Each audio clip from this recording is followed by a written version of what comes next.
Closed session. Sorry for being late. We have a lot on our agenda in there. In fact, we didn't even get to anything. So can we get a roll call, please? Councilmember Lowenstein. Here. Councilmember Kolutovic. Here. Councilmember Obaji. Here. Councilmember Barrett. Here. Mayor Brand absent, and Mayor Pro Tem Nierenheim. Here. And for the record, Mayor Brand was with us for the entire closed session in the back. Do we have any announcements? Yes, a couple. For item F2, we were joined by Police Chief Joe Hoffman, and for item F3, we were joined by Community Development Director Brandy Forbes. Additionally, for items F7 and F8, the council voted unanimously to authorize the city attorney to defend the city in the listed cases. Fantastic. All right. So we are now going to adjourn to a regular meeting on this beautiful May 16th. At 6:23 p.m. Can we get a roll call, please? Councilmember Lowenstein. Here. Councilmember Kolutovic. Here. Councilmember Obaji. Here. Councilmember Brand. Here. Absent Mayor Brand and Mayor Pro Tem Nierenheim. Here. All right. We're going to do a salute the flag, and then we are going to do a moment of silence.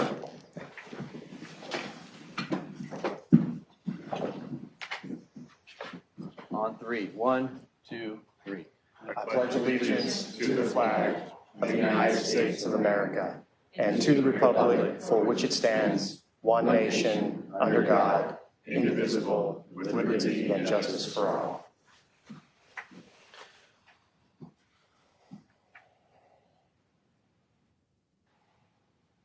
All right. Thank you.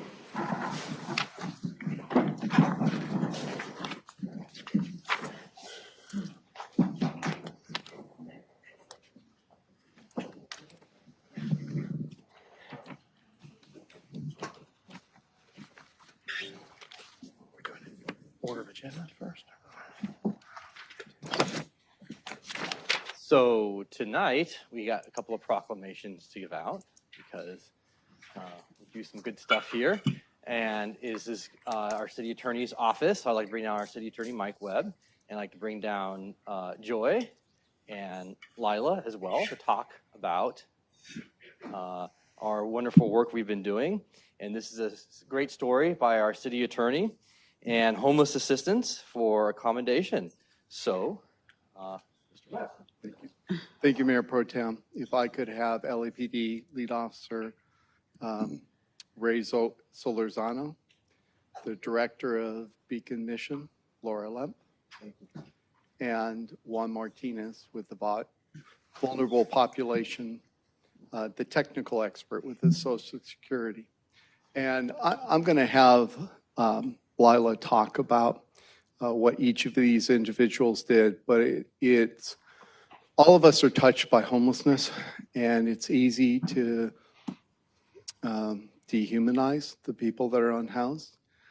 And these individuals went above and beyond their duties and really helped. And I wish I could show a picture. I'm not allowed to, but there was a young man named Stephen who is both developmentally disabled and suffering from some mental illness. And he's 50 years old. He was born in Vietnam, where his entire family was killed. He ended up in the U.S. at 4 years old, where he was raised and cared for in Hartford, Connecticut by a woman named Shirley. Stephen worked, drove a car, and received monthly income from Social Security until the woman that cared for him passed away nearly 2 years ago. At that point, Stephen became homeless. He was given a conservator by the state of Connecticut, and he'd gone missing in June of 2022. New York PD found Stephen's car on a bridge in July of 2022 with a note stating, whoever found that car could have it. He ended up in LAPD. He ended up in LA, where he had some very negative experiences, and eventually was found in Redondo Beach, where our quality of life officer dealt with him. and I'll turn it over to Lila, but essentially, Lila was able to get Laura to expand the rules at the mission where they would take him in while Lila could try and find out who he was and put together the pieces.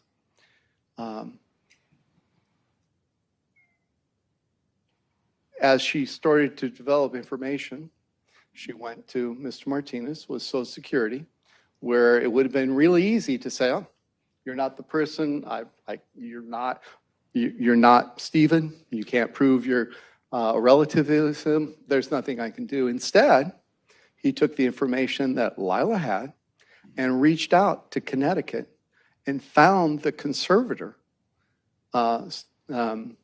Stephen's conservator. Unfortunately, Stephen walked away from the mission, and then Lila was trying to find him. There were other community members that helped. Lila got information that he may be in the Wilmington area. Candace Nafisi, she reached out to Candace. She was able to use her contacts within LAPD. And Officer Solorzano responded to a call, put two and two together, that the individual that people were calling about in a locked apartment building who just wanted to hug people, that they may be the same person. And there's a great photo of Stephen and Officer Solorzano. He waited for Lila to get out there where Stephen is just beaming. And so we have 3 proclamations. Lila doesn't know it, but we actually have 4. Because I couldn't have gotten her to get here if she knew she was getting one. And I know that she's far too busy to read the council agendas. So using the mission accepted him back in. They kept a watch on him 24/7, except for the one Sunday morning where everyone went to church services. So Lila took Stephen to church with her family.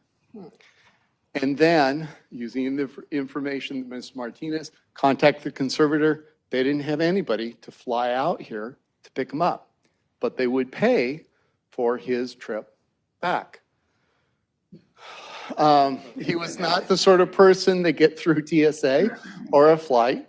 And so our housing navigator, who doesn't like to fly, agreed to fly to Connecticut with Stephen in the morning, connect him with his conservator who never would have met him otherwise. She couldn't get through TSA, and then flew back that same day. Elizabeth House, our assistant to the city manager, was able to find, which I didn't think existed, flights that would get her back and still would prevent me from violating the state labor laws for an excessive workday. And so I think all these individuals are expanding the role of what they do. I know that Lila is rewriting what it means to be a housing navigator, but he's back with his conservator. And it would, if any of these 4 individuals hadn't taken the time to do that, you wouldn't have helped him end up back in his home, back with the conservator, and you saved a life. And so we wanted to as soon as I heard all of it, and as soon as she landed, I knew we had to recognize these 4 individuals, because if all of us acted like they would, we could perhaps end the crisis of homelessness. Lila? Thank you so much, everyone. I really wanted to thank these individuals that are up here right now. I'm telling you, I do this all day long. And to find individuals with a true heart to want to help, maybe the ones that are overlooked because it's going to be too difficult. Each and every one of these individuals stepped up. And I am so grateful. I want to cry right now because things like this just don't happen.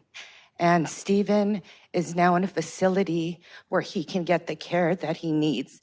And And the conservator knows, because I call her all the time, to make sure he doesn't get away and that he's placed in a proper facility. So I thank God for all of these people. I thank God for the city to allow this type of work to be done, that sometimes it's, you know, we have to think outside of the box, and each of these individuals did. And I'm really grateful. Thank you.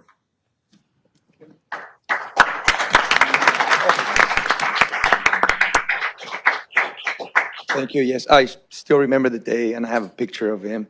I was about to head home. And I received a call, and I decided to go. And when I got there, I was very happy that, you know, it matched the photo. And he was about to leave, but I got him to stay. And I thank you so much for responding. Any other patrol officer would have been lost. They wouldn't know what to do with him. But I thank you so much, and thank you for this recognition. Thank you. Thank you.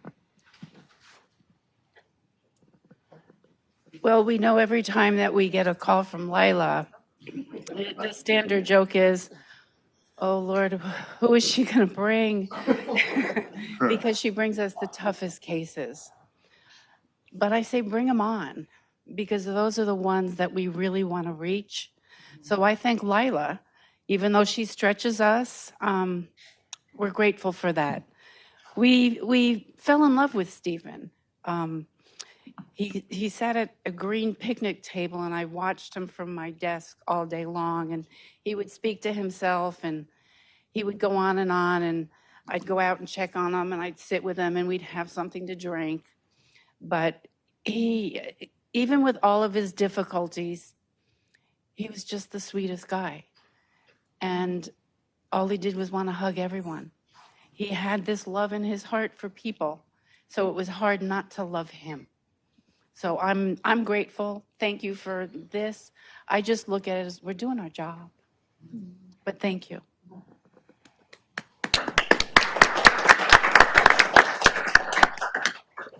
Thank you for the recognition. Just doing my job, taking a little bit of extra time to take care of Lila, because Lila asked for help. So I just went above and beyond of what I needed to do. I needed to get some information, make sure I could release the information to Lila. And that was the most important thing. Even though she had told me things, I had jotted notes, made notes, and I got back to her as soon as I could with that information she needed and connected her with the right person. So, Lila, great job. Thank you. So I hate to disagree with our honored guests, but it was more than you just doing your jobs. And we thank you, and this is a small token of the city's, the mayor and council's appreciation for you going above and beyond and saving Stephen's life. So thank you. Thank you so much. Thank you. Yeah, it shows also as well, you mentioned Candace DeFisi. She works in Wilmington. And when I asked you, I just asked him now what division he works at. He said Harbor Division. I'm like, oh, Pedro. I was like, Pedro, Wilmington. I'm like, wait, where'd you get him at in Wilmington? I'm like, now it all makes sense with the connected of, yep, exactly. So our tentacles in this community are deep and wide. So thank you. That was you? For that situation? Oh, wow. Wow. All right. So, Ray, thank you, sir. Thank you very much. I really appreciate it. We appreciate it as a community. On behalf of the mayor and council. Thank you. Lila, on behalf of the mayor and council. Amazing work. Laura, thank you very much. Thank you. On behalf of the council and mayor. Thank you. And, sir, Thank you. Juan, pleasure. Thank you. We get a photo.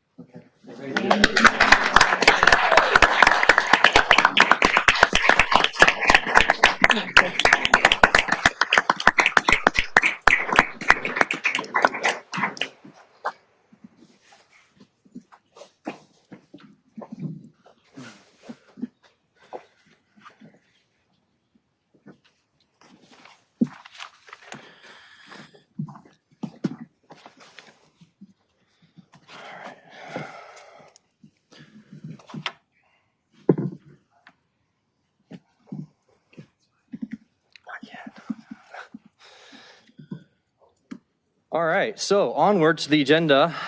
We need to approve the order of agenda. Mayor Pro Tem, if I could make a We actually do suggestion. for the announcements, yeah. Yeah, just real quick, as you get to your order of agenda, just to give us a little more time to double check and triple check our final proposed budget numbers, I'd respectfully ask that items N2 and M1 be pulled in front of L1. N2 and M1 in front of L1. You could start with M1, go M1, N2, L1, N1. So start with N2, M1, and then L1. Yeah, or M1, N2, either way. Before we move forward, let me go forward with more announcements from council. Councilmember Lowenstein. Yeah, thank you, Mayor Pro Tem. The next District 2 community meeting for May will be held a week from tonight, May 23rd, 6 to 7:30 p.m. on Zoom. You can register redondo.org under District 2. I will have a special guest. It will be my colleague to my right, Councilmember Kalujerovic. Okay. And she'll be talking, it's a chance for you to meet her, ask her about District 3, her priorities, and I'm honored to have you there. So hopefully you'll be there. Again, next Tuesday, 6 to 7:30 on Zoom. Log in and make sure you register ahead of time. So thank you. All right, Councilmember Kalujerovic. Yeah, I just had one announcement. The Metro survey regarding the transportation corridor along Redondo Beach Boulevard and Ripley has been extended through the end of this month. So there's a little bit more time to get your opinion in there. Councilmember Waji. So thank you, Mayor Pro Tem. We have in the city of Redondo Beach, we have a call for muralists. We're trying to gather a long list. We've got about 52 already. But if you know a good muralist, you can go to my Instagram and you could find the QR code there, or else you can go search online and you should be able to come up with the link. I don't have a clean website for you. But we're hopefully going to grow murals in the next year or two here, and we need a long list of muralists for that. In addition, I'd like to thank Public Works and Cal Water, because some residents complained to me, or a resident complained to me about very rusted, very ugly fire hydrants on her street. And within no time, 2 weeks, I think, all the fire hydrants right there, 2 of them were totally repainted and beautiful. So if you have an ugly fire hydrant next to you, please email your council members and let us get on the job, get Cal Water's ear to come out and make it beautiful. Because it sends a message, got to drive slow in Redondo. It's bright and yellow, right? So, as well as you're safe with fire hydrant. All right, last thing is it's Mental Health Awareness Month still. And I'd like to thank BCHD for all the communications they put out. I'll tell you, there's no shame in seeking therapy. I have myself, as a council member, gone through personal stuff in my family life, professional stuff, a recall, faced a lot of stresses, and I've sought out therapy and continue to do so to this day. So I want to encourage anybody out there who is struggling with anything, feeling like, wow, I live in this beautiful place, but I just continually feel anxious, feel free to reach out to therapy. There's tons of resources available out there. And exercise is always good, and also if you're feeling anxious, reducing anxiety intake helps. That's it. Thank you. All right, Councilmember Barron. Thank you, Mayor Pro Tem. No announcements tonight from me. Thank you, sir. All right, I got a couple quick ones. Just out of my community meeting, in-person community meeting on Saturday morning at Alta Vista, the usual second Saturday of the month. And went well. I'm not going to be doing an online meeting this month. Got too much going on. So we'll be meeting again in person at Alta Vista, second Saturday. I believe that's June 13th, I want to say, June 10th, next month at Alta Vista, 9:30 a.m. Also want to invite everyone down for Memorial Day down to Veterans Park. That's coming up Monday. On Memorial Day, we will have an event, celebration event, and with music and speeches and bring people down, the flag, changing of the flag, and great speeches, really, really well done. The group that puts it on does a fantastic job. So come on down if you've never been for that.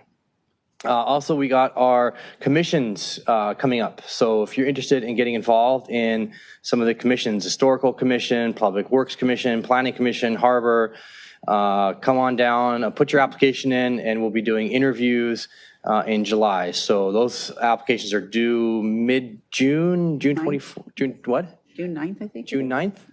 All right, so that's coming up quick. And then we'll be doing our interviews in July. So, yeah. Mayor Pro Tem, I forgot something. Yes, sir. I just want to say congratulations to our fire department for a wonderful fire service weekend. A lot of people down there. I didn't get to go myself, but I saw the pictures and the videos from that. And I also want to say congratulations to our police department and chief and some captains for completing the Police Unity Tour, which honors those police officers in America who died in the line of duty. So very proud of our police and fire department after this weekend. Thank you. All right, perfect. So brings us to the approval of order of agenda. We have our city manager request to do item N2 first, then M1, and then L1. Are there any other changes? Anyone have suggestions of that? Yes, if I may. Yeah. Anybody else? I'd like to move the strategic planning item to the end of the calendar so that if we don't get to it, we don't get to it. And we'll That is take it up another item day. N1. N1. So N1 last. So we'll do N2, M1, Yep. L1, N1, last. and then N1.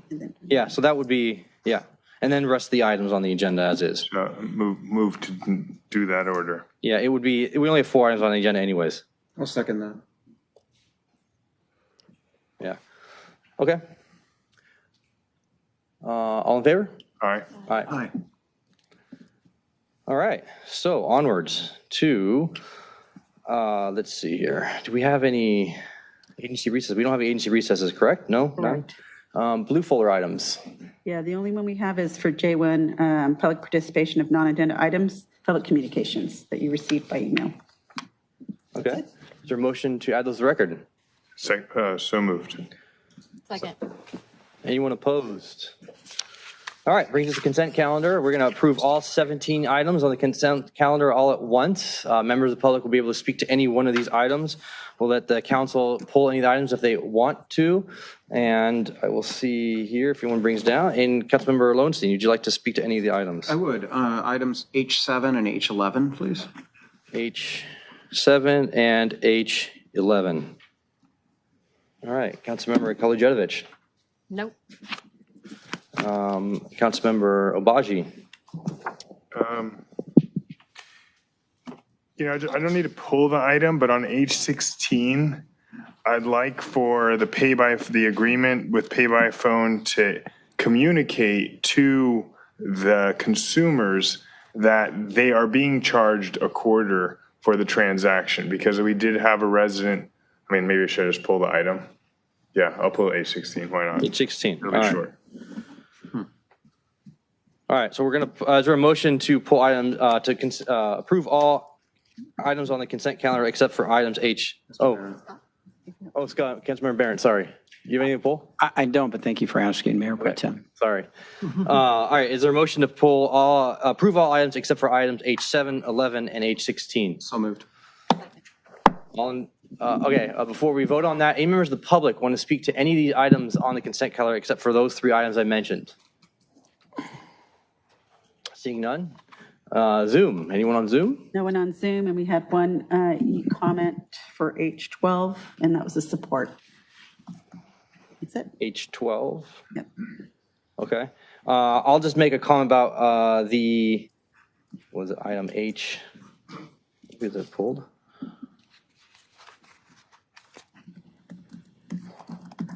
Never mind. Okay. All right.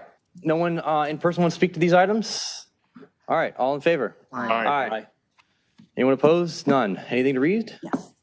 Okay, so H8, adopt by title only resolution number CC-2305-044, a resolution City Council City of Redondo Beach, California, declaring its intent to order an assessment for the maintenance and improvements of certain street lighting fixtures, appurtenances, and landscaped areas for the fiscal year commencing July 1st, 2023, and ending June 30th, 2024, and setting a time and place for the public protest hearing. We have H13, adopt by title only resolution number CC-2305-046, a resolution, City Council, City of Redondo Beach, California, declaring its intent to renew the Redondo Beach Tourism Marketing District and fixing the time and place of the public hearing thereon and giving notice thereof. H14, adopt by title only resolution number CC-2305-047, a resolution, City Council, City of Redondo Beach, California, amending the official book of classifications for the position of police captain. Adopt by title only resolution number CC-2305-048, a resolution of City Council, City of Redondo Beach, California, amending the official book of class specifications for the position of police lieutenant. Adopt by title only resolution number CC-2305-049, a resolution, City Council, City of Redondo Beach, California, amending the official book of class specifications for the position of communications supervisor. H17, adopt by title only resolution number CC-2305-050, a resolution of City Council, City of Redondo Beach, California, amending a policy contained in resolution number CC-0102-013 regarding the inspection and copying of public records. Thank you. All right, first up, item H7. I think Councilmember Lowenstein? Yeah, thank you. Mr. Solomon, our city treasurer, wondering if you could answer a couple questions for me. First comment is I'd like to thank you and Nilesh Mehta for sending us monthly investment reports. That's a welcome addition. So thank you. My question for you relates to interest rates. In particular, the Fed has raised interest rates over the last, 2 years? Year and a half, 2 years? About 13, 14 months, we've seen 500 basis point change. Okay. How has it impacted our portfolio in terms of pro forma versus, say, what was originally budgeted? There's been some dramatic improvements in our rate of return with regard to interest income. Okay. And the book value of our portfolio has increased as well. Our current portfolio is approximately $118 million. Our interest rate projection for the 22-23 budget was $750,000. And to date, through the end of the third quarter, we've received just under $1.7 million in interest income. So almost $1 million more than budgeted? Yes. Okay. And that's through the end of the third quarter? Correct. So yes. if this continues, then I would guess an additional $500,000 to $600,000 above. Depending upon the maturities that we have coming up and the mix of the portfolio, yes. Okay. I bring this up because we're looking at the budget, receiving the budget for this evening. This would actually impact potentially the budget moving forward, and it would obviously impact year-end close once we receive what was called a CAFR before. So, right. Yes. So, okay. So I just wanted to bring that to the attention of staff, the new finance director, et cetera, that I hope that is noticed. It's a big change in a good way. Our projection for the 23-24 budget for interest income is $1.25 million, based on consultation with the finance director and our investment advisory and the department staff. That's the upcoming 23-24 budget, you said? Correct. Yes. Great. Super. Okay. Thank you. Thank you. Okay. If there's no other questions. Any members of the other council? I don't, just so the council knows, my computer's not working, so you have to play a little smoke screen signal. Councilmember Baji, did you say something? No. So then I might like to make a motion to approve H7. Okay. And members of the public want to speak to the, these, actually really technically 2 items that are on here, fiscal report, including the economic report? Okay. Anyone members of the Zoom? No Zoom and no e-comments.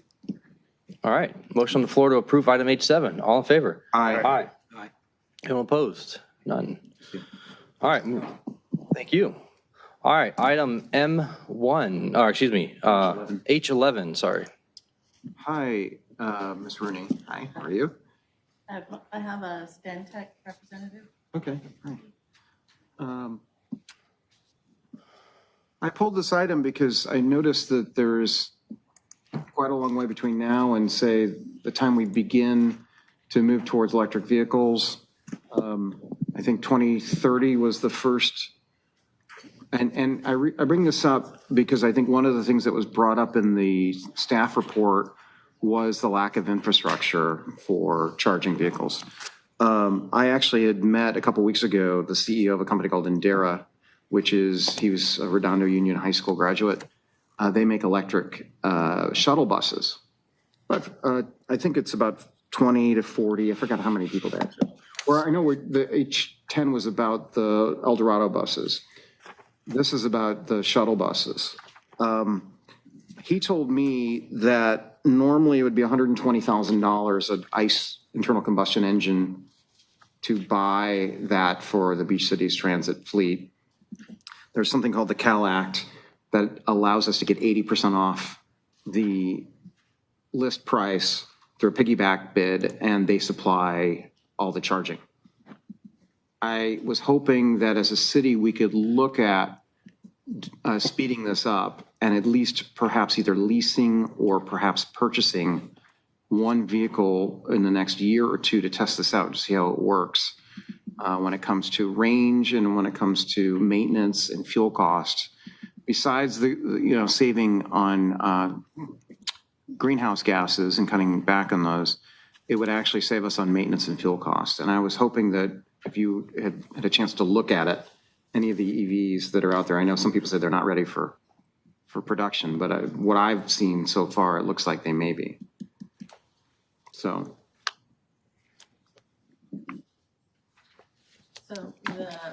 one of the purpose of this agenda item is to approve the California Air Resources Board zero emission bus requirement. Right. Which for larger agencies, they're already have already started.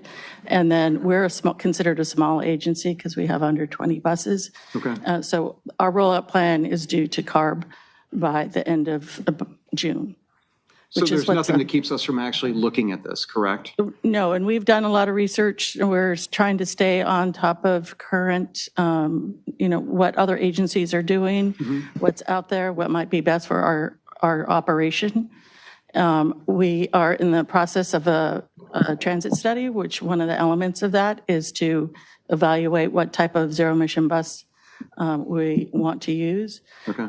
Essentially, it's not enough to just have a bus, an electric bus. You need to have the infrastructure for it, and which we do not have, and don't really have the ability to install at our current location at the moment. Okay, so what the CEO told me today was they actually supply it for free, and all we have to do is pay for electricity as part of purchasing the vehicle. And it's like a supercharger for a Tesla. So it charges 80% in 30 minutes, and the range is about 140. So I guess I'm glad to take this offline or bring this up as a referral to staff. I know Councilmember Obaji has also brought up looking at battery vehicles for larger buses as well too, I think, if I recall correctly. So I wanted to bring the attention to this so that even though this is for the CARB, the California Air Resources Board, that we look at this as a city as a priority. So, okay. Thanks. Thank you so much. Councilmember Baji. As long as Councilmember Lowenstein's taking us off subject, I'll kind of continue on this. It's on the agenda. Yeah, It is on the agenda. It's on the agenda, right? So I fully agree with the spirit of what he's saying, and what I'd like to see is hopefully, because I don't see these Beach City transit buses filled, right?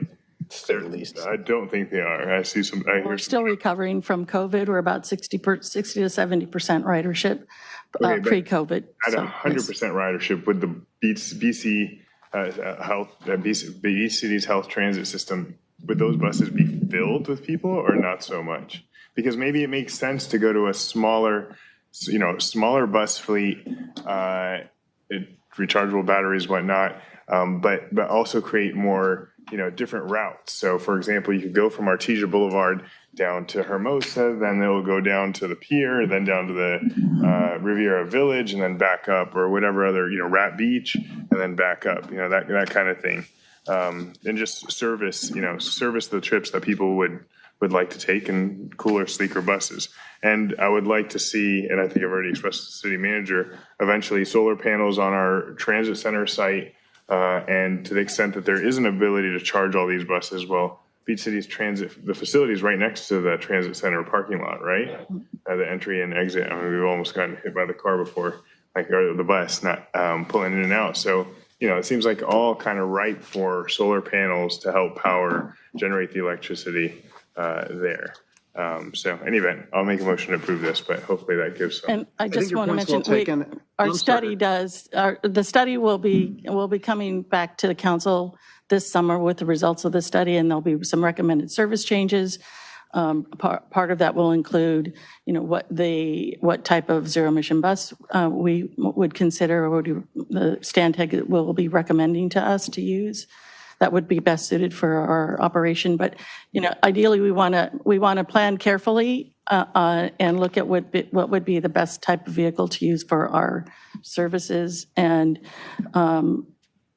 we're not really in a position to try and be the guinea pig on some services. Other larger agencies have been testing different types of vehicles out, and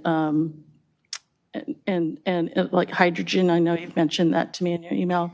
Some of the larger agencies are working on hydrogen and implementing hydrogen buses. But did you have any comments you'd like to make? Oh, this mic is on, yes. The only other thing that I wanted to add is that CARB has really reinforced the idea that this plan is supposed to be a living document. Nothing is set in stone. Everything can change and evolve over time. So CARB is really encouraging agencies to go back and update these plans as, you know, things change, as the technology continues to evolve, as new opportunities emerge and things like that. Right, and it's also what type of fuel or charging system we use. It's not just our division that will be deciding that, right? We need to coordinate with our Public Works team. This is a major infrastructure improvement to the current facility. We'll need to build a brand new operations facility to maintain the buses and as well as charge them. So it's a very large undertaking to move forward with electric vehicles transition. If I might add a couple of things. One is we would not be guinea pigs. There's other agencies, I think Metro is even actually testing these, if I'm not mistaken, this particular brand. The second thing is I would agree with you in terms of ridership. It's down in a lot of Metro and other things. But if you go outside the high school at 3:30, you'll see a gigantic line of kids that use the bus. Yeah. Right. I would imagine some of the students that are in the audience today can certify to this. There's a lot of kids that go take Beach City's transit from North Redondo and other parts of South Redondo to the high school and back every day, and it's essential. So in terms of the infrastructure, I would hope as a council we put some kind of stress on this. We had, I know it involves some planning, but we did a compressed natural gas station for many of our vehicles. I would hope we would put the same type of effort towards electric. I realize that battery technology is improving every day, but from not only a green perspective, but from a cost perspective, electric vehicles are very advantageous when it comes to maintenance and lifespan. So I'd hope we look at this and maybe we even consider doing this at the next strategic planning session, at looking at doing exactly just this. So thank you. Thank you. Last comment is I realize it's not going to be addressed in this, and this is just a plan to say, hey, we're going to buy all electric buses, but I hope to the point that Councilmember Lowenstein just made, that when we weigh in, I guess it's not just our decision on where the BCHT buses, when they stop, how frequently they stop, but hopefully when we weigh in on that in the future with new buses, we can really tailor it to the uses of the community. So if we need 3 buses to be outside the high school or 4 buses at the time that school lets out, then we make sure that they're there and ready to go, and so on and so forth. And when we don't have high ridership on the weekend, maybe we use smaller buses and less electricity. Right. And that's how our current schedules are set up now. Awesome. Yeah, We have extra buses before school and after school, Okay, cool. and fewer buses during the weekend because we have fewer riders. You do a great job with that, so thank you. Motion approved. Was there one already? Thank you. Yeah, second. Anything? Any members of the public want to come and speak to this item? Anyone? Anyone on Zoom? Not for this item. All right. One last chance to speak in person. All right, motion on the floor to approve item H11. All in favor? Aye. Anyone opposed? None. Adopt by title only resolution number CC-2305-045, a resolution, City Council, City of Redondo Beach, California, approving the Redondo Beach Beach Cities Transit Zero Admission Rollout. Thank you. All right, which leads us to item H16. This will be, Go for it. this will be quick. So this is the agreement with Pay by Phone Technologies to increase the user rate from the charge from 18 cents to 25 cents. We had one resident who reached out and was appealing their parking ticket because they thought they had paid the requisite amount and they should have still been within their time, but they got cited. But, well, they didn't realize that there was a fee associated with the transaction, and therefore that depleted from the amount of money that would be applied to time, so their time was shorter. So all I'd like is for this to, it to be made clear, maybe incorporated in this agreement that Pay by Phone, is this Pay by Phone? Yes, Yeah. Pay by Phone Technologies, Inc. will make it clear to the consumers that there is a 25% charge, that 25% of what they're paying is going to this charge, so that there's no confusion as to how much time they have left, et cetera. Remember, it's not just Pay by Phone. We have the other brand as well. Right, but this is only one before us right now. Yeah, we have two. We can certainly work on noticing to parking patrons. I'm not exactly sure what information is disseminated to them now or if that's hosted by the app itself. But we can certainly reach out to them and ask them to make that type of a notification. Mayor Pro Tem and Council. So the information that we have is that when the app is pulled up, there's information on the app about the administrative fee. So we can work with Pay by Phone and. If we just test it. Sorry, I haven't tested it. I'm not certain that it could be made like obvious on the meter or anything, but the information that we have is that when they pull up the app, the user pulls up the app, the administrative fee should be clearly listed when they access the app to add time to the meter. Awesome. So I just want to make sure we confirm that we walk through and actually confirm that that's the case. And if it's not totally clear, that we make it a little more clear, just so everybody's aware. Maybe if not, we can work with the company to do some outreach so that they could message it as clearly as possible. And if they just make it a little bolder or bigger, whatever it is, maybe it's super clear right now and I haven't got to check it. We'll definitely follow up on that with both vendors. Thank you, Chief. Appreciate it. Motion approved. Second. All right. Just so everyone knows that we're talking about in the coastal zone, we have all the paid parking in Redondo. You have metered parking, and then part of the metered parking in Riviera Village area, you also have, and in Harbor Drive, you also have Pay by Phone, and actually, and the pier area as well, Pay by Phone and Park Mobile. And if you're in the King Harbor Marina, you have Pay by Phone, which is private, goes directly to King Harbor Marina. So we signed the agreement about a year ago or so, year or two ago or so. And City of Formosa just signed an agreement with Park Mobile, I believe, just the other day. So you have pay by your app and pay by coin, credit card, every which way to take your money, pay for parking. Appreciate that. All right, anyone else in the public want to come down and speak? All right. None on On Zoom? Zoom or e-comments for the record. All right, all in favor? Aye. Anyone opposed? None. Anything to read on that one? You have resolution, isn't it? No, Not a resolution? nothing to read on this item. Okay. Okay. All right, which leads us to the next fun part, which is public participation on non-agenda items. We have 30 minutes for this. It is 7:06 p.m. and we get 30 minutes. From this point in time, anyone can come down and speak. You have 3 minutes to speak on any topic that is not on the agenda. We cannot respond to anything. We ask some clarifying questions, but that's as far as we can go. I will be taking orange cards first, then in person, then Zoom, then back to orange cards. You can only address us one time. We will not be getting into discussions on this. So first one up is Mr. Pete Tucker, and then city employee, and then after that, Sarah Martin. Thank you and good evening. I'm Peter Tucker. I'm the president of the Redondo Beach Employee Association, better known as the RBCEA. We have 28 members and one of the 3 miscellaneous bargaining groups. I've been employed by the city of Redondo Beach for the past 21 years as your senior building inspector. We are before you here tonight to express to the council the current challenges our bargaining group and others have significant difficulties from the lack of salary increases since the year of 2007. The year of 2007 is when the council retracted a negotiated wage increase of 3% that was in effect and terminated a 4-year increase the following year of 2008. With these withdrawals, the city indicated these wages would be reinstated.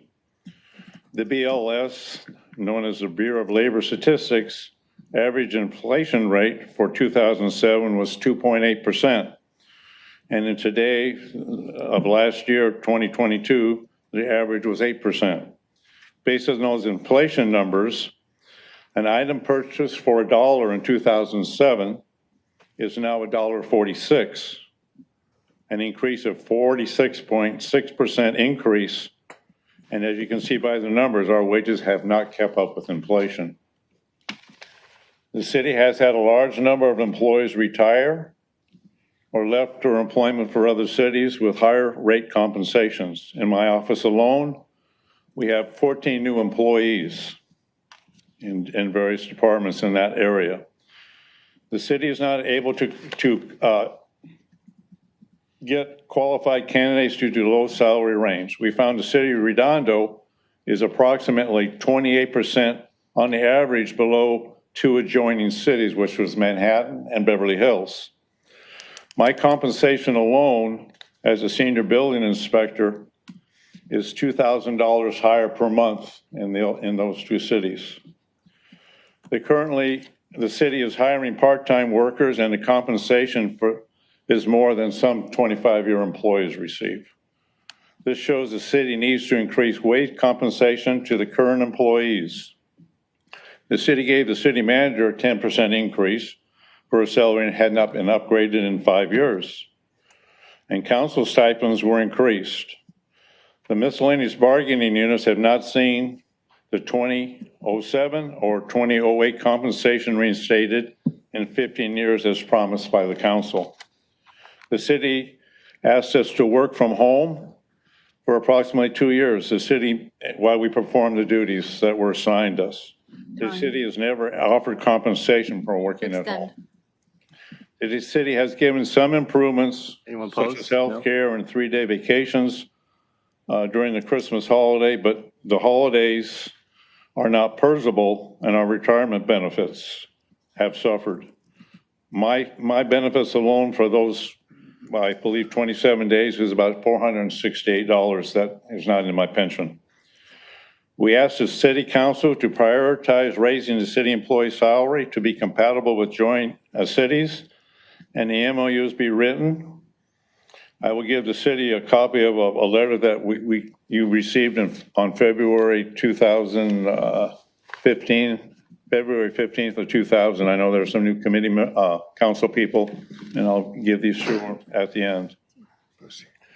Some of the examples as stated is our public safety dispatchers have 50% less staffing, and our municipal service officers have been understaffed for 5 years. We asked the city council prioritizing raising compensation to be compatible with adjoining cities, and the MOUs be rewritten to reflect the employees who are working out of their class or have been working at the maximum salary cap for years. Over the years of bargaining, the city council has not presented any meaningful proposals for staff to present in the negotiations. We hope the city council will direct staff to reach an agreement and instead of the past practice of surface bargaining. I know these decisions are difficult for once I sat on a city council for 12 years. But without a competitive edge on our salaries for this city, you will not be able to continue to retain current employees or be competitive for the talented prospects you wish to bring in. The bargaining units stand ready to work with you to reach a fair agreement. And I want to thank you for your attention and listening to our concerns. We think this is a very timely item that needs to be addressed because we are losing people and we're having a hard time. Every time we say, why haven't we hired anyone? We've always heard other cities or other people are paying higher wages. So we need to be competitive. I think it's 15 years of waiting is something we, as your employees or your faithful employees, need to help us with. Thank you. All right, thank you, sir. Sarah Martin, motion to receive and file. Second. Anyone opposed? Sarah Martin, come on down. And then Holly Osborne after that. Sarah, just so you know, your broomtail grouper, 150 pounder, was removed and fed for sushi. Ew, bad sushi. She reported a dead fish in the harbor. It had already been partly eaten by a Something else. Okay, Sarah Martin, District 1 resident since 2002. City Council and staff get many of the important public issues right with respect to public policy, procedures, competent staff, and measurable positive outcomes. My best example being the extraordinary work on the entire spectrum of complicated issues relating to our unhoused neighbors. But other times there is a noticeable, persistent gap between desired public policy, defined direction to staff, timely follow-up, and well-founded staff reporting. This creates a cloud in which a lack of communication, transparency, and accountability undermine trust and confidence in our city's administration. There are two particular areas which I brought up at the District 1 community meeting, which resonated with other residents in attendance. One, issues not coming back before the council within the agreed upon timeframe, if at all. Previous councils named previous city managers controlling the agenda and blocking issues from being heard at public meetings. Previous departmental directors were blamed for lapses created by failures to follow established policy and procedures. Those people left the city's employment, yet the public is still seeing deadlines missed, agreements not kept regarding the public's business. Second, issues not being addressed by staff in the manner directed by the council. The public needs explicit statements from city staff accurately summarizing their perception and understanding of what is being directed and intended, instead of an, I think I got it, assurance. Meeting minutes also often fail to capture intention as well as specificity. Last, when the city departmental representatives speak in public meetings, it serves the need for constructive discussion on the dais and the public interest if they come prepared with documentation to back up what they say. I won't rehash details of the city's behavior regarding the Redondo Beach Sailing Club, and I'm not the only one frustrated by this ongoing situation. Our community sailors know, talk to, and support each other, and many are frustrated by what has transpired within the city's administration of the sailing program. Other community nonprofits have also expressed similar concerns and fears. These gaps and deficiencies and the lack of public transparency and accountability don't exist because of incompetence or poor management or malice, do they? Then what is being served? Desire for control and power? Personal benefit? Political agendas? We want to know. Thank you. Thank you. All right, Holly Osborne, and after that, Lena Creel. Receive and file. Motion to receive and file. Second. Thank you. All in favor? Aye. Okay. Good evening, Mr. Mayor and City Council. My name is Holly Osborne, District 5. I sent you a table of RENAs because three of you at least were not here the last time this issue came up. I have probably studied RENA more than most of all of you combined, and I was having what I would call is a mathematical fit at some of the things that were said at the last council member meeting by members of the public from Manhattan Beach and Torrance about Redondo and its housing and its zoning. So here are the facts. Let us compare Redondo and Manhattan Beach. I wish you'd bring the table up, but that's okay, you've got it. We are denser than Manhattan Beach, and yet we have a much higher RENA number. In the fifth cycle, our density was over 10,700 people per square mile, and our RENA was 1397. Manhattan Beach's density was 8,900 per square mile, and their RENA was 39. Yes, 39. For the sixth cycle, our arena's 490. Theirs is 797. Less than 1/3 of ours, even though they are more than 1/2 our size and area, and their population has shrunk. So how is it that a caller can say that Redondo has to build more so that Manhattan does not have to pick up the slack? Did anyone believe that? And Manhattan Beach does not even have a certified housing element. They are not exactly paragons of HCTD rectitude.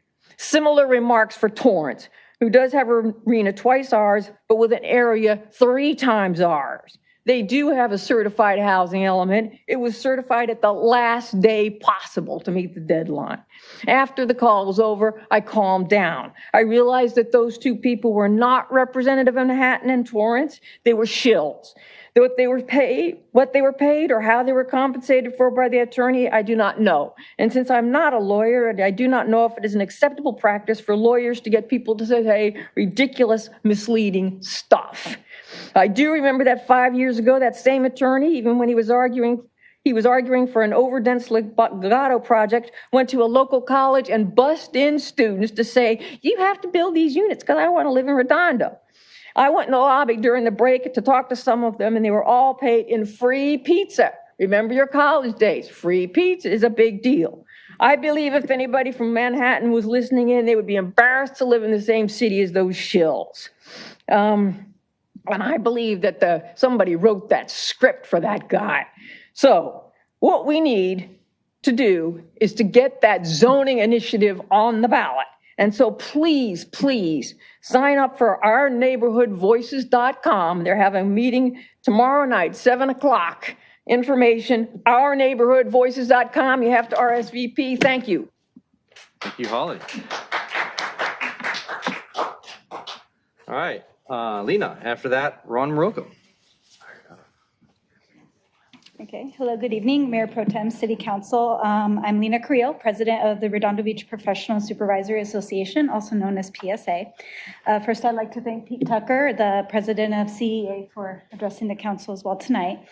PSA is one of 3 miscellaneous bargaining units, which represents employees in a myriad of functions across all city departments. We're the heart of the operations, which keeps Redondo running.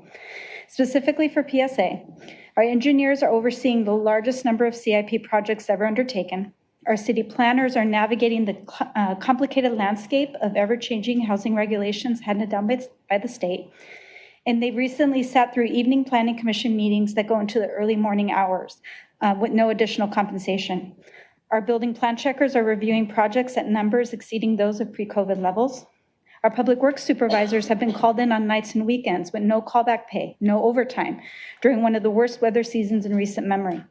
Our analysts in all departments helped pull together a proposed budget in only 2 weeks. And they are doing it all while being paid on average 10% less than their counterparts in other agencies.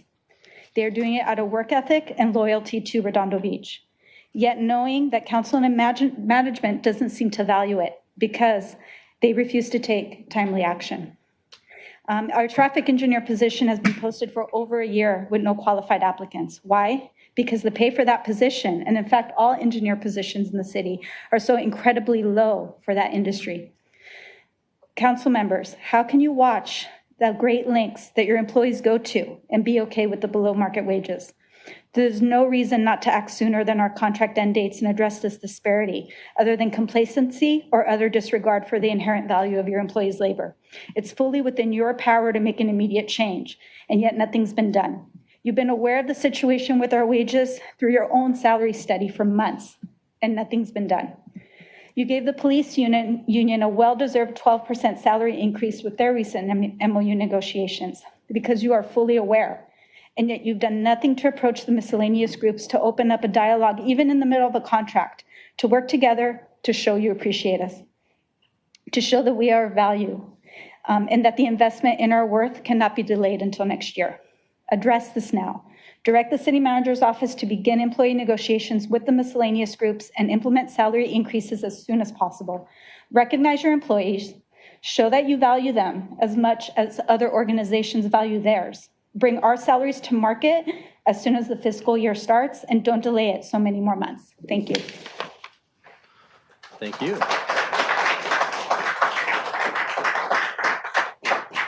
All right, Mr. Morocco, and then Alan Kleinbaum.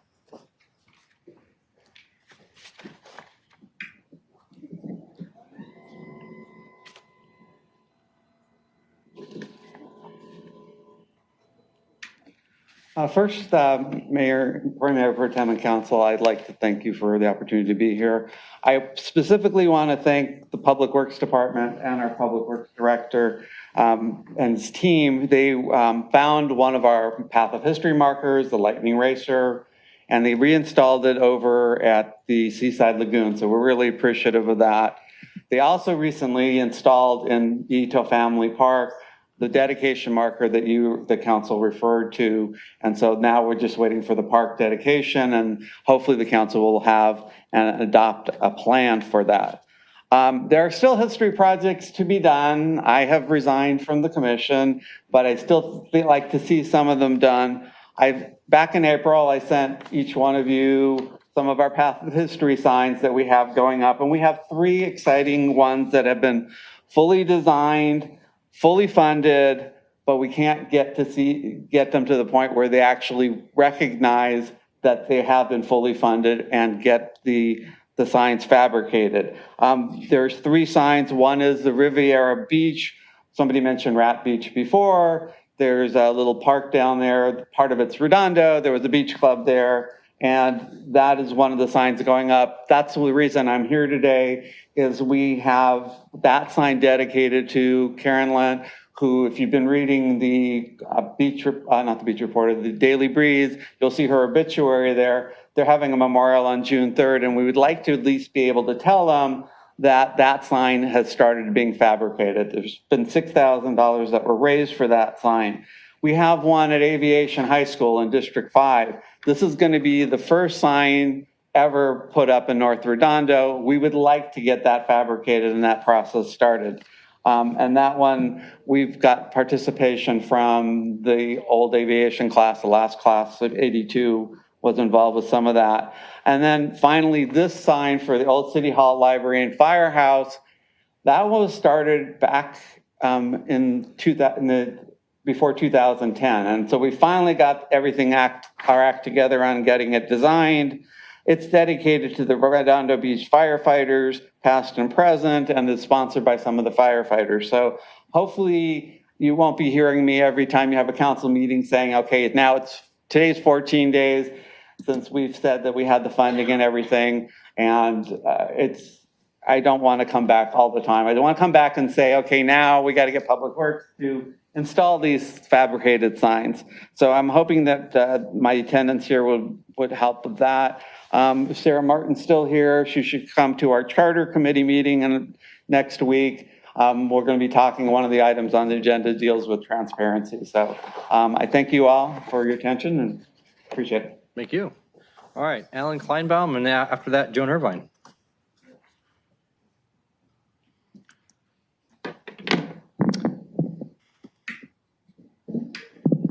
Good evening, Mayor Pro Tem and City Council. My name is Alan Kleinbaum. I'm a resident of 200 block of South Camino Real. I've been there since 1986. I'm also one of the Public Safety Commissioners. I'm here to talk about the Beach Life Festival, the noise from it. You can hear it from where I live the whole duration of the festival, all day Friday, all day Saturday, all day Sunday. It depends how the wind blows, the volume goes up and down. Even with all the windows closed, you can still hear it. And I'm not here to want to kill the festival. I think it's a wonderful event that you have, and I want to continue it. But everything has a limit, and there's a lot of technology out today that can control the volume, and you should have some specification for what you expect, and the promoter should follow that specification. But you don't have one, or maybe you have one, but you want to ignore it.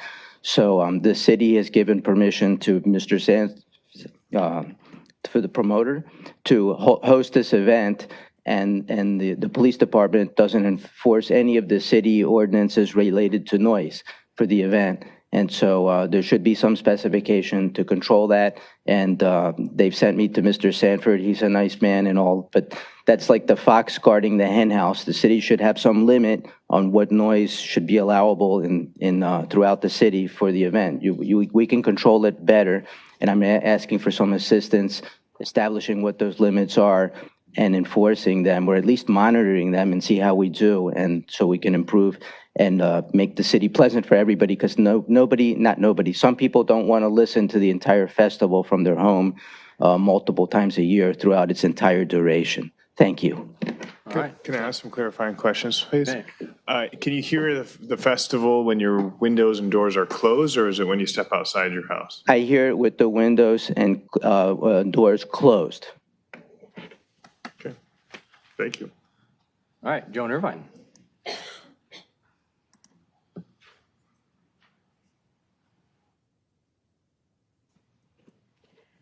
Hi, Joan Irvine, District 1, City Council members, city staff, people who are here, and people who are out there.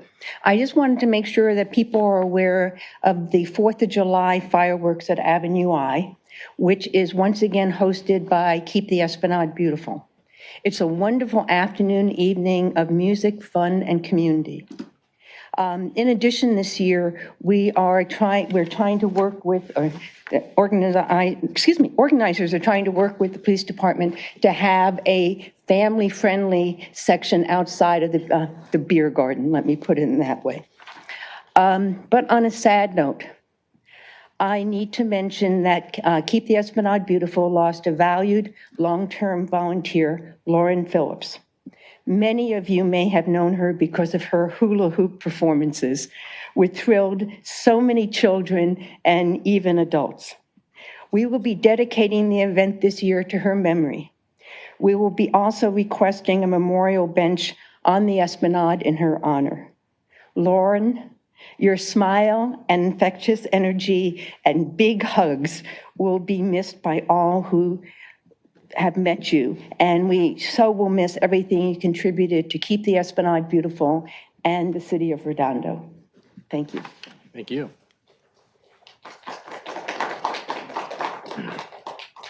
Anyone else who wants to speak in person? Anyone on Zoom? Yes. We have Tanya B. Or Tanny B. Yes, hello, this is Tanya. Can you hear me?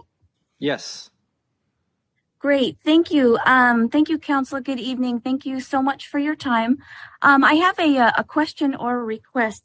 I'm a homeowner in District 5. I would like to receive information about litigation of the Redondo Beach Municipal Code 4-24.512. I'd like information just because there was a violation incident on April 30th. We literally had a rock band set up in front of our house with speakers, microphones, guitars, drums. I and a few other neighbors did call the non-emergency line, and we were told, quote, that they are ceasing enforcement. And so I don't fault the police officers at all. I know that they're just following orders, but that's why I and my neighbors would like to know what this litigation is, how long it is that that our police department cannot enforce our code. So, real quick, ma'am, if you want to do a public, while you can do a public records request orally, like you just did, I would recommend that you email the city clerk at Redondo. At her email address is cityclerk@redondo.org, and you can send her your request, say public records request for exactly what you just asked for, and they will email you a response with a Comcate number, possibly a Comcate number as well. Correct. Yeah, and a Comcate number, so you'll have a tracking on that. Okay, so I understand, forgive me, I've never attended a city council meeting before. So I'm not able to get more information this evening here. Is that correct? So That is correct. Okay. That is correct. It's not on the agenda. We can't discuss it, but you can email, we can email the city clerk at cityclerk@redondo.org, and she will get you that information. Okay, and then do we reach out to our councilman with any other questions or concerns? If you can CC your Councilmember Scott Barrett, District 5. Okay, thank you so much. Sorry, could you repeat the code section one more time, please? Sure. 4-2. Sure, this is what the police, they gave me 4-24.512. Okay, got it. Thank And you. .513 is also related to that too. So, All right, yes. thank you very much.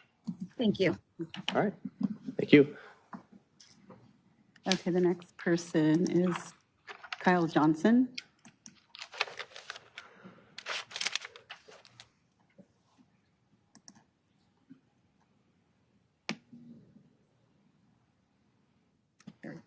Apologies, can the council members hear me? Yes, sir. Hi, this is Kyle Johnson. Well, I can't speak for the other members who spoke in favor of the Builders Remedy project last time. I can assure you that I am not a paid shill. I'm a private citizen of District 1 and speaking in favor of increasing density in Redondo Beach and increasing the housing supply in our city. I understand that Manhattan Beach and Torrance and probably Hermosa are less dense than us, but I don't think that excuses us from taking action and helping to solve our county's homelessness crisis. I would encourage cities like Torrance and Manhattan Beach to increase density and increase their housing projects as well. And I would support housing efforts there just as I support housing efforts here. I would encourage the council to work with developers and property owners to increase the supply of housing and to rezone Redondo Beach to be inclusive of more different types of housing, including multifamily housing and apartment buildings of all kinds. I think that I would like to have more neighbors, basically. And I think that would help with the cost of living that I know everyone is dealing with right now by increasing the supply of housing and easing some of the burdens that many of our residents feel, especially our most vulnerable. Thank you. Mayor Pro Tem, may I ask a clarifying question? You may. Sir, did you know that if you wanted to have more density, you could just move to District 4? Thank you. I did know that. District 1 is beautiful. Well, Redondo Beach is beautiful as a whole. I'm happy where I am, but I would like to see everywhere be as dense as District 4. Oh, wow. Thank you. Okay. Anyone else? That's it for Zoom, and there are no e-comments on this item. To the high school students real quick that are here, I got a quick question for you guys. How much longer are you guys in school? 3 weeks?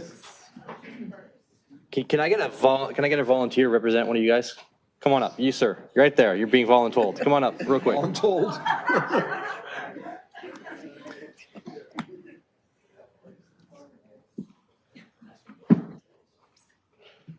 Podium real quick. Can you introduce yourself real quick? Oh, what? Introduce yourself? Take my shoes off? No, introduce yourself. I'm Lucas. Yeah. Lucas, pleasure. What class are you guys here for? Government. Government. Okay. Are you guys always the same class? Yeah. Okay. I have a request. I have a request for you guys to get in contact with me because I don't want you guys just to sit there all the time. I want you guys to actually take part. Next time when you guys are here, somebody to come down and lead us in the salute the flag invocation. Do you think you can do that for me? Yeah. Can you grab my card for me? They don't come twice. You guys come twice? You guys come once, just spread it around to the teacher. Yeah, but you're not going to have to come again, are you? No, they're one and done. Yeah, I know, but they could spread it around to the... Yeah, there you go. We go. got 3 more weeks. You got at least 1 more council meeting. They may want to come again. Yeah. I think the last student that was here got a picture with council. Selfie with the council. The last time. We don't have to do that now, though. That's right. All right. So that brings anyone else in person? That's it? Okay. We are moving on. It's 7:36. Perfect timing. So that brings us to item N2, which I believe is the cannabis item. So this is something we've been on our agenda for many years. A lot of action, a lot of happening. Elizabeth Howes and Ms. Forbes.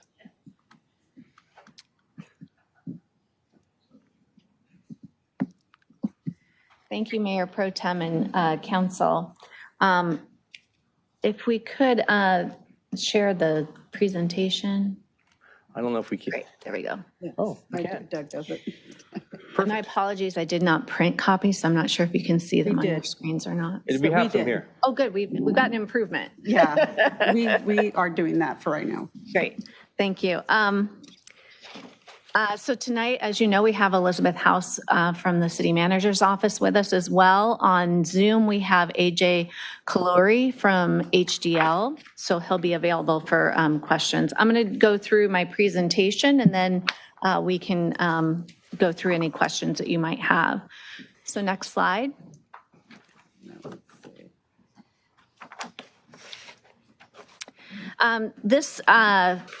Here's the timeline that the city has followed to adopt the cannabis regulations. I'm just going to go through it just so we have just a reminder of all the history. I know we have a couple of new council members on the dais. So on October 5th of 2021, there was a presentation of the Cannabis Steering Committee's recommendations to City Council on regulating cannabis. So the Cannabis Steering Committee was a committee of the city manager. And City Council, after receiving that presentation, directed staff to prepare ordinances to regulate commercial cannabis licenses. On January 18th in 2022, last year, City Council discussed the buffer maps and then forwarded the ordinances to the Planning Commission. The Planning Commission on March 3rd of last year reviewed the draft ordinances at their meeting and provided several comments to the City Council, including engaging a recommendation to engage a consultant to evaluate the ordinances. On May 10th of last year, the City Council considered the Planning Commission recommendations and provided direction on the ordinances. Council also requested that staff return with an agreement with HDL to review the draft ordinances, prepare the cannabis tax ordinance for a ballot measure, prepare the application selection process, and conduct a cost recovery fee analysis. On June 21st, 2022, that contract was brought before City Council and approved. And then the ordinances themselves were brought to City Council on July 19th at a public hearing. And those ordinances were introduced and then adopted on September 6th of last year. On March 9th of this year, the Coastal Commission certified the coastal ordinance. So all of the ordinances are in effect at this time. Next slide. For the cannabis tax measure, after the adoption of the ordinance last fall, City Council directed staff to work on the taxation ordinance for a ballot measure. The public hearing was held on November 1st, and the resolution submitting the cannabis tax to the voters was adopted on November 8th. On March 7th of this year, the voters approved the measure to allow the city to collect taxes for cannabis and hemp business operations. The City Council will need to establish a taxation level since the ordinance had offered just a range, and so we will be bringing that back to City Council at a future meeting. Next slide. So we are now on to the next step, which is to develop the cannabis selection process. To date, we did hear from the Cannabis Steering Committee, their recommendations back in 2021. And during that their presentation, there were recommendations on the selection process, and that includes phasing and what different components to request at the during this selection process. On June 21st last year, during the approval of the HDL contract, there was a request made to incorporate the Cannabis Steering Committee recommendations in the selection process. on July 19th, when the City Council held the public hearing on the ordinances. The council also discussed us in the selection process to have a letter of intent in the applications, but really limiting that to, for one commercial location, not signing on 3 or more applicants. So basically, as applicants come in for each commercial location, only 2 applicants total at a maximum could be submit for that particular site. Next slide. So now we're going to go into the details of the draft commercial cannabis business permit process. So commercial cannabis business, CCB, you'll see that throughout in the presentation. This was the permit process that we have worked with HDL on. The city manager's office and community development have worked on preparing this.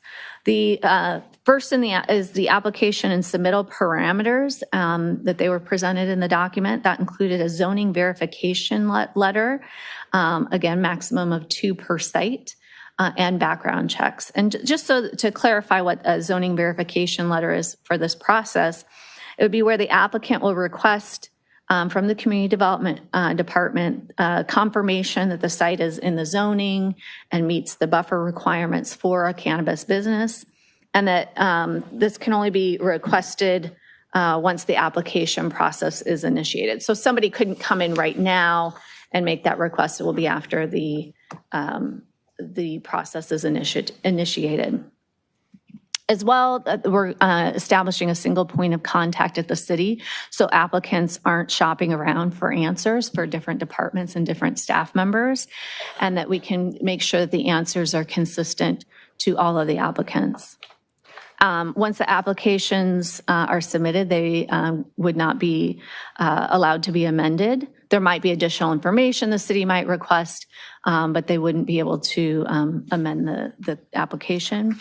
For ownership interest, 1 permit application per owner with 10% interest or greater, so that an applicant or a 10% interest owner isn't submitting multiple applications. For the required documents, a commercial cannabis business permit application, the application form, we had a draft form of that in the agenda packet for tonight. As well, the applicant would need to submit a financial responsibility, indemnity, and consent to inspection terms agreement. The agreement on limitations of city's liability and indemnification of the city would need to be submitted. The application fee and background check fees, property owner consent, landlord affidavit, that's that letter of intent. And then the zoning verification letter. Next slide. The draft permit process document goes through various phases. Again, the Cannabis Steering Committee had recommended going through a phased approach so that you can screen out based on the application information and then move further into the details in the process. The recommended information and documents and questions that the Cannabis Steering Committee had proposed were also included in the submittal requirements. So as we go through the different components, or as you review that, the different components that need to be submitted at different phases, all of the recommendations from the Cannabis Steering Committee were included in that. For phase 1, the determination of eligibility. During this phase, the applications are reviewed for completeness and compliance. This is to ensure all required items are outlined in the application and that they have been submitted. The applicants whose submittals are missing key sections, for example, if they don't have a business plan, they will be disqualified. So it's really looking at that they've submitted the information on that checklist. And so there's no scoring of the applications during this phase. For phase 2, the application quality assurance review. During phase 2, the assigned assistant to the city manager or if it's a HDL representative, if we end up contracting that work. We'll review and score each application using the evaluation criteria identified in Appendix A. That includes a business plan, and there are details in that Appendix A on specifically what needs to be submitted with that, the labor and employment plan, and the security plan. The city will then determine how many applicants will be interviewed based upon the overall quantity and quality of applications received by the city. And then in phase 3 will be interviews. And during phase 3, a staff selection committee will be designated by the city manager and will conduct a discretionary merit-based interview process. The applicants will be scored using the evaluation criteria in Appendix A. So again, there are additional items for them to submit and that they will be asked questions on, and that includes the qualifications of the owners, neighborhood compatibility, community benefits and investments plan, and the proposed site plan. Once all the interviews are completed, the staff selection committee will calculate the scores of all the applicants from phase 3 to create a preliminary ranking. And that ranking will be based on the scores received through phase 3 and no consideration given to the scores prior to that, because those prior scores in phase 2 are what got them to the interview or not. For phase 4, would be the city council interviews. During this phase, the staff will present to the city council the top applicants from the phase 3 process. Prior to this process, we would be have the applicants undergo the additional background checks conducted for criminal background checks that the police department has recommended. And the city council will then interview the top applicants and make a final determination as to which will be awarded the CCB permit. In making this decision, the city council would have full discretion over what criteria to consider when evaluating applicants.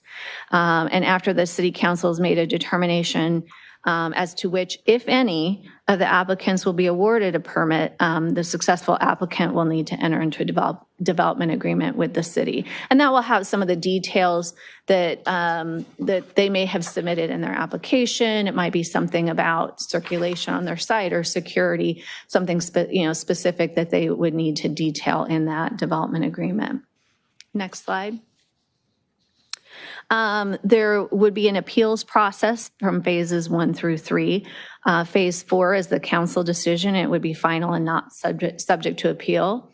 For development agreements, as I mentioned, that would be addressed after the phase 4 and a selection is made.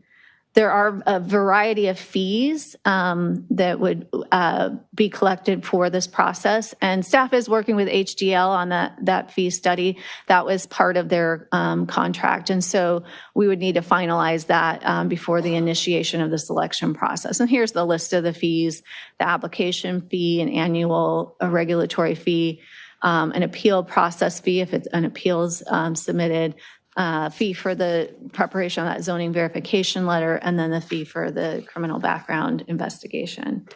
And the next slide. A web page will be created to provide all the forms and the FAQs. Again, there will be a criminal history background check as part of this process. Again, the zoning verification letter will be required. And I just want to be clear, because I don't want to have somebody calling tomorrow saying, I want to have that zoning verification letter. That will not be, we will not be issuing those until after the application process period has been initiated. There are additional supplemental items that the city council can consider. One would be a resolution for process integrity guidelines. And this would be really addressing, the process. I think that the city has gone through this previously with waste management contracts, and it's really about, really keeping the integrity of that process. And a copy of those guidelines were in the agenda packet for that prior process. And then another consideration would be an amendment to the HDL contract for management of the application process. This isn't for them to be the judge of the applications, but rather just assisting in that process, because it's going to, we're going to have a lot of applications to review, a lot of information to verify. That phase one, again, is just verifying that they've submitted the required documents. The phase two would be, if they've met each of those components. And then phase three, it would just be the facilitation of tasks, that, like including the scheduling, any technical assistance. They would not be on the interview panel itself. They're not, again, would not be doing any judging or making the recommendations. That would be up to the city manager's review committee.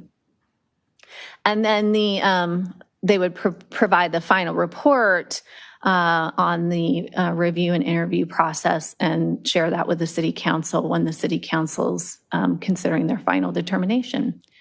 Next slide. So for city council's discussion and possible action tonight, first would be review the draft application process guidelines that, I've really gone through in summation here, but the document was available in the agenda packet, and you can provide any direction on revisions. Again, this was looking at phasing the approach, taking into consideration the various components that the Cannabis Steering Committee wanted to have included, making sure that those were in that appendix criteria. And then finally would be providing direction on a resolution to establish a process for integrity guidelines, and then as well consideration for amending HDL's contract. With that, again, we have AJ from HDL is on Zoom, and Elizabeth's here from the city manager's office. So if you have any questions for us, we're available. All right. Thank you. I'm sure we all have questions. Is AJ here? He's on the Zoom. On the Zoom? Yeah. AJ, can you say hello? Introduce Hello. yourself. Hello. Sure. You have anything to add? How long have you been working for HDL? Can you introduce yourself real quick so the members of the public know who you are? Sure. Again, my name is Jay Kaluri. I've worked for HDL for about 2 years now. Prior to joining HDL, I worked for 10 years in city government in the city of Long Beach. And for the last 5 years, I worked in the Office of Cannabis Oversight there, overseeing their cannabis licensing process. Happy to join you. Thank you, sir. Appreciate it. I thought it was very thoughtful, this report, the way you have it laid out, the multi-phased approach, the way that you have, you're screening the applicants. You're not spending so much time on all the applicants the same amount of time. It's is it complete? Yes, no, moving on, moving forward. I really appreciate the neighborhood compatibility portion of it, because that's something the residents are going to be very concerned about, is where is this place going to go? So if we give them a license, we know where they're going to go, and the neighbors can speak to that. I appreciate the last 3 months of operating costs, to have that in there as funds. I'd actually like to see that maybe even longer. And I'd like to have in here a revocable bond or some sort of bond, so that if they don't pay their taxes that they are owed, we have something somewhere to go, like we do with the EIR process.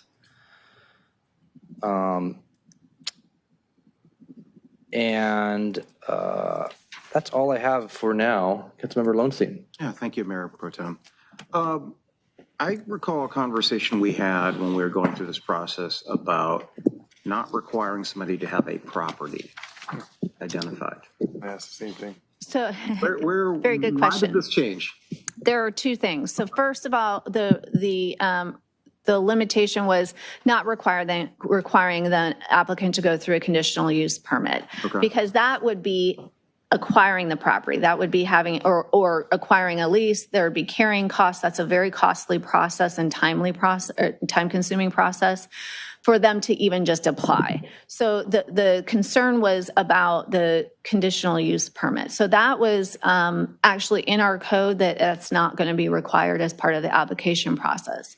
However, what we, at the July council meeting last year, we talked about, that particular issue specifically, and then talked about a letter of intent might be okay because it's not something where it's requiring a lease, it's not requiring that conditional use permit, but it is demonstrating that there's some thought that's gone into what are the security needs of the site, what's surrounding that site. So they've really considered what are the issues with that particular, with a site that they're interested in.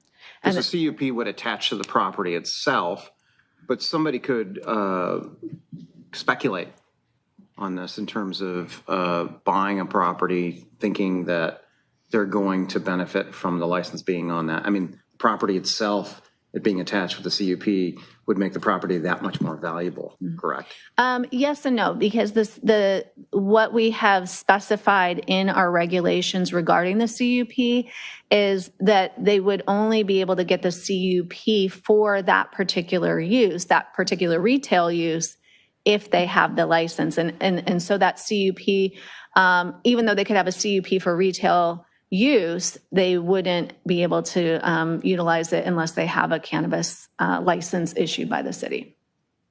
So let's say the owner, the person, one of the licensees decides to move within the city for some reason. Let's say they're priced out based on rent. Would they lose the license because it's attached to that piece of property, or could they actually move? I think they'd have to go through that conditional use permit process on another site. And then once they have that, as long as it meets all the buffer requirements and they're not within 1,000 feet of, whatever the other site is, then they could locate. The reason why I asked it is let's say somebody's granted a 5-year lease. They get the license. At the end of 5 years, the landlord could say, pay up, or else you're going to have to go through this process all over again. Because you're gonna lose you're gonna have to move out. That's why I say that. Yeah. Does that make sense? I totally understand what you're saying with the lease.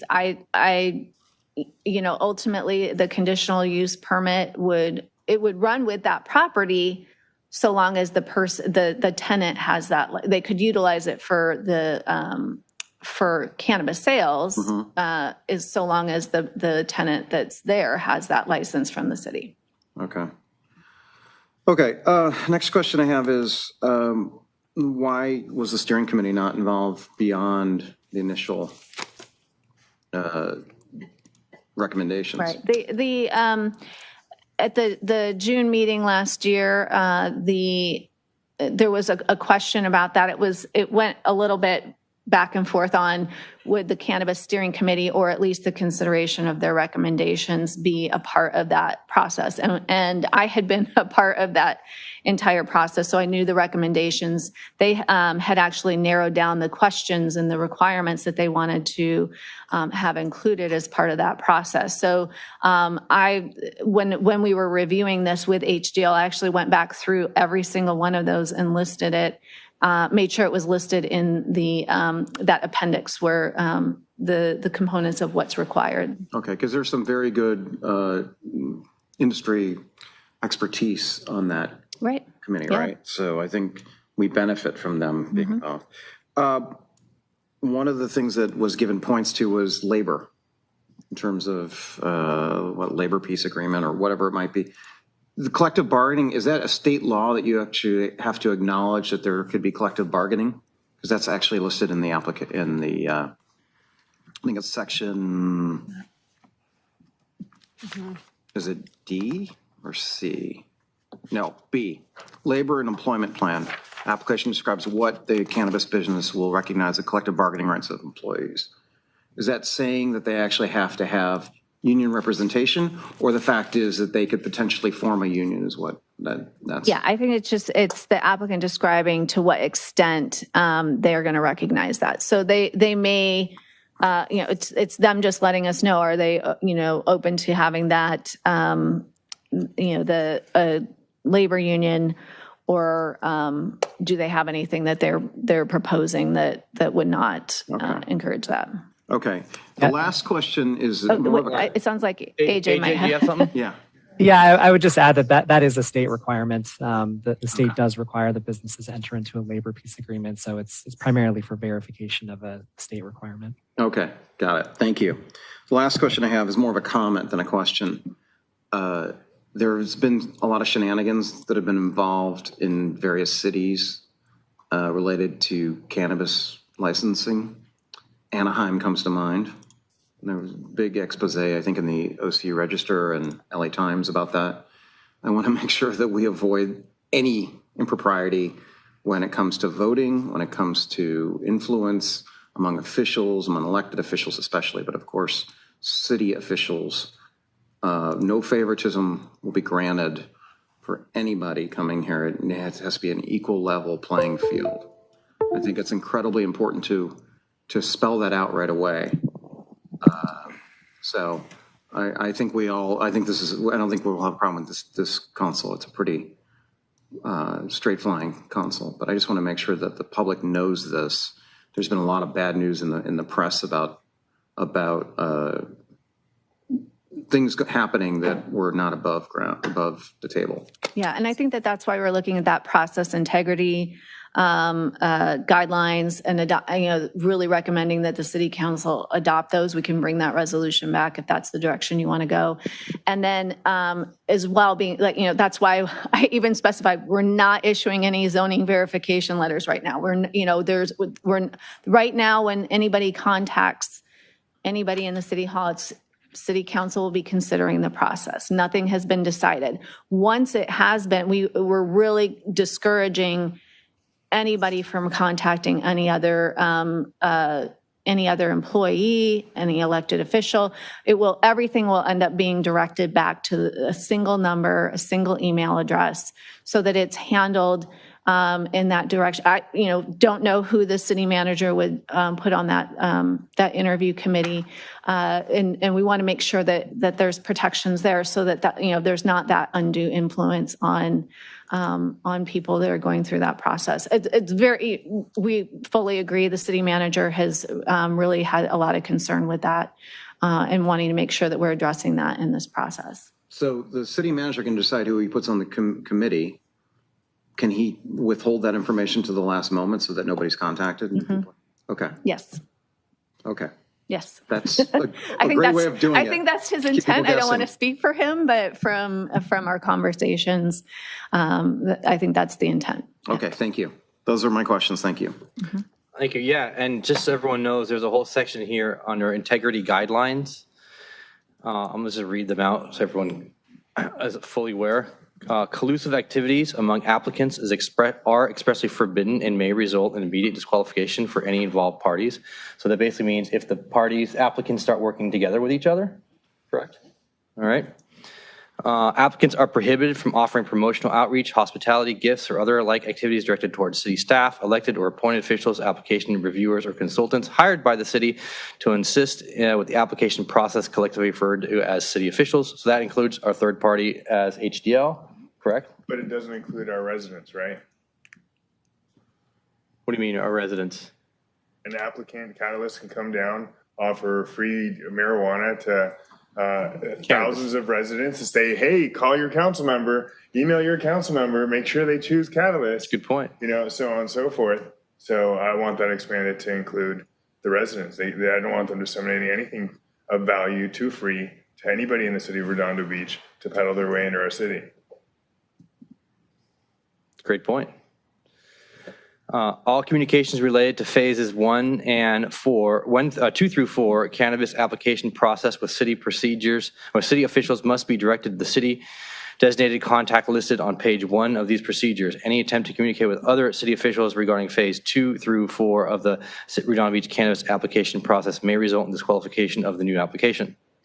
So a quick question, what happens if someone just emails one of the council members and said, hey, I want to turn in an application? Would that be considered disqualification? I can answer that question. Perfect. The intent here is primarily to focus on phases 2 through 4, which relate to evaluation and scoring of the application. So you can see in the attachment the evaluation criteria, sections A all the way through H, what's being considered for actual selection. This is not meant to address applicants coming into City Hall to ask about zoning verification letters, seek clarification about the process, to pose that type of question, can I submit my application? It's really intended for the scoring criteria specifically. So I hope that answers your question. Yeah, that's good. Notwithstanding the restrictions on communication set forth in bullet 3 above, nothing in this policy is intended to restrict or prohibit proposers from communicating with city staff and officials during interviews in phase 3 or during an open and public city council or commission meeting. So basically, if you come down here and give public testimony, you're more than welcome to, or if you're an applicant and you need to talk to city staff, you're more than welcome to as well, but only to them. Any evidence which indicates an applicant has failed to comply with the guidelines described in this document may result in the applicant's disqualification. Any questions regarding the cannabis or regarding the guidelines shall be in writing and shall be transmitted by email to city designated contact. So I like that suggestion you had up there, Councilmember Baji, because we don't want anything like that. All right. Who is Councilmember Baji? So first, to the students out there, I want you guys to know that despite the fact that we're approving an RFP for potential cannabis license to be distributed in the city, we do not condone youth use of cannabis, and we highly encourage you to refrain from any cannabis consumption until you are an adult of age to consume cannabis legally. All right. So we have somebody from HDL. What was his name again? AJ. AJ. All right. So I didn't see our contract with HDL for this in the packet, but I assume it did not have an NDA prohibiting HDL from communicating with, cannabis distributors, retailers about the fact that they were doing this work for us, right? They have like NDA. Correct. Is that right? I mean, that's correct. We do inspections. We audit businesses. We're involved in overseeing cannabis programs across the state. So we do interact with cannabis businesses, but we would be held to the standards that are described here. So my concern that we articulated, as Councilmember Lowenstein said, I guess the worst outcome of that concern is coming to fruition here, because there's a property on Artesia and Phelan up for sale, listed at $2.9 million, or $2.99 million. And I talked to some real estate experts. They said that property is about $1.4 to $1.6 million. Within a weekend, though, it was in escrow, and it probably at that $2.99 million number. And why is that the case? That's probably the case because somebody is speculating and has gotten into escrow on contingency or on a conditional escrow, speculating that they're going to be able to get a cannabis license there. And that has taken a parcel that would have been great for the city to acquire off the market. And so there has got to be a better way to do this than to require people to have leases or an interest in property before they are, they're qualified by the city manager's office or even the city council ultimately to be the licensee in the city. And maybe it's that we choose the winner, and then they can go find a property, and all they need to show us is that they have a lease or a property right that permits them by the landlord to have a cannabis business there. But this phenomenon that we're trying to avert is already occurring just based on the speculation that we're doing this. And somebody must have been in the know, and I'm speculating because I only heard about this coming to us this week. So I'm speculating that it's HDL, getting the word out. You're not a law firm, right, AJ? We're not sharing any of the information related to design of the application process with anyone. I do want to clarify that the requirement right now in the procedures is not to lease or own a property. It's simply to obtain owner authorization. So they have to sign a form approving that the applicant can apply for But an application. AJ, realistically, how is somebody going to get the owner of the property across the street? I want to do a cannabis business there. How am I going to get the owner of that property to sign off on me doing a cannabis business there unless I have secured a lease or some sort of property right to conduct my business there? What do you think this letter? What do you think this letter is going to read like? What are you expecting the letter to read like? And are you providing a form letter that you want these people to get?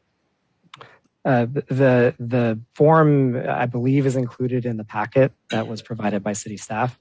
But I would also add that the entire process is at the discretion of the city council. So if this or any other element of the application process needs to change, it can.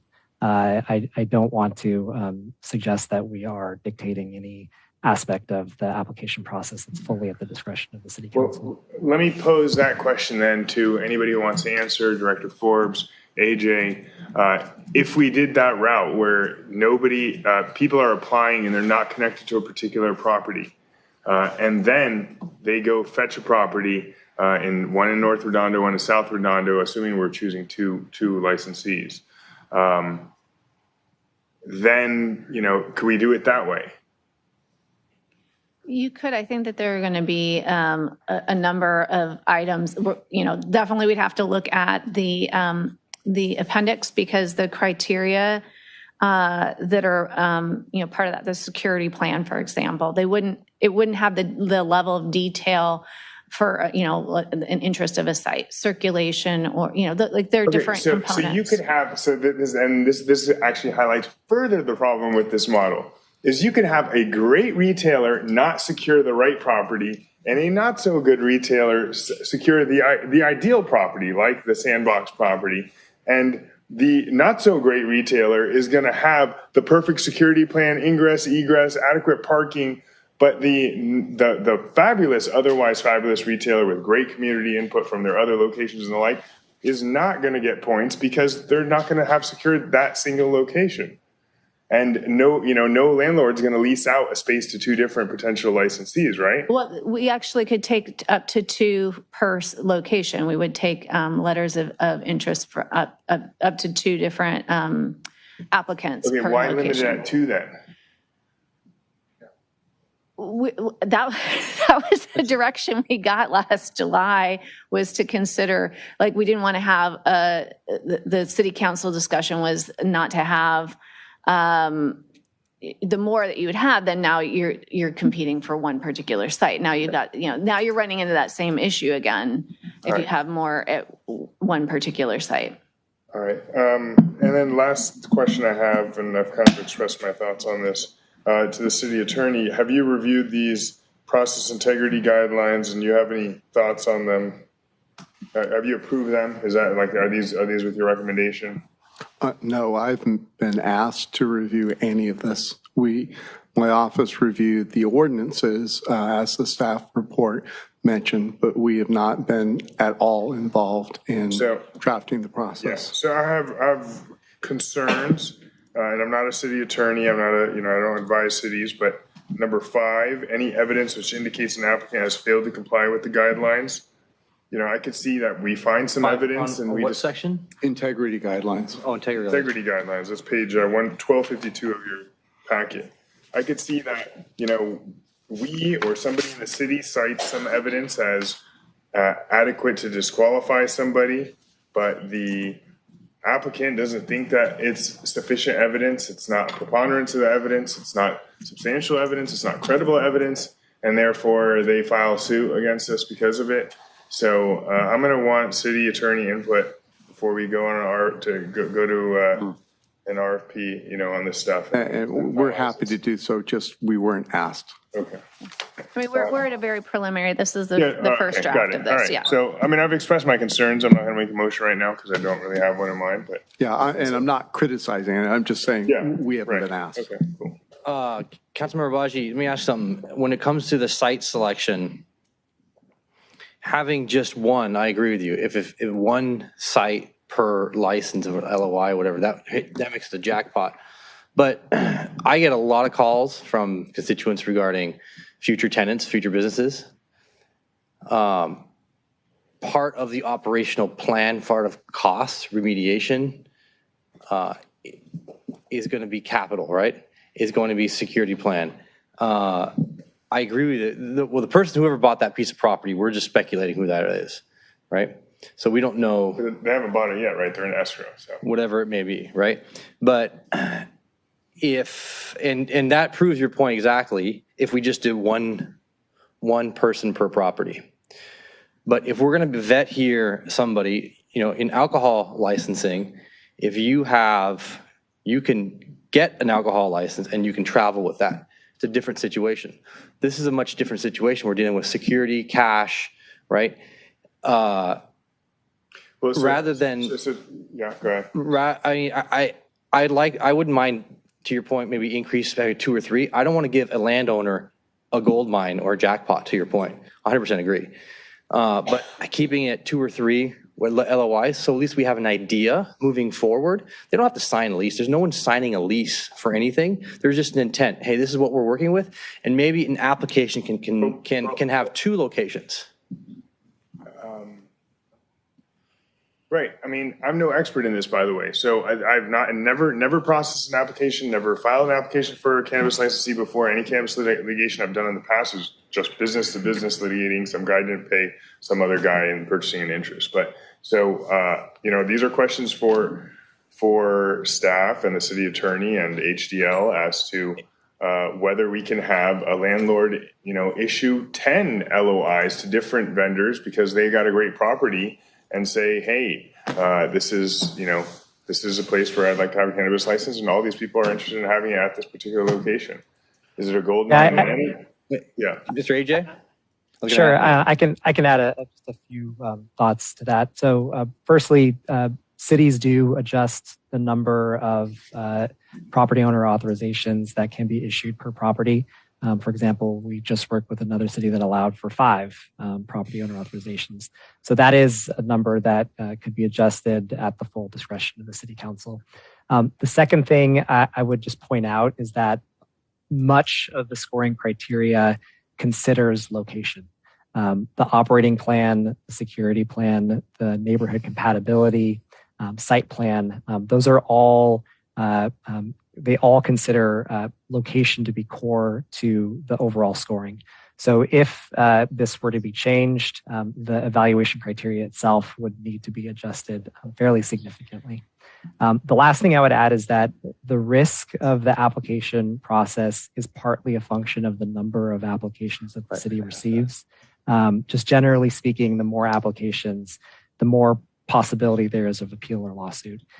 So by eliminating location requirements, it does, by definition, increase the likelihood that the city will receive more applications. And the real concern would be some communities that have attempted that have received over 100 applications, because then the likelihood is extreme. You're going to have 2 winners, and in that case, 98 losers, all of which would be in a position to appeal. So just some considerations, again, not trying to dictate policy, just providing some other I appreciate that. But when you keep the number small while you potentially minimize litigation, you are also opening the door only to the select few who had the inside track and knew that this was coming up for the city, right? I don't know about what do you mean by knew that this was coming up? The zoning requirements have been in place since the ordinance was adopted. This policy question is being introduced and discussed now and can be changed. So broadly speaking, you're right, it is a balance. There's trade-offs inherent to every policy decision here, and where the trade-off should be made is up to the city council. To build on what you're saying, I mean, the barriers to entry is what we're talking about here for, whatever business is going to be applying. How many locations? There's very few locations that are in these zones that are outside the buffer zones. So whatever properties, I mean, it's already kind of a gold mine in that there's only a few of them. But some of the other barriers we're setting right here, it says like minimum years of experience in operation, 3 years. I mean, the industry's only been like 5 years. So that really limits the number of applicants that we're talking about to. Fine with that. Yeah. And then the other thing in here, there's a whole section on the community benefit investment plan. And I think that while it's, it's nice that we're talking about engaging them in the community, but we also don't ask that in any other business. I don't know why this one is specific to that.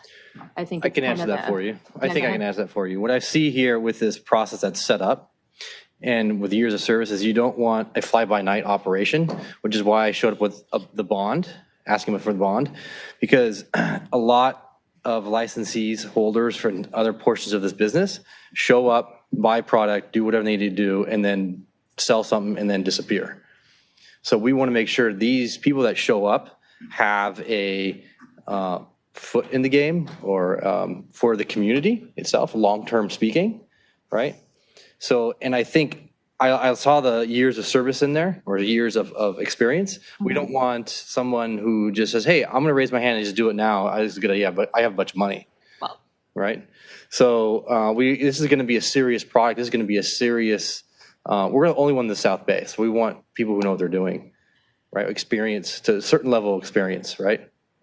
Right, but I think we don't want to limit them to just the ones that are the biggest players and have been doing it for the longest time. I agree. Yeah, I agree with that sentiment. I'd be open to reducing the years from 3 to something still protective of the quality of the applicants that we get. And to your point about Section G, the community benefits, and that a shall not be named organization tried to sell the community on this in a recent election.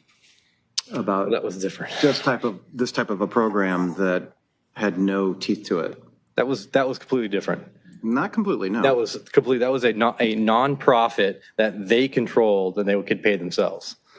Well, that was a that's farce. not well. Anyway, the point is that while it's admirable to put that in there, if there's no teeth to it, then I think that could be, I mean, we talked about after phase 4, there's the development agreement.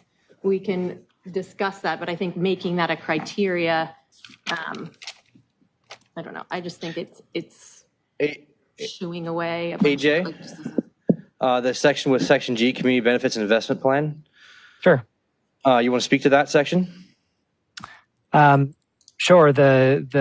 The purpose of this section is to have the applicant describe how they intend to reinvest in the local community. There's some broad parameters that are described here, directly aiding, participating in or funding the work of local nonprofits, community-based organizations, civic organizations, or social service organizations. To the extent that whatever they commit to during the interview process, it could be memorialized. That could be done through the community benefit agreement. But anything that applicants state either in their application or during the interview becomes a condition on their license. But if this is something that the City Council doesn't want to see as part of the scoring criteria, it could easily be removed. Just keep in mind that all of the categories, because they have points assigned to them, there have to be some criteria within each category to ensure that a question or questions could be asked that allow for scoring of that entire section. Okay. Councilmember Barrett, you have any questions, comments? I do. Thank you, Mayor Pro Tem. Hi, AJ. Thank you for being with us here tonight. Absolutely. Yeah. So a very important goal for myself and likely the City Council at large is to insulate us from litigation and liability that may otherwise result from this process. And I wanted to ask you, what steps have you and your company, what have you taken to ensure that the CCB application process and the potential process integrity guidelines, that those have been drafted with an eye towards limiting the legal exposure and liability of the city based on your experience in this field, consultations with an in-house attorney if you have one, and any other steps? Sure. So that's a great question. And probably will be a lengthy response. So I've worked with HDL now for a little over 2 years. I have not been directly involved in all of the iterations of our recommended application process. However, I am very familiar with our current process and the reasoning behind it. We're constantly revising and improving our application materials with every city that we work with. To date, we have conducted somewhere over 1,700 cannabis application reviews. We have fought a number of appeals related to those processes, and we've used those experiences as an opportunity to improve what we recommend to cities. But broadly speaking, I do want to emphasize that there is no perfect application process. There will always be challenges in appeals to a competitive selection process. There are ways to minimize risk. To be honest with you, the best way to... Sorry, are you still there? Yeah, please be honest with us. Okay. The best way to minimize risk is through a public lottery. It's very difficult to challenge the results of a lottery from a legal standpoint, but most cities choose not to follow a lottery system. The reason being that cities want the best operators, and random selection does not always result in selecting the best businesses. So setting aside lottery as an option, most cities default to a merit-based application review like you see here. The challenge with the merit-based review is creating separation between applicants and their scores. Applicants have gotten very good at putting down exactly in writing exactly what they need to say to get the maximum points. So what we recommend today is a hybrid approach. It starts with a merit-based application review, but that's intended for quality assurance only. We get involved in that process, but it's really intended for quality assurance. It's not to select businesses, but rather really to set a minimum baseline above which quality applicants can move to the interview phase. And the interview phase is where the bulk of the selection takes place, both through staff interviews and staff involvement and city council interviews and city council involvement. And the advantage of interviews is really threefold. The first is that the panel is composed of city staff who understand the community. Second, the interview questions really focus on areas that align with staff experience and expertise, things like neighborhood compatibility, community benefits, the status of the existing site, the proposed design of the facility, and so forth. So broadly speaking, public health, public safety, welfare, topics that city staff are in a really position to score. And then finally, the interview panel is granted discretionary decision-making authority through the interview process. So in other words, there's greater flexibility to apply subjectivity to interpret applicant response to create the best separation between applicant scores. We have had success in defending the interview process, but I do again want to really emphasize that with any other highly competitive RFP process, there's always going to be risk of appeal or lawsuit. That's just a reality of the cannabis application process today. Okay, AJ, thank you. Have you worked with an in-house attorney or outside counsel to address reducing and limiting liability from these types of processes? Have you had somebody look at this with a legal background? Yes, we have an in-house attorney who we work with on this issue specifically. We also try our best to work with city attorneys with every client we work with and learn from the input that they provide us with. Okay. And you mentioned the public lottery system. Could you send us a sample of the guidelines for a public lottery system, what that looks like? Yes, I could do that. All right. And then on the interview phase, that seems to be a fairly subjective phase of the process. Am I understanding that right? That's correct. Within the parameters of the scoring criteria, within the parameters of a scoring rubric as well. So there are guardrails for the panelists that they have to operate within, but it is designed to be a more discretionary review. Okay. Have you seen litigation come out of challenges to the interview phase, the subjective process? Litigation, not to my knowledge. Appeals, yes. we always receive appeals. It's very easy to file an administrative appeal. The value of the licenses themselves, the applicants have an incentive to file an appeal. But we have had success in defending appeals for the current design of the process. Okay. Where throughout the application process have you seen legal challenges? Is it the application, the CCB application process itself? Is it challenges to the integrity guidelines? Where have you and your company seen legal challenges come up most frequently? Most frequently, it's not so much related to the design of the application process. It's related to whether or not the city followed the application process as written. So once the procedures are adopted, they have to be followed. So the goal really is to ensure that before adoption, they are written exactly how the city wants to see them, because once they are adopted, they cannot be deviated from. Okay. But would now be a good time to make a motion to direct the city council, the city attorney to, you want to wait for that? I think if we package it all up after we get some comments from the public as well. Okay. I mean, you can make a motion. Whatever's most prudent. You can make a motion, we can start amending it so the public has something to comment to, which is fantastic. I'm sorry, please go. Yeah, and so that way we get some points going. You could do that as well. Okay. Yeah, and sort of the big picture is to request that our city attorney take a close look at these proposed processes and procedures to ensure that we're getting advice as to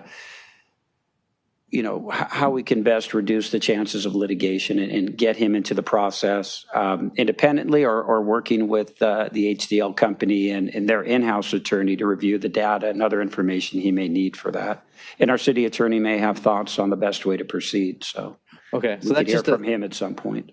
I mean, that's just more of a thought right now. We're not that's not really a motion unless you want to make a motion to approve or to move forward with this and amending certain portions of it. But I think we could, if we write this down here a little bit later, hearing everything will be better motion as a whole. Okay, yeah, to have the city attorney look at this before we sign off on any of these processes, so we don't get ahead of ourselves and then we have our city attorney here to help, so I'd like it. Yeah. Okay, it can wait if that's appropriate to do that. Councilmember Baji. Just to Councilmember Barron's point, are we able to shift, AJ or Director Forbes, are we able to shift the cost of any litigation that we get onto the awardees of the licenses? Or is that like a indemnification? Tax? Could that be incorporated in their development fee? That, hey, we just got hit with this lawsuit. We don't want to bear the cost of it, but this is a cost of your doing business. You got to indemnify to a certain extent, the same way that this initiative had been set up. The initiative that failed by a 25 to 75 margin. Could you be more specific? I'm sorry, I'm not able to speak to that. That's more of a legal question and an indemnification question. That's a question I'd like us to look at when this comes back. And I'd really appreciate some analyses on the best path relative to leaving properties free to the best properties for the most number of we don't know what the best qualified applicants. Right. But clearly the market has a way, and you're secluding. If there is a best property out there, you're limiting it to 2 applicants using it. Well, and the one thing that you may want to do is give an indication, if you have thoughts, as to how much you want to prioritize the quality of the owner compared to the quality of the site. As AJ mentioned, this scoring system is very heavy towards the quality of the site. When I hear comments from the council, it sounds like you're at least equally concerned about the quality of the owner. So you may want to give some thought as to how you would want to change the scoring system. Let me just address that. I would prefer to keep the heavy emphasis on the quality of the site, because you can have the best owner at the wrong location on Aviation Boulevard, and all of those residents will go absolute berserk about the parking, the lines outside their house, and so on and so forth. So the site's importance is paramount. The owner is going to have to meet the rigorous standards of operating in our city and the state's requirements and the like. So I'm not really terribly worried about who the owner is as much as the site. I'm worried about both. Yeah. Well, Yeah, and so you may want to balance it out, or you may want to lead to Or you could do a straw poll. more per site. But just you should decide what, like, do you want it weighted that way or Mayor the Pro way Tem, currently could is? you do a straw poll on weighing them equally versus? Well, you can just each emphasis on the site? individually say what you're thinking, and that will give us a sense of, is it worth coming back with an more equally weighted? Does the council, and your final motion will probably indicate what other iterations of scoring you'd like to come back to. Yeah, if we have a process set up where a bad owner loses everything, then we have control.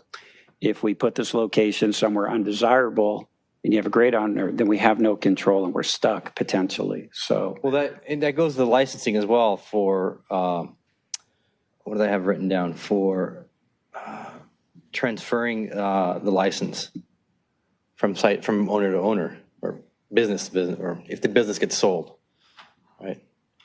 As well. Allowing businesses to get sold? Yes, that's in here. After 3 years or something? 3 years, I want to say. It's a deep. But that's actually one of the questions I have in here in terms of we need to be able to be given more leeway and to say no. I'm getting. But going back to the original question at hand, Councilmember Lowenstein regarding equal weight or more weight or less weight, applicant versus site owner. Is that the only criteria that we should weigh heavily? Because Site. We're just talking about site right now. Okay. I'd like them to be equal. Okay. But not necessarily equal to all the other things in our labor and employment plan and community benefits. To me, those two things are more important than the other things that are in here. That's my take on it.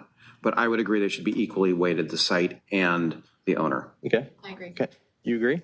Councilmember Baji? Site, more heavily on the site. as far as the site, how's that going to work? For example, we have Artesia Boulevard. That's outside of the buffer. Does that mean that that's open for potential cannabis business? Yeah, well, it's still open as part of the Parts of it zoning. are, some are not, actually, I think. It depends upon the buffer zones for the parks and schools. Yeah.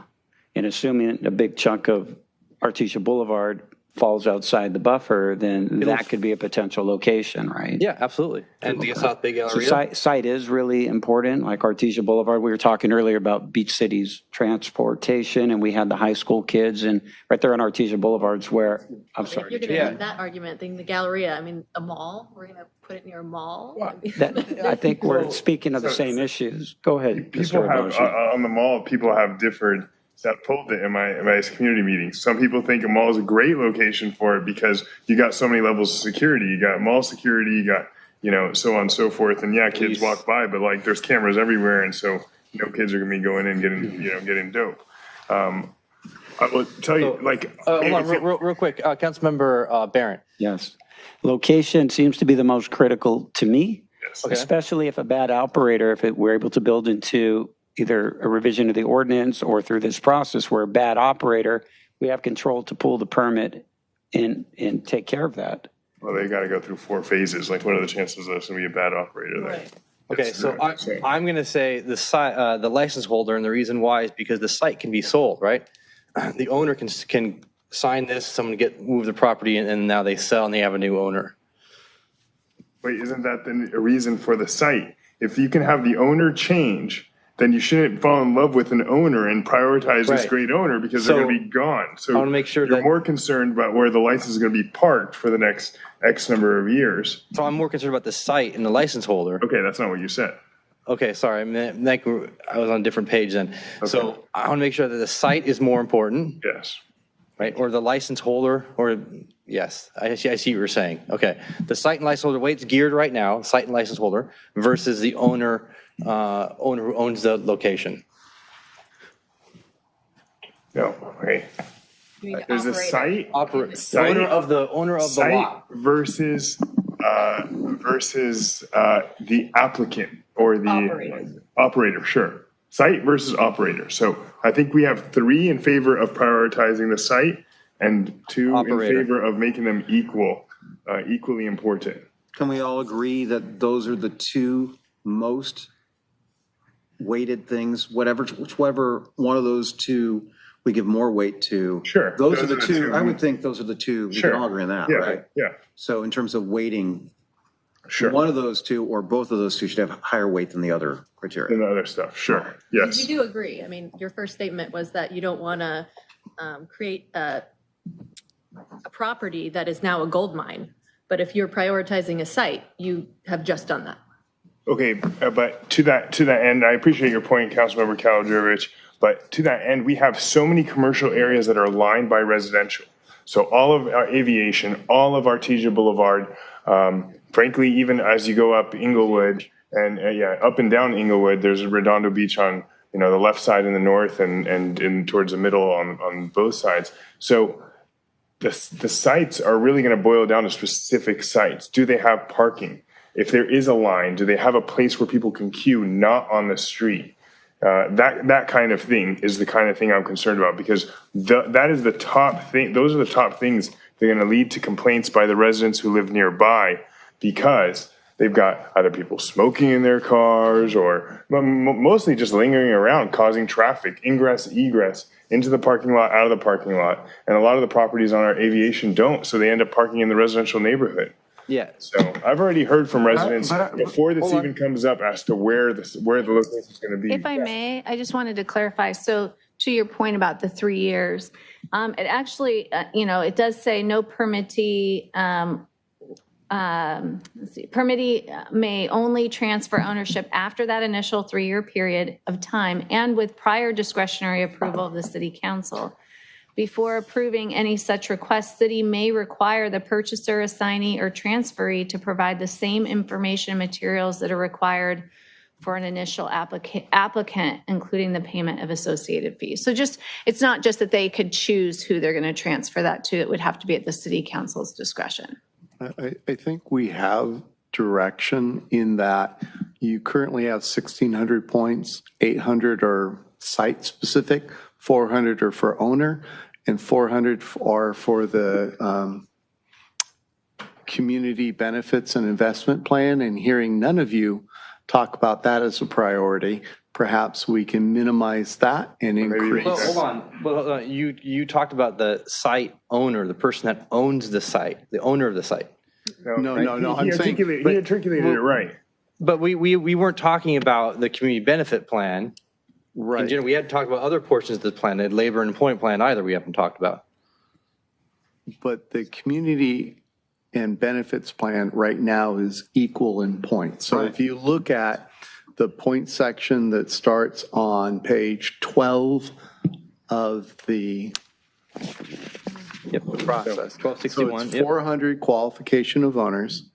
You have 400 in neighborhood compatibility plan, which is more the site. You have 400 community benefits and investment plan, which doesn't seem to be a priority for. Well, plus, as Mayor Pro Tem just pointed out, people can manipulate that. So I'd then 400 for the site plan. So you basically have 800 for the site, 400 for the owner. Right. And then you as phrase, the community benefits investment plan is equal to the owner. So like to count. I would say just to counter that, sections A and E are kind of, to me, looking at the owner because it's qualification of the owner and the business plan.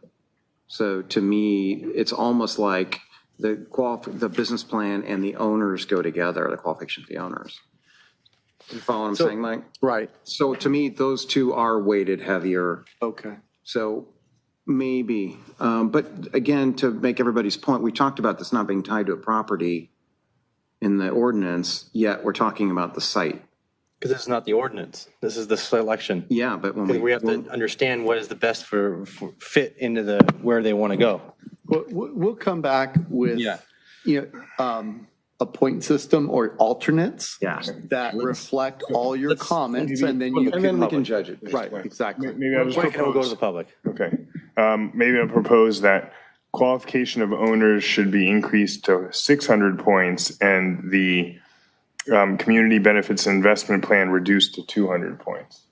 That way, Yeah, I was thinking, y'all's concern. and if we, Maybe Yeah, we let me can bring have it- some options, Okay. like you said, Mike. All right. The next time, give us some Instead options. of We doing can up here, discuss that we'll then. give you multiple ones, and then you can coming back refine. anyway. Yeah, Yeah, exactly. all right. I Members- just wanted to know what your priorities were, so we could give you options. Members of the public, Joan Irvine, you are first, and you're the only one I have a card for. Congratulations, Mr. Irvine.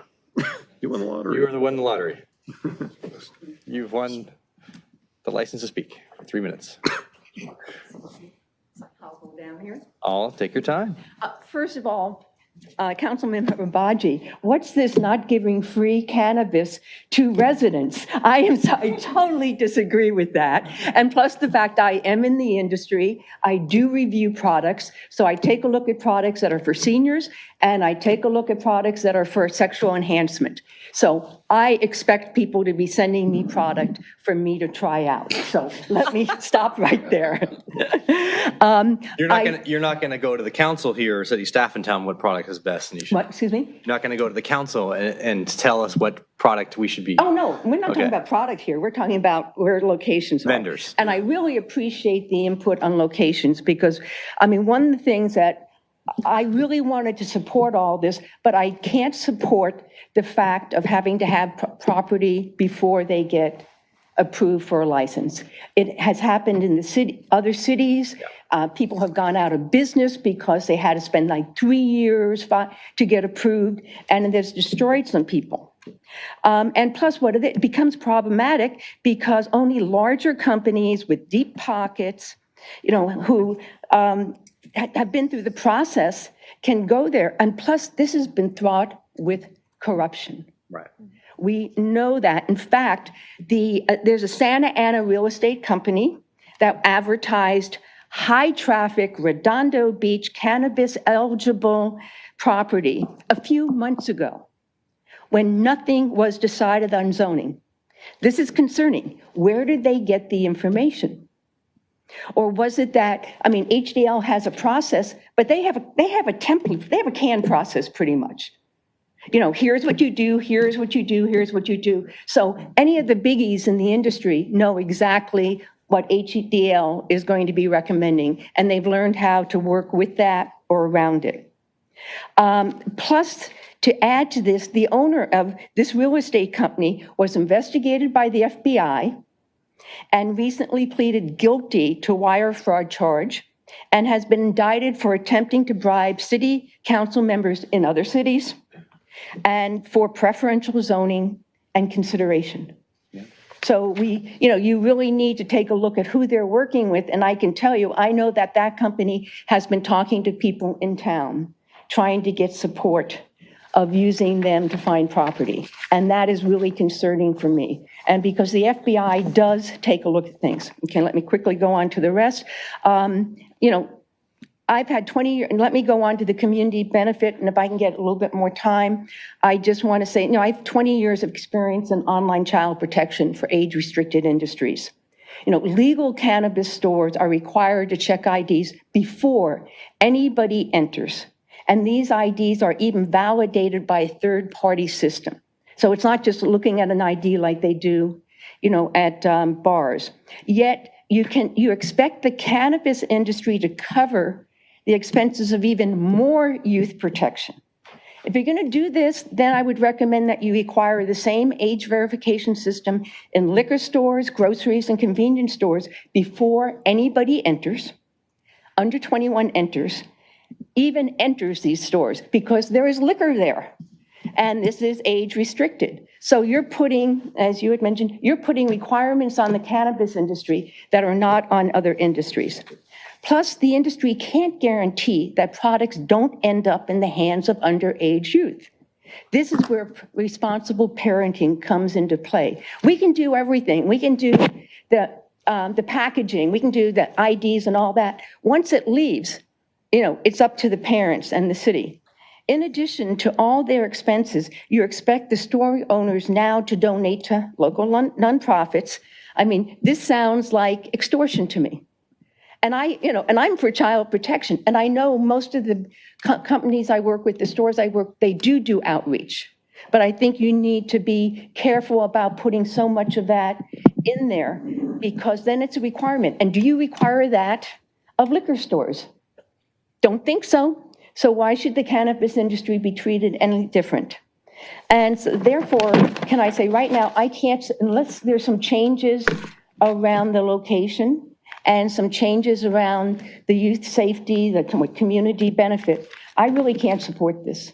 And that kills me, because I want that dispensary here. I want people to have access to it. Listen, I'm here with a walker. I have been living on CBD to take care of inflammation and CBD and THC rather than taking prescribed medication, because it's less dangerous for me. And so I really want it to be here. I want us to be able to get the tax money out of it. And I like us just to go forward with all this, but do it correctly. I mean, we've been at this for 5 years. I don't want it to be another 2 years before this happens, so. Mr. Ryan, can I ask you a question? May I ask you a question? What? May I ask you a couple questions? Sure, yeah, I'm okay. Perfect. You're in the industry? Yes, I am. Okay. Are you going to go for a cannabis license here in Redondo? If somebody wants to give me a couple $1 million, I will, because that's what it's going to take in order to qualify. No, I am not going. That's not my thing. I'm hoping to do some education in the city. Right. So I do have that where I want to be doing cannabis education. Okay. Do you have any licenses or part of any business licenses? You just review product and... I review product that I can then tell people about the product and, make recommendations. So. Okay.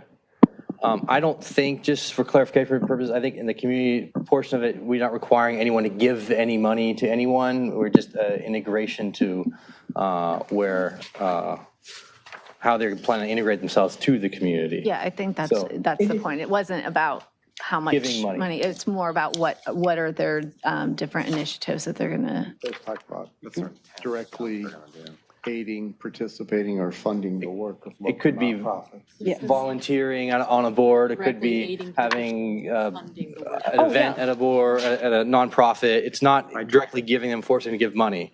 And I think to your question, right, the alcohol portion, we do have requirements on the alcohol to make sure that they do participate in education, right, for high school for underage drinking, and they go through those classes and make sure that they don't sell to underage minors or underage drinking. Do they? I don't know that that's a city requirement so much as it might be an ABC requirement. Yeah. Right. Okay. Yeah. So, I just want a fair playing field for everybody, and I really want, as you know, I want to support this, but with those issues in there, I just really can't. So. Okay. And I'm looking forward to the revisions. So thank you. All right. Free for all. Anyone else come down?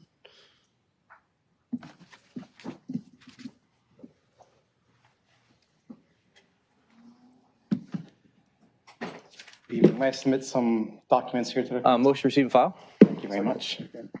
Anyone opposed? All right.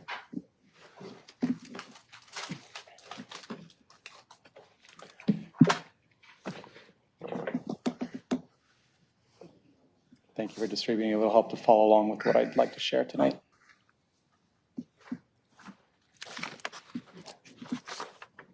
Take one of you.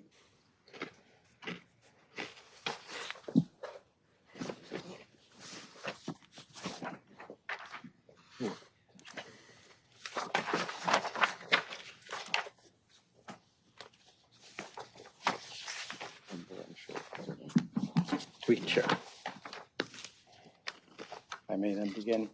Thank you again for considering this, all the years that we've gone through this stuff. I have to say, when I first saw this item come up and saw the documents with it, I really thought that staff had made a major mistake and included what Elliott Lewis and others in company had put in for their scoring criteria. It looks very, very similar to that. Furthermore, I've heard this evening to where, after we've had a conversation with staff, called me hearing that I was going to be objecting to some of these things on here. My concerns about not them reaching out to the Cannabis Committee, as was directed and the stuff in here further. I've seen them say it tonight, oh, we've reached out, we've talked, with this and that. Why is our committee's recommendations not included in tonight's packets? I'd like to know where that report is not in here tonight. Going through some of the stuff in here tonight, I'm going to finish with the recommendations that's here on the first page here this evening. Starting off with council directing staff to involve the Cannabis Committee within this process. It was directed, you have the quotes that are coming in there, you can watch it for yourself. We had waited 6 months, I reached out to staff. Staff finally responded with the email in there saying that the city manager is not going to be working with the Senate Cannabis Subcommittee, and that if they change their mind, they'll let us know, despite council making the direction to connect with us on that. On the cannabis property requirement, I am really just blown away with how much time we've wasted this evening about talking about it, in part because if you look at our cannabis ordinance, it states on there very clearly whether or not applicants have obtained a property for the purpose of their commercial cannabis business prior to their selection shall have no bearing to their selection. It is very clear. This is what we all discussed. This is what council had discussed, what community had brought in before. This was exactly what Measure E with Elliott had come in, where he said we require the property so we could game the system in there. This is why council had given an alternative to the community supported instead. So for us to now have here tonight this concept of discussing about properties like we're in there absolutely makes no sense to me. You can see on there a number of listings on there as to what the issues are, as to why a property come in there. Price gouging from the landlord, making that golden ticket we talked about before. I want to point out, HDL had mentioned earlier, in the city of Corona, where they had this in here, they had actually selected applicants, 2 applicants that are one licenses, that each had the exact same property. That has led to a lawsuit that the city has had to deal with since then. Of course, is that brought up? It's not. Furthermore, when we come to the stuff, we talk about the corruption coming with this in here. It was mentioned earlier by John Irvine, Melahat Rafihi, and you can see multiple articles here on that. She has a cannabis property company with her brother, Milad Rafihi, who have gone around, this is what they do. They go to city councils, they use her political connections so they can set up the property zoning for it, and then they require the property within the ordinance. And then they go around and actually purchase those properties so they can sell them back to cannabis companies or game the system. You can see within the packet here, one that they are advertising here in Redondo Beach. This is actively happening to us right now. This was the whole reason why we discussed not having a property requirement within our stuff. If I may have just another minute of time here. Motion to extend. Second. Thank you. Anyone opposed? 1 minute. 1 minute. And yet you see HDL here clearly has the site plan property within the selection process. I'll continue going from there. Community Benefit Fund. Again, I won't go to extent on that stuff. Elliott had used that to an advantage to bring it forward on that. I look at that quite frankly as a double tax. The industry is dying. You only need to Google it very quickly. We are overtaxed like crazy on this stuff to now put in a community benefit fund on top of the taxes, which is exactly the whole point of the tax on how we're giving back to the community. Doesn't make sense. And on top of that, to not have teeth for this, if they don't come through with what they put in a community benefit fund, are you going to yank their license? How are you going to enforce that? How about the county health permit? We said we were going to have a county health permit in there. There's no county health permit in there. If we're requiring the property in there, why shouldn't we also have the county be evaluating the property to make sure that we've got those guidelines in there so it can be part of this whole selection process?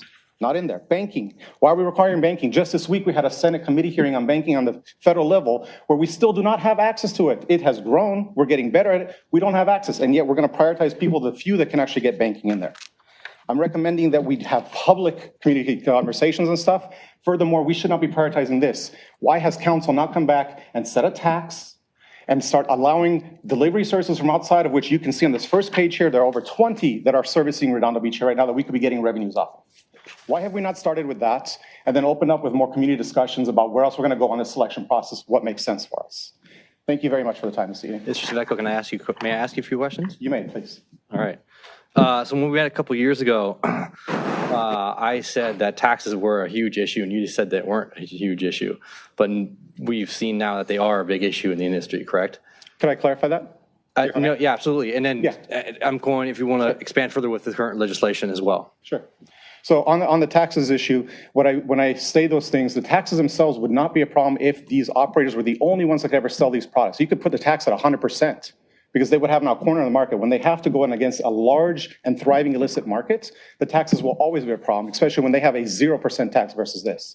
Now we've gotten to the point, and I can give you all the details for it. For the last 6 quarters on the state level, revenues have gone down quarter by quarter to where Q4 of last year, we are down $100 million in state revenues year over year. The industry is actively dying. There's an extinction event right now. For us to consider and going through this right now, for rushing it, for what reason, I don't understand, which is why I'm recommending delivery or otherwise to go forward. Hope that answers the question. Were you on the Cannabis Steering Committee? I was. Are you in the industry? I am. Are you seeking or going to seek a license here in Redondo Beach? I have not made that decision yet. Do you have a license anywhere in Redondo Beach? I do, and you know that. You came to see the facility. Well, I'm just I saying. have. It's a great tour, great place. Yeah, I have. Thank you. So you have a license and you're in the industry right now? I am. How many licenses do you have? Only the one. Only the one. Correct. And if the situation is correct for Redondo, will you go for a license in Redondo? I would definitely consider it. Why not? Why not? That's the whole point.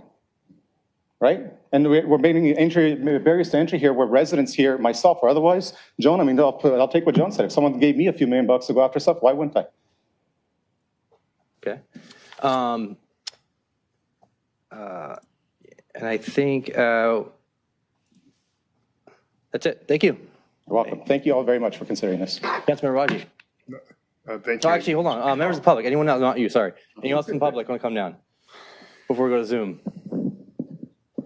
Anyone on Zoom? Yes. I have Sarah Armstrong.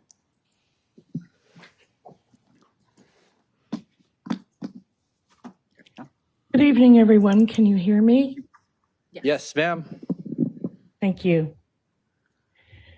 I am Sarah Armstrong. I'm the outreach chair for Los Angeles and Ventura counties for Americans for Safe Access. Founded in 2002, we are the nation's oldest, largest advocacy organization for medical cannabis patients. Americans for Safe Access is deeply grateful that you have persevered in your efforts to bring safe access to the South Bay. It should be noted that Redondo Beach will be the only access patients have to clean licensed products in the South Bay, something patients have been waiting for since 1996, a period of 27 years. Your efforts are nothing less than historic, as well as being deeply compassionate. We believe you will be pleasantly surprised as to the quality of the applicants your cannabis program will attract.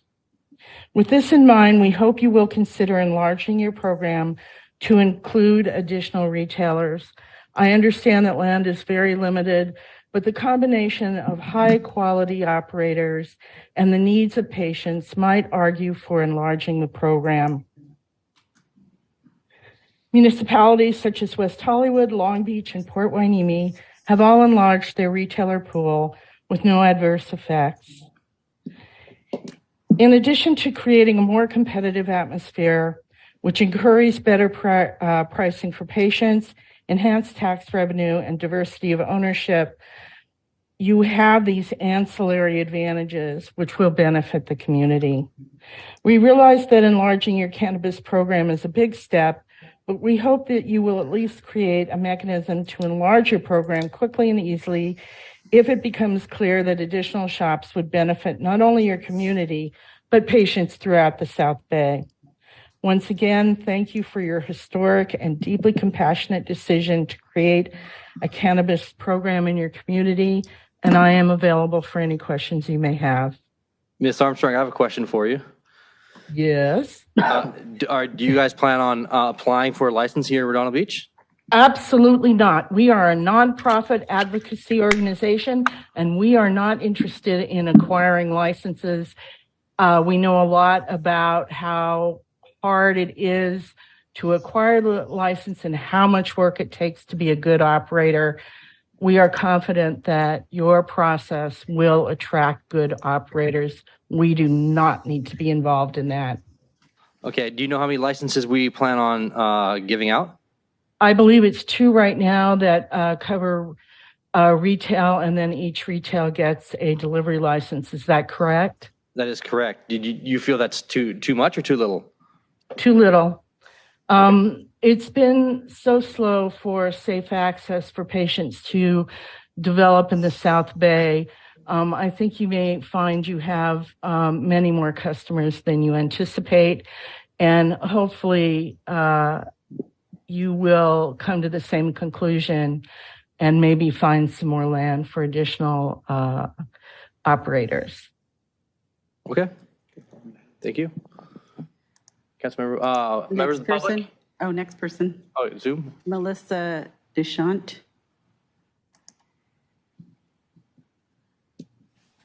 Good evening, council members, Mayor Pro Tem, and city staff. Thank you so much for this opportunity to speak. I just wanted to share, I'm a District 1 resident. I'm a scientist. I'm a parent of a 14-year-old in our fabulous school district in Redondo Beach. I also have the privilege of serving as the 33rd District Director of Legislation for the California State PTA. And I just wanted to share, I've been following this very, very closely from the very beginning. And I was thrilled that there was a cannabis steering committee, largely because there was a public health representative from the Beach Cities Health District on that. And I remain very concerned now that there hasn't been the continuation with the steering committee, specifically that input from the public health entity. And I would love to see some sort of transparent community outreach, workshops, whatever it may be, to get ongoing feedback, particularly from that public health input. As I understand it, Hermosa Beach worked with a public health outreach with regards to working with Beach Cities Health District for what they have done. The reason I'm so concerned about this is, again, as a scientist, cannabis is not alcohol. And there's very, very elegant data that was done by the RAND Corporation here in Los Angeles that showed that students and youth who walk by cannabis dispensaries over a 30-day period are likely to use cannabis 60% more likely within 30 days. Students who regularly use cannabis are more likely, if they're heavy users, are more likely to drop out of high school, not matriculate onto college or a career. They're likely to be saddled with lifelong mental health issues.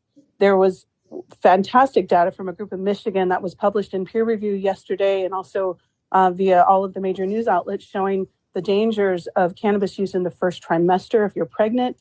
There's very, very elegant data in the peer-reviewed literature that clearly shows that using cannabis throughout pregnancy leads to low birth weight babies. It leads to a 10-fold increased risk for cognitive disabilities.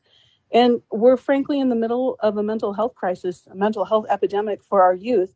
And the youth cannabis use increases depression, suicidal ideation, suicidal risk, psychosis, anxiety, etc. And so I would just really urge you to put the brakes on things, if you will, and get some of that public health input and get some community input. And I thank you so much for this opportunity. Thank you. Okay, next person is Courtney Karen. Courtney who? Courtney Carone. Can you hear me? Yes. Wonderful. Thank you so much for agendizing this item tonight. I am a cannabis attorney as well as an owner in a highly successful art-centric cannabis company called The Artistry. And over the past several years, I've represented many of California's retailers in merit-based license application processes, where many of my clients have been successfully awarded licenses in the cities where we have applied. I'm intimately familiar with the processes, things that go right, things that go wrong, and obviously have formed many opinions throughout the many years that I've been part of the cannabis industry. In my opinion, the single most frustrating aspect of the merit-based application process is where a cannabis company is awarded a license and then does nothing with that license to move towards opening their store. There are cannabis licenses that have been awarded to highly well-known cannabis companies in California more than 2 and even 3 years ago. And those licenses pretty much just sit unopened and unused. So I would like to encourage the city to add to their vetting process a thorough investigation into exactly what outstanding licenses a cannabis retailer holds and the length of time that they've had, that they've held such a license without opening the store. It's well known that many retail companies are only seeking to grow their portfolio through the licensing process, for federal legalization and eventually a buyout. So why does this continue to happen? Well, it seems that governmental agencies conducting the interview process are simply not asking the right questions. I urge the city staff and the council to ask the specific questions like, how many outstanding licenses do you hold, and when were they granted to you, and why haven't you opened these locations? I know that it seems like fairly simple questions to be asked, but with the dozens of interviews I have sat through, I've never actually been asked any of those questions myself. Just like the written process can result in applicants writing exactly what needs to be said, the same thing happens in the interview. Applicants say what they know that a city will want to hear. With so few licenses available in Redondo Beach, I just urge the city to thoroughly vet each finalist applicant, visit their other locations, and conduct due diligence into, who actually owns and operates these companies. Additionally, I wanted to suggest that the city require property for applicants to apply. If you don't require this, then you'll receive conceptual designs that are completely unrealistic in nature. And if you look at cities like West Hollywood, Pasadena, and Stanton, the lack of requiring these properties has led to lengthy delays in opening stores simply because applicants have been unable to locate properties once they've been awarded the license.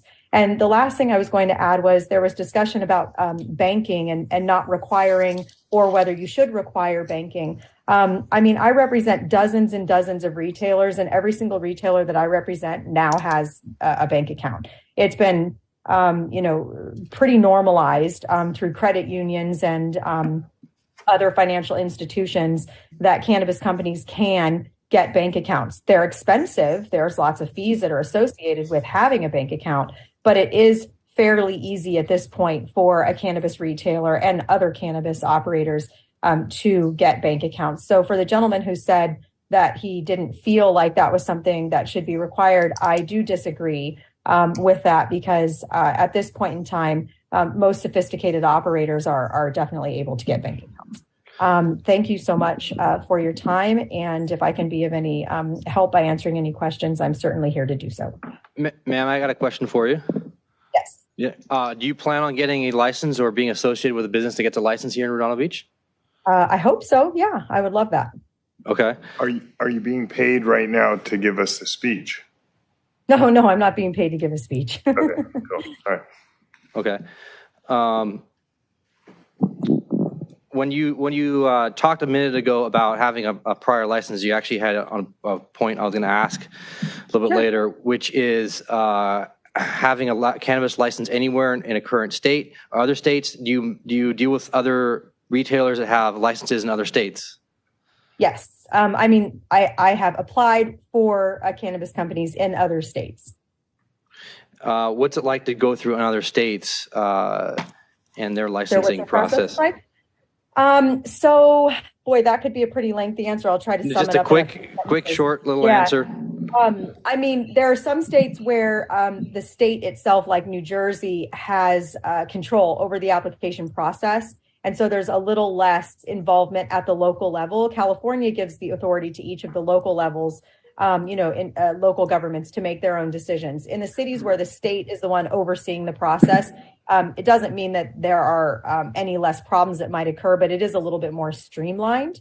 New Jersey is a little bit of a hybrid. Some local jurisdictions still have to give authority for a cannabis business to be located there, and then some just don't have any regulations at all, and then the state will oversee that. But the merit-based process of many of the states is similar to California. So they still want to see, that operators that have experience, they still want to understand the financial aspects of your business. States like Florida are far more difficult in their application process than any California jurisdiction has been. We just completed a Florida application for a client, and it was a total and complete beast. Some of the requirements there were unlike any that I've ever seen. So it varies. All right, thank you. Anyone else on Zoom? No, we have no one else on Zoom. However, we have 4 e-comments and 3 oppose. 1 supports the item. Thank you. Okay. I agree with the banking aspect of it. I don't want bags of cash showing up here at City Hall. We have a whole system for that. Whatever we can do to prevent bags of cash showing up here to pay people's taxes or collected of taxes. Councilmember Baji. So Appreciate all the comments, actually. It was helpful to listen to all of them. Mr. Svetko, Ms. DeShawn, the cannabis attorney.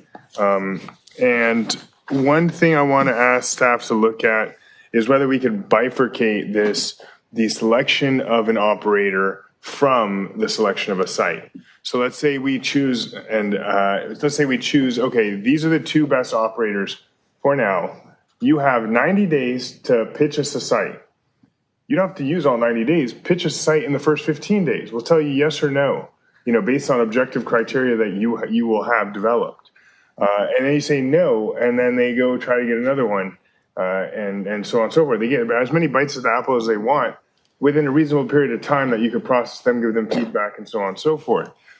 Eventually, if they don't within 90 days secure a site, or they don't get a site approved and then secure it, or whatever the period of time is, then they lose the opportunity to be the operator in the city, and we move to the next. The city council considers then the remaining stage 4 applicants. I mean, that's just one idea. I haven't seen it done before, obviously, but I'm trying to get away from. Of course, the downside of that would be somebody buys the sand, that site I talked about on Artesia and Phelan, and basically is like holding it hostage. This is a great site. I know it's going to get a lot of points, and we're only going to allow you, operator, to park your license here if you give us this or that concession. So it's not without its vice, that's for sure. But that's one thought to consider as you guys give us some options going forward. Do you want to have any comments on that other than me? I'm not much of a fan of that because, as the attorney just said, she's going out and getting licenses in other states. And she's a prime example of just throw a license in and go sit on a board. We want to be able to filter that out. Somebody who has skin in the game around here. Right. She was a perfect example of somebody just coming here and trying to get a license and not really knowing the community, right? We kind of want a community aspect and knowing. If they don't secure a property within X period of time, and then hopefully we have a condition in there that they've got to open up a shop within Y period of time. That they'll lose it, and now we'll have an extra license. Why do you want to go down that path and then just delay the time? Okay. That would delay the path, right? I'll right. make So the a alternative motion. is let somebody have, one property serve 5, 10 applicants. Yeah, we got to get going. So I'll make a motion to accept this process and amend and look at the following items. Number 1, direct the city attorney to look at the selection process. To look at the indemnity action, see if we can get indemnity from the eventual winners. To look at to change the weighting of the point system for the quality of site to what Councilmember Obaji said, I think the 200 points. Just different options. Different options for the weighting of the site. But reducing for sure the community benefits. And if I may, friendly amendment that they also analyze a way to screen the community benefit so it's a true community benefit rather than money paid to their own nonprofit, for as long as you services. say second to that. Yes, I'll second it with that friendly amendment. Thank you. And to that point, enforceability of these actions that they say what they say on paper, so we can actually revoke the license, or if they they don't get up and running. Community benefit. No, if they don't get up and running. If they don't get up and running, and B, if they don't do things in their plan they say they're going to do. Like the community benefit? It can be benefit. If they say they're going to be doing a bunch of things in there and they don't do it, we revoke it. Just consequences or accountability. Consequences and accountability, right? The idea here is if they say something they're going to put on paper, this also goes to site security plan, right? No, I know, but we're just talking about the community benefit here. I think that's I think you have a real problem with that. The whole thing. We're going to have a real problem with that. Whole problem with what? Somebody's Revoking? saying they're going to do something and for some reason they don't do it with community benefit. That's a huge, you're inviting a lot of trouble. The same thing with security plan. That's a different thing. No, it's labor we're talking employment about plan. intention versus actual plan. Right. I think there's a big difference. These applicants so hard that, they obviously want to work in our city. And I think if they want to work in our city, then they're going to be that great business partner Okay, and so I want won't, to do those I things. won't include that in that. They get rid of it. Yeah. Right, but you're getting rid of the Indemnification. Just just item one. The like- ability to revoke it if they don't. No, yes, I believe. if they don't follow through with the community Right. plan. Yeah. But you still want the ability to revoke it if they don't set up shop, right? Yes. Right. Yeah, and I think Over that's what in our period of time? ordinance, but I'll verify. Okay, all right. Over what period of time? Give us options on Length of time. Length of time. I think After it's they're granted. Yeah, I license. remember was having a discussion on that, but and also I want to say include. I want to say that's in the ordinance, but I'll double check Yeah, that. I remember something like that. All right, and then also include in here in the selection process if any applicant has a license anywhere in California or actually anywhere, and for how long, and if it's defunct as well, if maybe they didn't do well. And I think that's, let's see, all the things that we talked about. The proper quality of site. What do you mean on the property part? Well, we talked about, Mr. Svetko mentioned about not it being dependent on a particular property, but we're talking about a letter of intent is all we're So talking about. we're different choices. We have different choices for the property. Yeah, we So- haven't come to a conclusion as to how the site is going to be Motion handled. about options for the waiting Okay. Right. operator versus location. Right. Okay. And we can change that to a number, have a site, right now we have 2, and could be 3 or 4. This isn't final anyway. No. Just coming back. And two, if you'd accept a friendly amendment, which I'm not sure if it's in here already because I didn't look at the site evaluation criteria closely, but to Ms. DeShawn's point, in the site evaluation, whenever that occurs, incorporating the school walking path for students. We have that already in I just want to make sure. We evaluated that. That would do the same, very similar to what residential would do, and make it so that most sites would not. If I recall correctly, we did discuss Okay, no, that. I'm not saying screen those out, but basically, your site's not great if it's a location where students are going to walk by it regularly. Well, that will go down the interview process too as well. I think, yeah, I think that would be. No, walk by it on the way to school or on the way back from school, right? I don't know, are there set routes that would have to be something that's a very defined route, not just, hey, my kid walked to school past it. Yeah. We have those routes though, right, from last year? If I recall, we had evaluated that. I'll have to look at that. We looked at residential, I know that. I brought that up. Yeah, I know we looked at the We residential. looked at walking routes at some point, I remember that. Yeah, but I think that was the difficult thing was where those were Eliminating everything. located. Yeah, right. Well, maybe operator criteria, if you'll accept this, Mayor Pro Tem Narenheim, is an operator who's not going to put on-site advertisement to the public that cannabis is available there, right? A more discreet presentation of what they're selling. Flowers. Well, that goes to, again. I'd be careful about that. Yeah, that goes to the site and the advertising, that's the business plan. No, but operators got to decide what they're going to put in their showcase, right? Are they going to put cannabis in the showcase, or are they going to say, are they just going to have a more discreet? I don't know if discreet window to the outside. I feel like we can discuss that with the business plan. comes out. I agree. Yeah, I think we're getting too detailed on that. Let's just say as abstract as possible right now. Well, do we want to? Sorry. Please go. Last point. Do you want to tell them to consult with the Cannabis Steering Committee on No. any of this? No. All right. Good. Thank you, Mayor Pro Tem. May I ask a few questions for You AJ? may, Is he still yeah. here? Yes. Yeah. AJ? Yeah, I'm still here. Okay. Where are you located, by the way? Right now I'm in Brea. I'm trying to move. Brea. Okay. Trying. AJ, going back to the proposed process, there's phase 3, there's phase 4. Phase 3 are the interviews by the staff selection committee, right? That's right. And then the staff selection committee will make rankings based upon the information they gathered during the interviews, rankings as to the candidates, right? That's correct. And that may take into consideration the qualification of the owners, the neighborhood compatibility, proposed site plan, community benefits, et cetera. Right. The 4 categories that are called out in the phase 3 interview process. Okay. And then it goes to phase 4, and that's the city council interviews? Correct.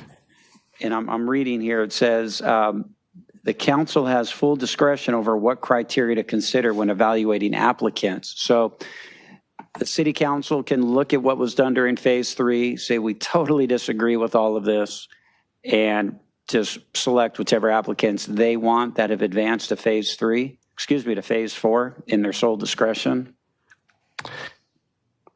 Technically, yes. I would point out that we typically do not get involved in design of the city council interview process. So that process would be at the discretion of obviously the city council through recommendations of the city staff.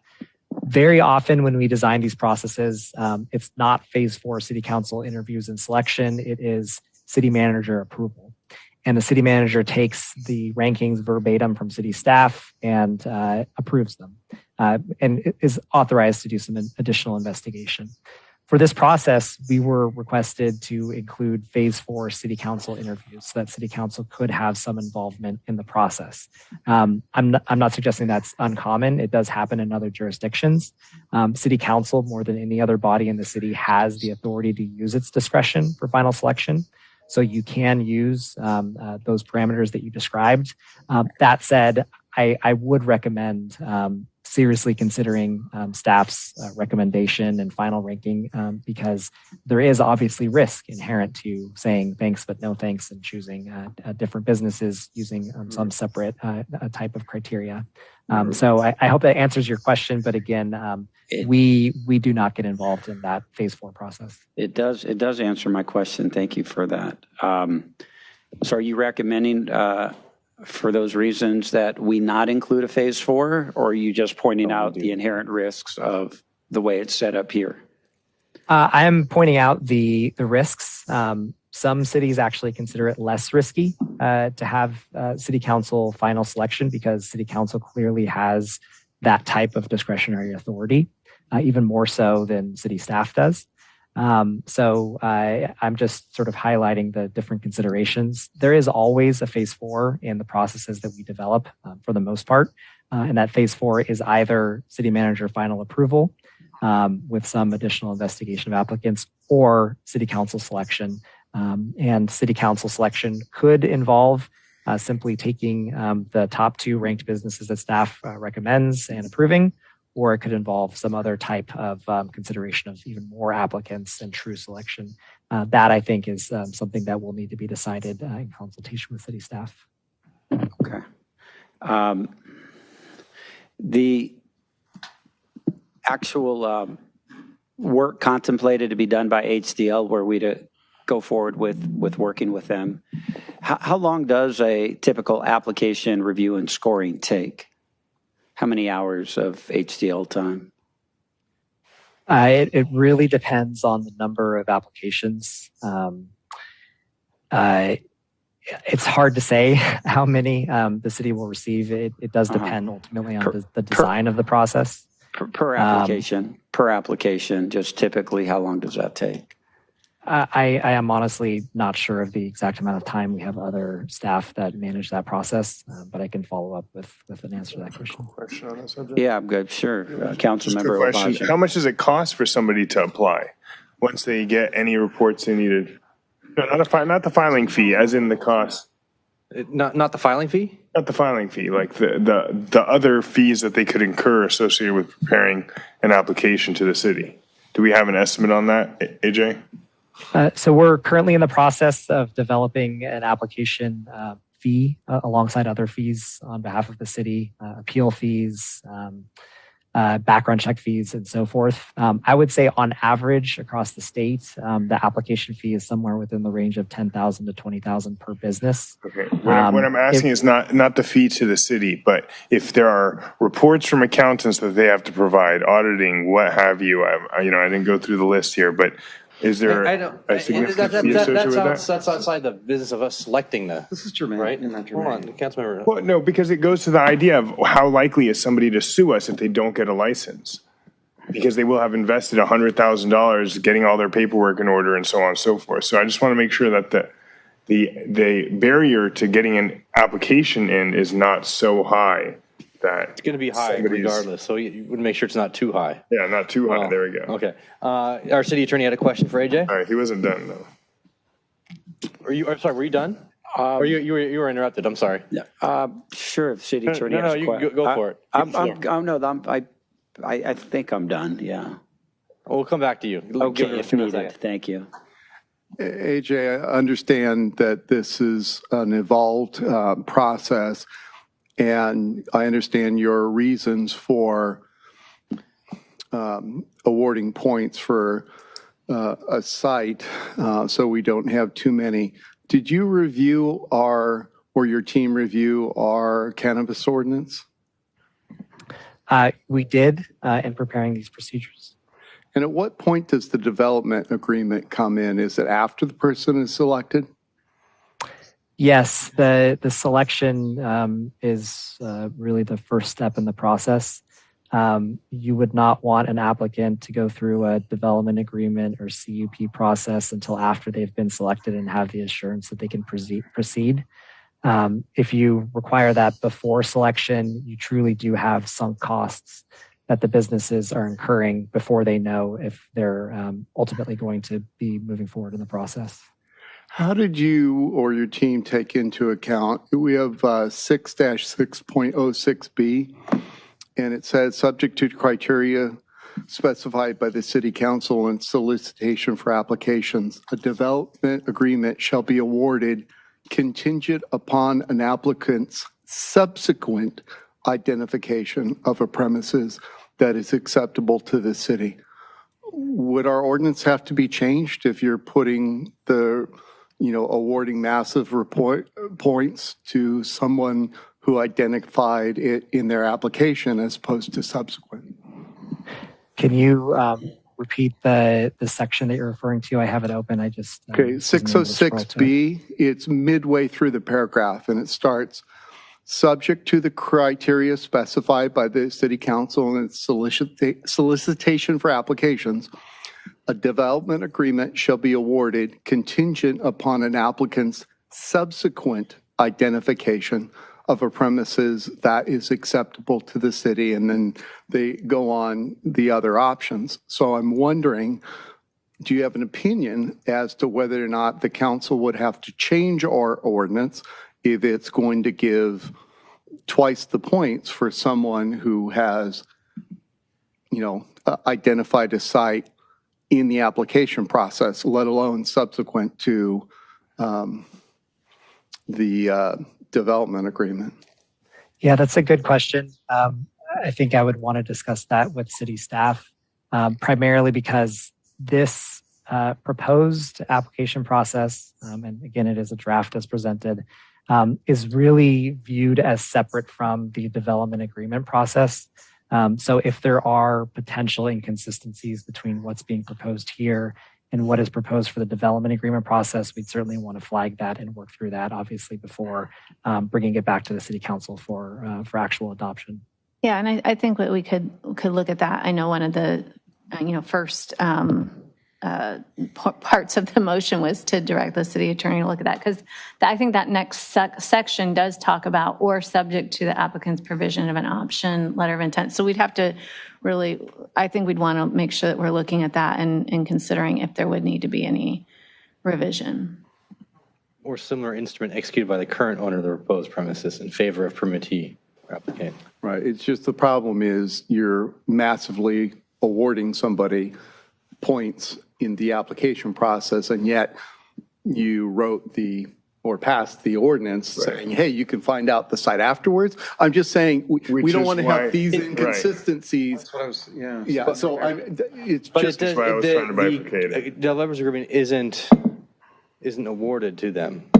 what? No, but it's You're giving points to them to Right. be awarded. How about you But- come back? Yeah, you're giving so many points Perfect. that you probably shouldn't have the subsequent in here if you're going to go down that path. So, Okay. Councilmember Barrett, you had one other thing, and then Yeah, I did. I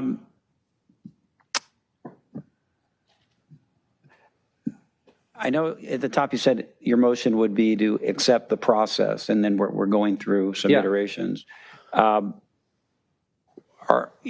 Based on what the city attorney is saying and, what we're discussing, and maybe this isn't a substitute motion, maybe it's what you're doing, but bottom line, are we providing our input to staff as to what we may want to see changed in the Yes. application process and our ideas about revisions to the integrity guidelines, and then we're handing that over to the city attorney and allowing him to do a legal review of what we're doing here, whether it's consistent with and allowed by the ordinance that's been passed, and then also taking a look at these processes and providing advice on whether or not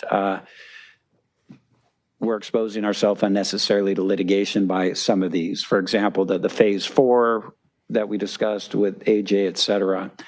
Big pictures, I'd really like to have the city attorney take a good understand look what you're at this, saying. advise us before we rush forward, and then we look back and say, gee, I wish we weren't being sued, It's a dual phase process moving forward. Yeah. We're telling staff and the city attorney what we want to do and have options for, what we want to amend and change. Yeah. Nothing here. We come back, even things we don't touch today, we could change at the next meeting. And the city attorney will, as motion as made right now, the city attorney will be looking at this, provided with the amendments that we're talking about. And then staff is going back and working with HDL or just whatever they do, and they work with the city attorney's office with the changes. So when they come back, what was the first word of your motion? I think that's where the motion to accept the process and amend and look at all the you following may items. want to just continue and give direction to staff. So I think what I'm hearing from Councilmember I see what you're Barrett saying. is the accept. It's like, okay, continue the process, and we'd Continue the like process. all these right, things, and I we'll will consider amend- in the future. Yeah, I'll amend the accept Thank you. to change the process, continue the process and amend, and amend. Excuse me, I'm looking at it as I'm writing, man. Wow. All right, continue the process and amend. All right, so will you accept that, my seconder? Yes, subject to the city attorney's input. I think first and foremost as to best practices, then pursuant to what we wanted and are giving direction to staff about. That was the first one, number one, Okay, the city cool. attorney. Thank you. Okay, and then we'll hold off on giving direction on the preparation of an amendment to HDL's current contract, since we're not there yet, or are we just continuing that as well? Does a contract for HDL need to be amended? To provide assistance during the application process, so. Right, I don't think you that want doesn't them. have- Okay, I definitely don't want that to happen because they have clients who are cannabis companies. Like honestly, I'd like staff to stop talking to HDL at this point. Well, first of all, Well, we be have a careful on that contract one. with HDL, and they have a very set scope of what they're working on. Do bear in mind, there are 100 applications that come in, and staff have to review just even like the initial, is it complete or not complete? Like it's not going to be community development. Yeah, and sorry, let me just add a couple things. First, we wouldn't want to agree to a process that's still a work in progress, so that should be continued. But also, I want to clarify, we don't have any cannabis sector clients. We only work on behalf of government entities. We do not work with cannabis businesses. Okay, I got confused then by your prior statement. Sorry about that. And also, that direction for the contract does not have to be at tonight's meeting. We obviously have additional discussions on the process that we need to bring back. So before we even get to needing to amend a contract for if you wanted to consider them as part of that review, we're not even at that place. You have to come to the agreement on what the process is first. Yeah. Makes sense. Makes sense? Yeah, All right. I'm good. Councilmember Keller-Jedovich. I just had one thing to add. I would like to know, specifically for that 3-year operational experience, how is that shrinking our pool? Or how many have 3 years experience? So maybe they can bring back. Yeah. Sure. I do want to clarify, are we referring to Section A business plan? Because what that asks for is a pro forma for at least 3 years of operations. That's a projection 3 years into the future for a revenue stream, expenses, and so forth. It's not asking for 3 years of prior direct experience either or ownership within the cannabis industry. Okay. Got it. Thank you. All right. Any other comments? All right. Is the motion clear for everybody over there? It is. Yeah. Cool. All right. Did, Motion. did council still want to include the revocable bond? Bond, yes. Yeah, you did want to still Yeah, include did I that? not have Okay. that in there? Mm-mm. Yes, I second that. You second that? Thank you.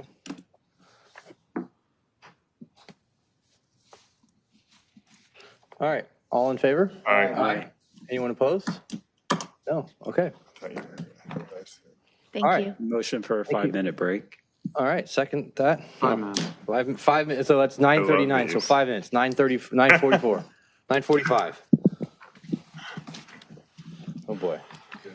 Never gonna get done tonight.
9:46, 9:45, 9:46. Can we get a roll call, please? Councilmember Lowenstein. Here. Councilmember Kalujevic. Here. Councilmember Obaji. Not here yet. Not here yet, yes. And Councilmember Brett. Here. Thank you. And Mayor Pro Tem Nierenheim. Here. All right. So item M1, long-awaited bike path in the harbor and the pier. I've taken some photos, and I'll let you guys do your thing, and we'll go from there. Thank you. Can we get the presentation up, Eleanor? Thank you so much. Greg Kapovich, Waterfront Economic Development Director. I'm going to introduce Dave Shirobi, our Senior Management Analyst with the Waterfront Economic Development Department. This is really a collaboration between Waterfront, Public Works, and PD, as well as the Harbor Commission, who opined on this about a month ago. The staff report is a combination of our thoughts, and I think we've landed in a good place, and Dave will walk you through that right now. Good evening, council members. Hopefully you all have access to a copy of the presentation. Actually, Dave, do you have it open? Because it's not letting me open here on this side. I believe I do. Let me Yeah. let me go ahead and close that. I'm trying to. All right, it should be Okay. closed now. I need to open it on the X drive.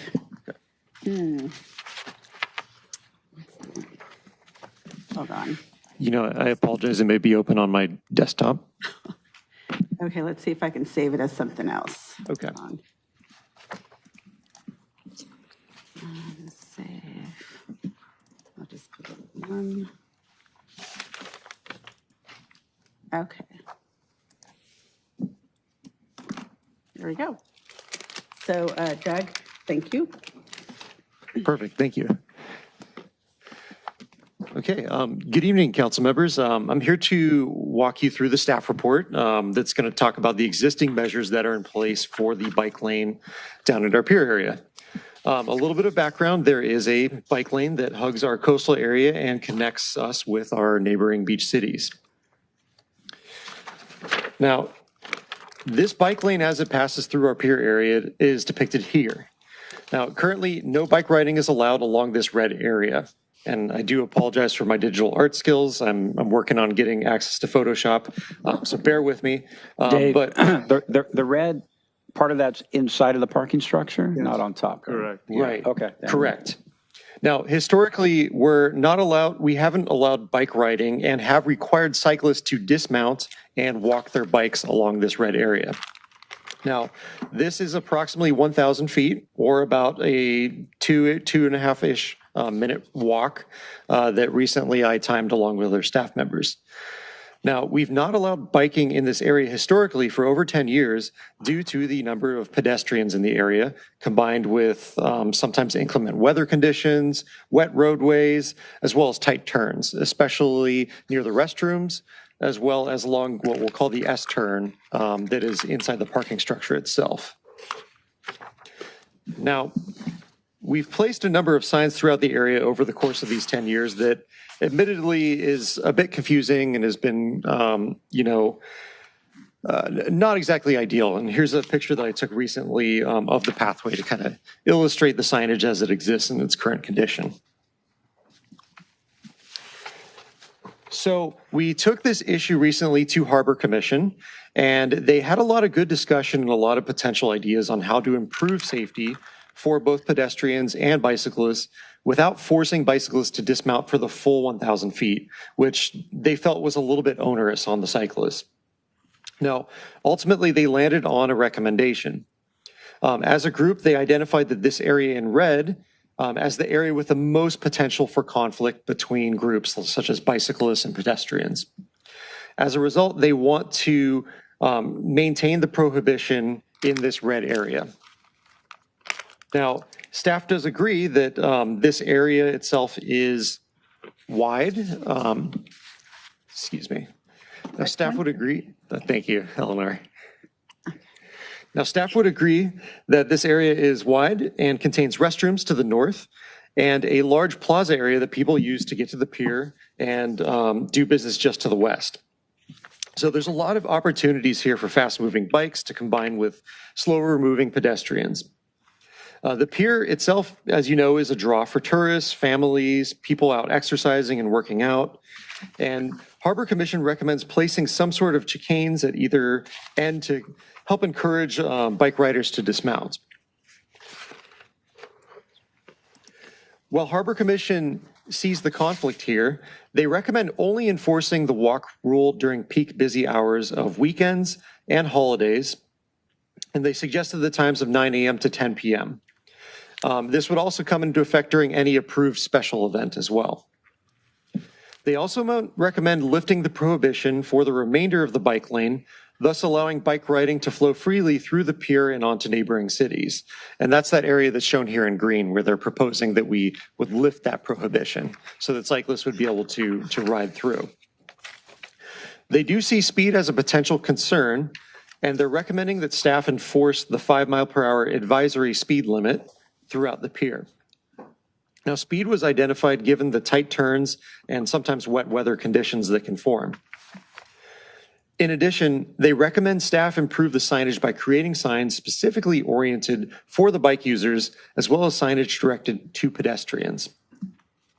They didn't get into specifics, but requested signs at various eye levels, including the ground for bike riders, and signs that are directed towards the various specific users of the pier, whether they're pedestrians, bike riders, or what have you.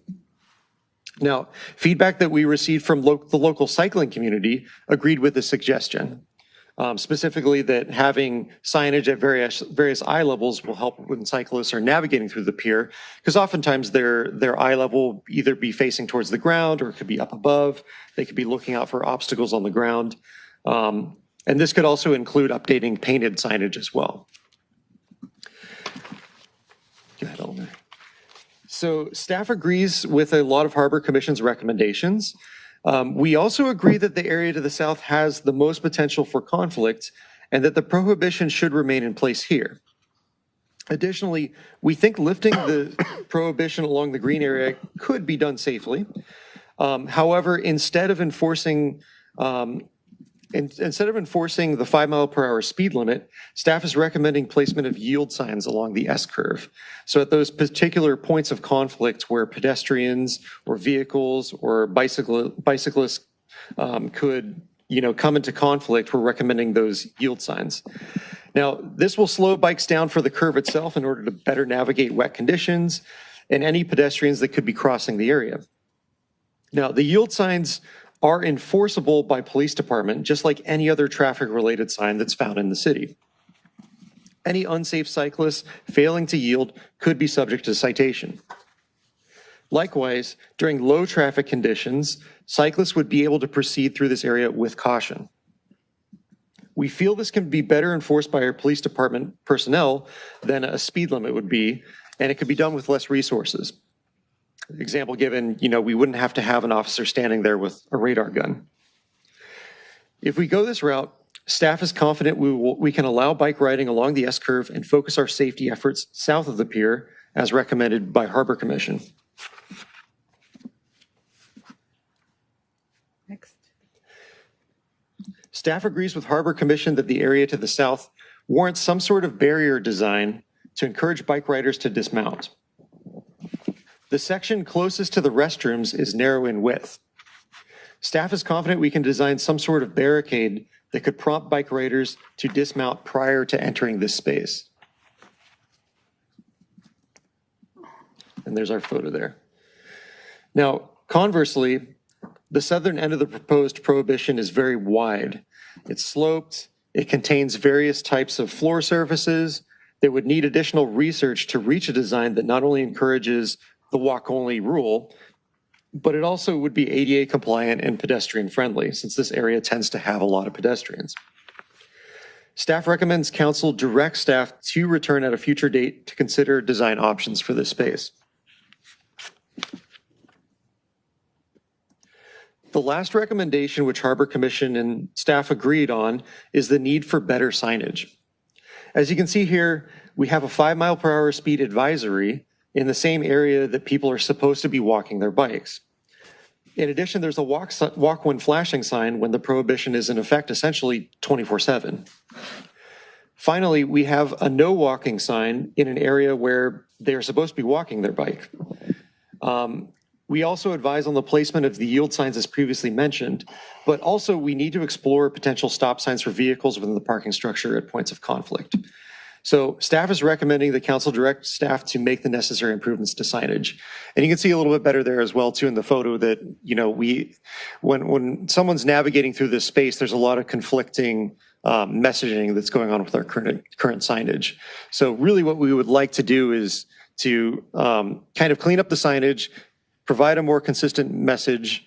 But before we can do that, we kind of need a little bit of extra direction on what type of prohibition and when we can allow it. So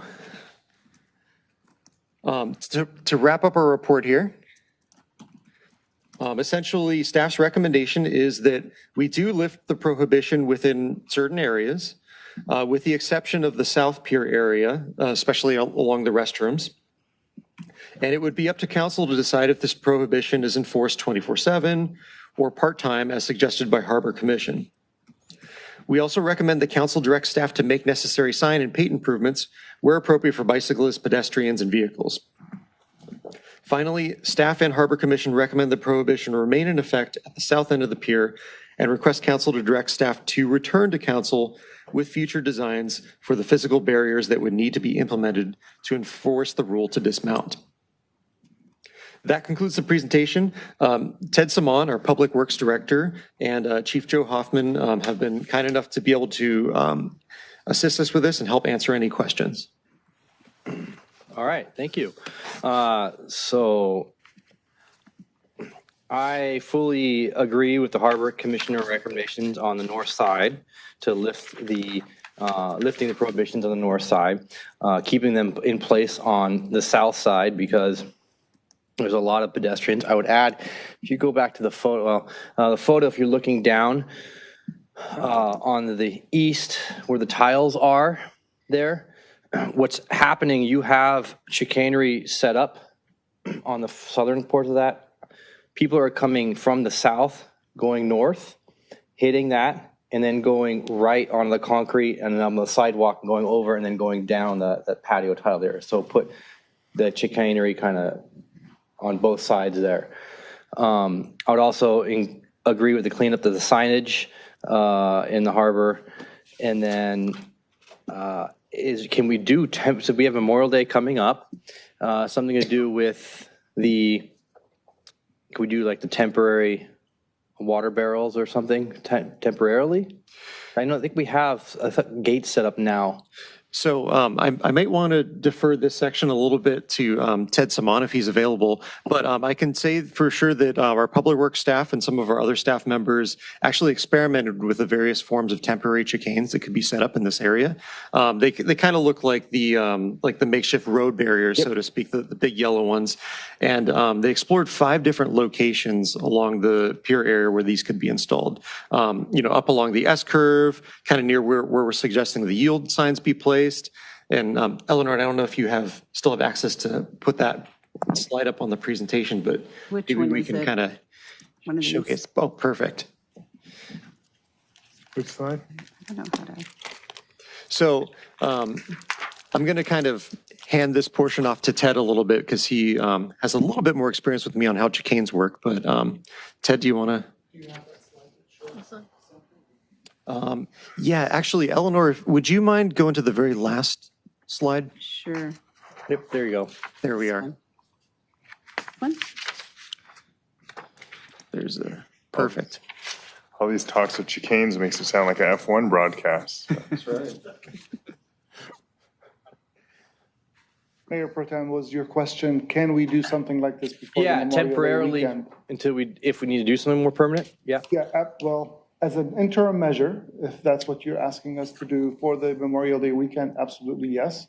If we go back to the slide real quick, when we had looked at the location and presented it to the Harbor Commission, we identified 5 locations at the time, 2 of which were at either impacting northbound cyclists as you enter the conflict between the restrooms and the bicyclists, and 1 just to the north of it to influence southbound riders to dismount and do that. Just give us direction on which of those locations you'd like us to put up for that particular weekend, and yes, we can make that. Or both. Or both, whichever you like. So what I see people doing, and it's not on the thing on the map here, they come up north on the bike path. Some people will just dismount right there, and then they'll get back on their bike. So you'll need kind of a multi-step probably. And then again, like I said, some people just go right onto the sidewalk, go up, and then go back down. Yeah, when we were out there, we observed a lot of variations, if you will, of riders not wanting to dismount their vehicles. Some went through the parking lot, some went around on the pedestrian walkway. I mean, those are not necessarily places for cyclists to ride. And if they choose to do so, obviously those are still open, and that goes back to some additional enforcement. But if we want to encourage them to dismount within the bike path itself, those two locations would probably be encouraging, because it does make it challenging to ride through it. Okay. Anyone on the council? Any question? Councilmember Lowenstein? I'd agree with you. I think placing chicanes in those locations, both locations going north and going south, the thing I'm most concerned about is people going to and from the bathrooms. That, to me, having ridden my bike through that area and walked it as well, that's where the biggest chance for collisions can happen. I'm not as worried about the S curve. There on busy weekends, there are people that use that north part of the garage, but most times I rarely see people parked in that. And I know there's a stop sign there. This is at the S curve, right? So I know that Mr. Hannon and I think Mr. Light recommended signage there, and the yield as well, I want to say. But I think we can accomplish that, and I would agree with Mayor Pro Tem. Yeah, it's an entrance for the North Pier parking structure. It's an entrance in on the easterly side of the two openings, basically. Mm-hmm. The westerly one is the exit only, and that has a stop sign on the inside of it. Right. Obviously, we want those drivers to stop before they proceed, because they've got both conflicting pedestrian movements and or bicyclist movements. I believe the yield signs, David, you can explain that a little bit better in terms of the location. Our concern that today with the code section that says they need to walk their bikes, as you walk your bike through the S curve, the moisture impact that has on that tight curve is not as significant as it would be for a rider to ride freely through that area. The yield would obviously set in if there's a conflict between pedestrians and bicyclists, but if there are no conflicts, a rider could essentially just ride through at whatever speed they feel comfortable at. Is there any way we could not groove it, but where the texture is? Yeah, we've looked at that. As a matter of fact, we did that twice when we did the work on the pier parking structure. It is compliant, and I remember we brought that information over to the city council. We are exploring some additional materials, something that's actually wider, that doesn't have as many edges on it, because as you've seen in other locations in the pier where you put in the textured material, the edges will start to unfurl, and we feel that could sometimes create other problems. So we're exploring other materials that could have a little better coefficient of strips, I friction. guess. The strips could be texture as well, too. Okay, thank you. I agree. Okay, Councilmember Baji. Thank you. I agree with what y'all have said. The 5 locations of the barricades, are you recommending that they put all those barricades in? No. No. I said the 2, going north and going south near the bathrooms. Just to clarify, that's not staff's recommendation nor Harbor Commission's recommendation. They're just potentials, okay. It was an exhibit we used for the Harbor Commission just to kind of show what they could look like. Okay, The recommendation from us and from Harbor Commission is just focusing on that south red area that we were talking about, one near the restrooms and one near where Nils was talking about coming up north. And the bathrooms you guys are talking about are the ones downstairs, where you got to go downstairs? No, upstairs. Or no? Upstairs It's bathrooms. yeah. Got it. Well, the ones that are pictured in the presentation, that's right where you're coming from, El Torito and all those areas, that's where the bathroom is. Okay, I haven't seen that one. You follow what I'm saying? This Okay. path here, where Brixton used to be. Oh, got it, yes, okay, I've seen that. All right, so I'll make a motion to.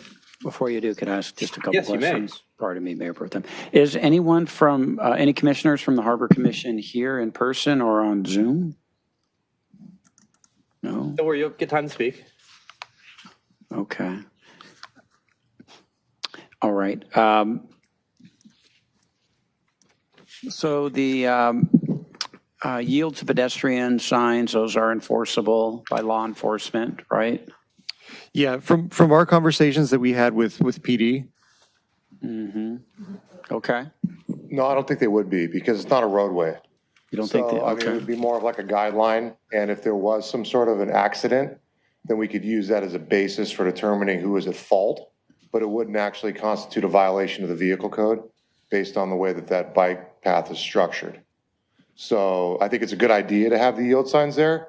And I think that if we tried to make it so that people were only walking their bike in that one stretch, it would be difficult because it would be like walk part of it, ride part of it, walk part of it. The compliance would probably decrease. So, and I agree with Councilmember Lowenstein about that area of the parking structure is not generally filled up. So I think the yield signs would be a good idea. However, it wouldn't be something that it would be issued citations for on a regular basis. We would be mostly focusing on the municipal code for riding a bike on a pier in violation of the posted signs and focusing on that south area from where the bike path ends to the start of the pier. All right. Thank you, Chief Hoffman. Has RBPD done much enforcement in that area traditionally, recently, or not so much? Yeah, we've written 90 citations over it's usually heavier in the summer months, but I had a report run last week. We've written 90 citations over the past 12 months, but most of those were, from Memorial Day to Labor Day, and then a handful throughout the rest of the year. And like I said, that's usually during the busier times on the weekends and in the summer. Thank you for that. Do you know if there is much pedestrian traffic before 9 a.m. and after 10 p.m. during the weekends? And I ask because that seems to be the only split between city staff and the Harbor Commission, whether to have that be part-time on the south side of the parking structure as far as walking a bike. Yeah, I mean, it definitely not as much as the middle of the day for sure, but it still does occur. And there are people down there jogging and using it, and there's families and stuff. And I mean, it wouldn't take much for a bike. I mean, I'm an avid bicyclist, and I know how fast you can get going, and it wouldn't take much for somebody to be injured. And I think that there would also be logistical issues as far as trying to figure out how to adequately close it only during certain times and have that be consistently functioning properly with the flashing light system. I mean, as it is right now. I mean, I was a young officer and I worked on the pier back in the early 90s, and it was a similar situation. I stood down there myself and I wrote dozens of tickets in the exact same spot that we're talking about now, here 25 years later. So I think that the recommendations are a realistic way of making a minor modification, but still allowing enforcement in the area where we would likely have the most incursions. And as far, thank you for sharing your experience, which goes back quite a way. As far as the signage, if we were to go with the only part-time prohibition on riding bicycles south of the parking structure, do we have the capability to put signage up there with the flashing lights, no bike riding during these hours? What? I mean, we can absolutely commit to, streamlining the signage to make whatever policy you're going to make tonight, wherever appropriate. The flashing light one, I think, would take a little bit more effort to make sure there was a timer or some kind of a toggle switch or something to turn that thing on and off during the prohibition time. But yes, we can absolutely do that. Okay. And then I just had one other question for Chief Hoffman, if he could answer. As far as, and I'll try to demonstrate, walk your bike. Sometimes you see people kind of come off their bike, but keep one foot on the outside pedal and sort of scoot their bike. That's not walking. That is not walking? No. Okay. How about walking with the holding the handlebars, but the bike is actually between your legs still, but you're actually walking? I mean, I think that there is some subjectivity that goes along with that, and discretion, of course. If you're asking my opinion, would be is if both feet are touching the ground and each foot is helping propel evenly, then I think that, the method for that would be walking. And it is challenging at times. I mean, in all honesty, because a lot of the people that are riding road bikes and even mountain bikes now, they use the types of pedals that you clip into, and they are more challenging to walk on, especially on like those brick surfaces or if there's any moisture and such. So it does make it a little bit difficult. But, if somebody's clipped in halfway or on one pedal, I think that still increases the chances for some sort of an accident. And you can actually get going pretty fast too. So that would be my opinion of what walking a bike is. Okay. All right. Thank you. Just so you know, the speed limit's kind of in the same situation. I think that there's a belief that if there's a sign up there that says speed limit's 5 miles an hour or 10 miles an hour, unless it's a surveyed roadway with an engineering and traffic survey on file, we can't have officers down there with a LiDAR gun actually doing speed enforcement. Right. So that would not work there. So you could put up a speed limit sign, and that's a good recommendation or a guideline or a suggestion. But it's very problematic, actually, and there'd be a lot of built-in defenses, such as most bicycles don't have speedometers. And if we put up a speed limit sign that says 5 miles an hour, and they're going to go to court and say, well, I don't have a speedometer. I didn't know I was going 10 miles an hour, and it's actually a legitimate defense. So it's not a bad idea as a suggestion, but from an enforcement standpoint, it's not like we would have officers down there writing speeding tickets for bicycles. All right. Something to keep in mind. Yeah, I'm glad you mentioned it. Yeah. Greg, Director Kapovich, what did the folks on the Harbor Commission say about why they were recommending only doing the walk your bike south of the parking structure part-time? I think they recognized where we were lifting the prohibition. There was already good separation with the chains separating the bike lane from the rest of the parking garage.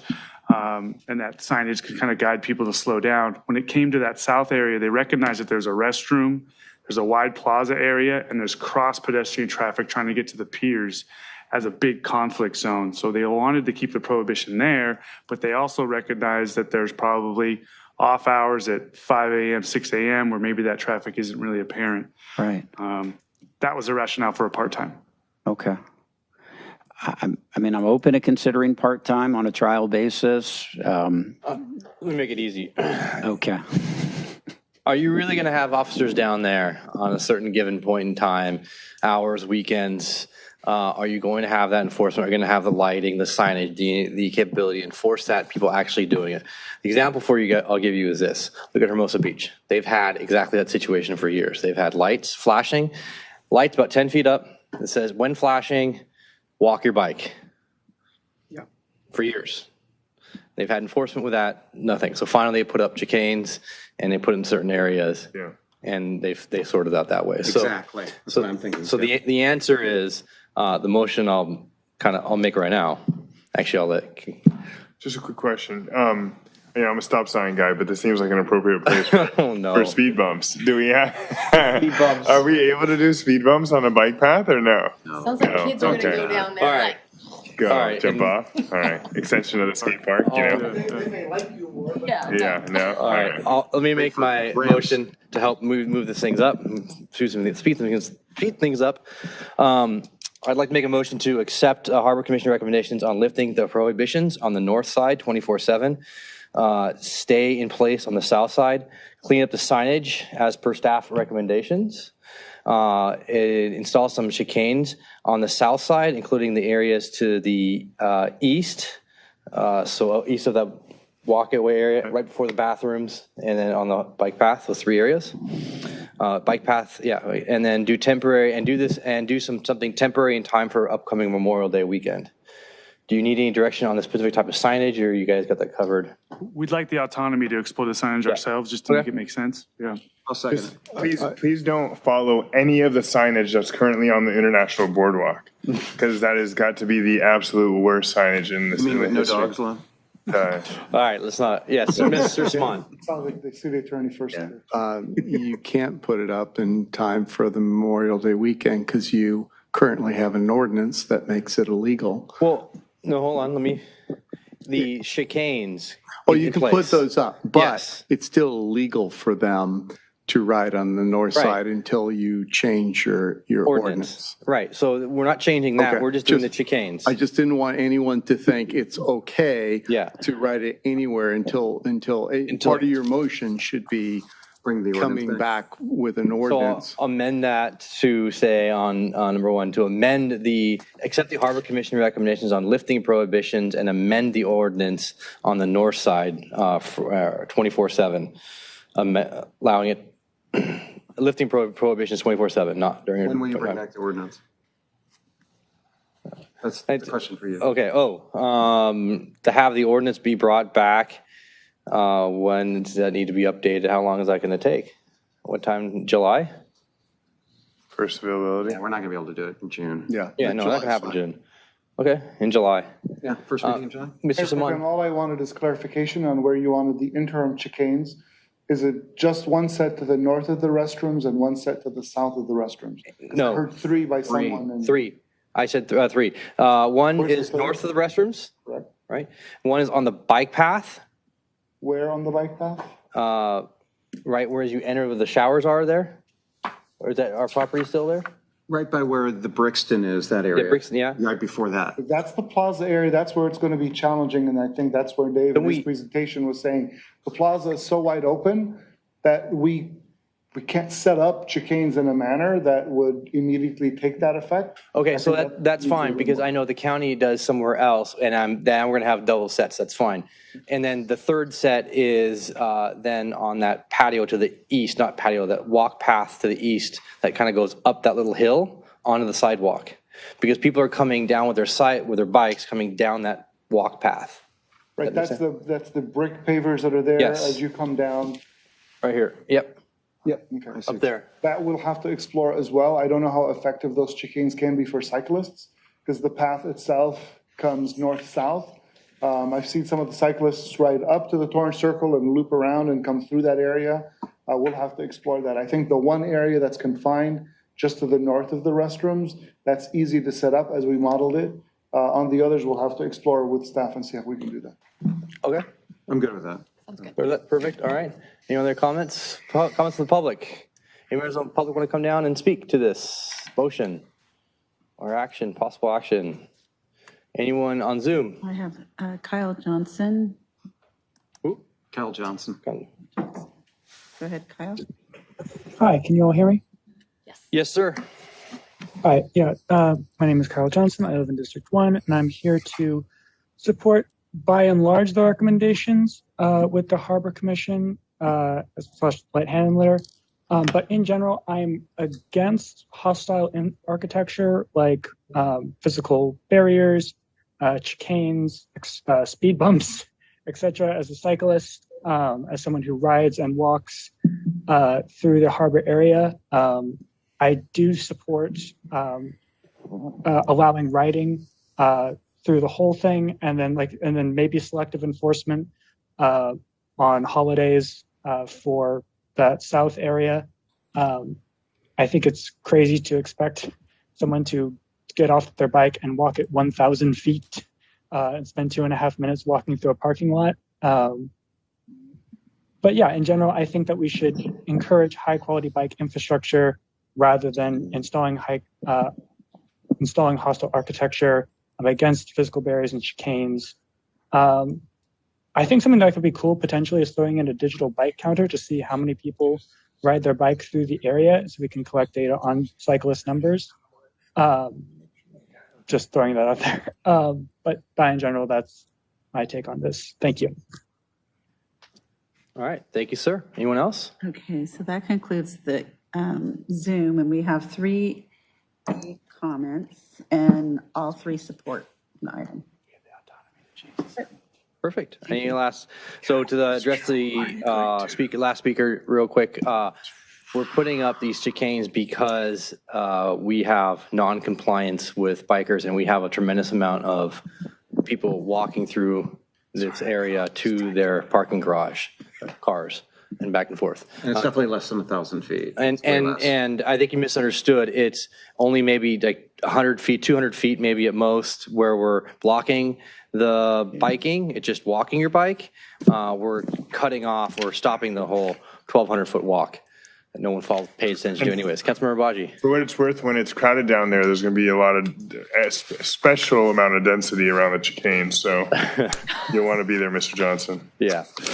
Councilmember Barrett. Nothing? Okay. Anyone else? Comments? Actually, I did have one question. The chicanes we're talking about are the orange and white ones that we see. The temporary ones will be the orange and white ones, water barriers, yeah. Okay. Anything less sort of intrusive looking, you know, I mean, Then it's they become almost less like effective. a border Do checkpoint. you want concrete? I don't know. Is there anything else out there that Public Works knows of, something Let's short of? let them decide the details on that. Huh? The ones Those from are so Memorial Day easy to will be move. whatever The color we concrete have. ones are Maybe we like can discuss so that. heavy. Maybe they can be murals. Mural from Mural Boys? Yes. You know, and you bounce into them, you're not All going right. to get hurt. Councilmember Obaji? I know. I actually like this because if you crash into it, they're kind of soft, rubbery. They're not like they're plastic. They're plastic. Yeah, they're not super hard like the concrete bollards we put on the old skate features. Those are going to hurt somebody. So All right. Enough for this. All right. All right. All in favor? Aye. Aye. Anyone opposed? No. All right. Moving along. Thank you, sir. Appreciate it. All right. That brings us to our public hearing. This is a public hearing on our budget, item L1. Since this is a public hearing, we're going to have to open up the public hearing. We're also going to have to do an ex parte on this. And then we will go from there. So while we get our city manager to come on down, and I believe our finance director, Wendy, is going to be joining us on this one as well. We're doing a little reset of personnel. We were going to go through and just go give ex parte before we open up a public hearing for this. So Councilmember Lowenstein. I have talked to staff and the public, and that's it. All right. Councilmember Kalujevic. Staff. Councilmember Baji. Staff and maybe talked about it with Councilmember Barron. Maybe. I mean, like, I don't know. No, you didn't really talk about it. If we talked about talking about it in the future. You talked about a budget, but not this budget. This budget. You can't see this budget because we haven't even seen it yet. We haven't even seen it yet, right? Nostradamus. All right, Councilmember Barron. I spoke with city staff. Perfect. And I have spoken with public and city staff and Mayor Brand about this as well. So is there a motion to open up the public hearing? So moved. Second. All in favor? Aye. All right. There you go. Moving along for you. Hey, appreciate it. Thanks for the 3-hour break there. So I You're could welcome. finish the Welcome touches back. on the city manager transmission letter. I was listening and missed a very lively debate on cannabis, but I'll get to do that again. So It's coming back. it'll be back. We'll be well practiced for it. I say that a little bit facetiously, but we did actually make good use of the time. It's an unusual year where the delivery date in our city charter for the annual budget actually coincides with the city council meeting. Typically, our staff are working through the end of today to prepare the budget, load the budget on the city's website, and then at the corresponding next city council meeting, provide a basic receive and file presentation of the budget. Tonight, just to be clear, is not a night to go into the budget in detail. It's an opportunity for me to give you a high-level overview and then ultimately basically share with you what our meeting calendar looks like and the process that will ultimately unfold over the next 6 months to lead us to budget adoption. But before I get to that, I really want to first say thank you to a few people. Wendy Colazzo, our new finance director, who to say has hit the ground running is an understatement. She has been asked to do a very Herculean task in a very short amount of time. And as is true of all of the Marines I know in my life, has risen to the challenge and task and has got us to where we need to be tonight. We're not all the way there. You'll see later tonight additional materials posted on our budget link. What is already online is our city manager's transmittal letter, and I'm going to go ahead and read all 29 pages of it to you now. And you'll see the CIP document, and you'll begin to see the financial summaries that flow through for the various funds. Some of the nitty-gritty detail where we have revenue explanations and narratives and kind of trend history that is supplemental to the budget will slowly be deposited on the link over the next several days. But the guts of the proposed budget is always summarized in the transmittal letter, and that's where I'd love to turn your attention. But in addition to Wendy, I'd also like to thank both Luke and Elizabeth, our two assistant to the city managers, for their hard work on this, as well as the department heads, their analysts, and our financial services team who supported Wendy in getting the document together. It's been a challenging year, as I've said to you all. We've been on an abbreviated schedule due to the constraints of GASB 87 and the delays that have extended our annual reporting period. So this has been a bit of a challenging fiscal year presentation, but we're pleased to be here. If I could have Eleanor maybe load up our PowerPoint.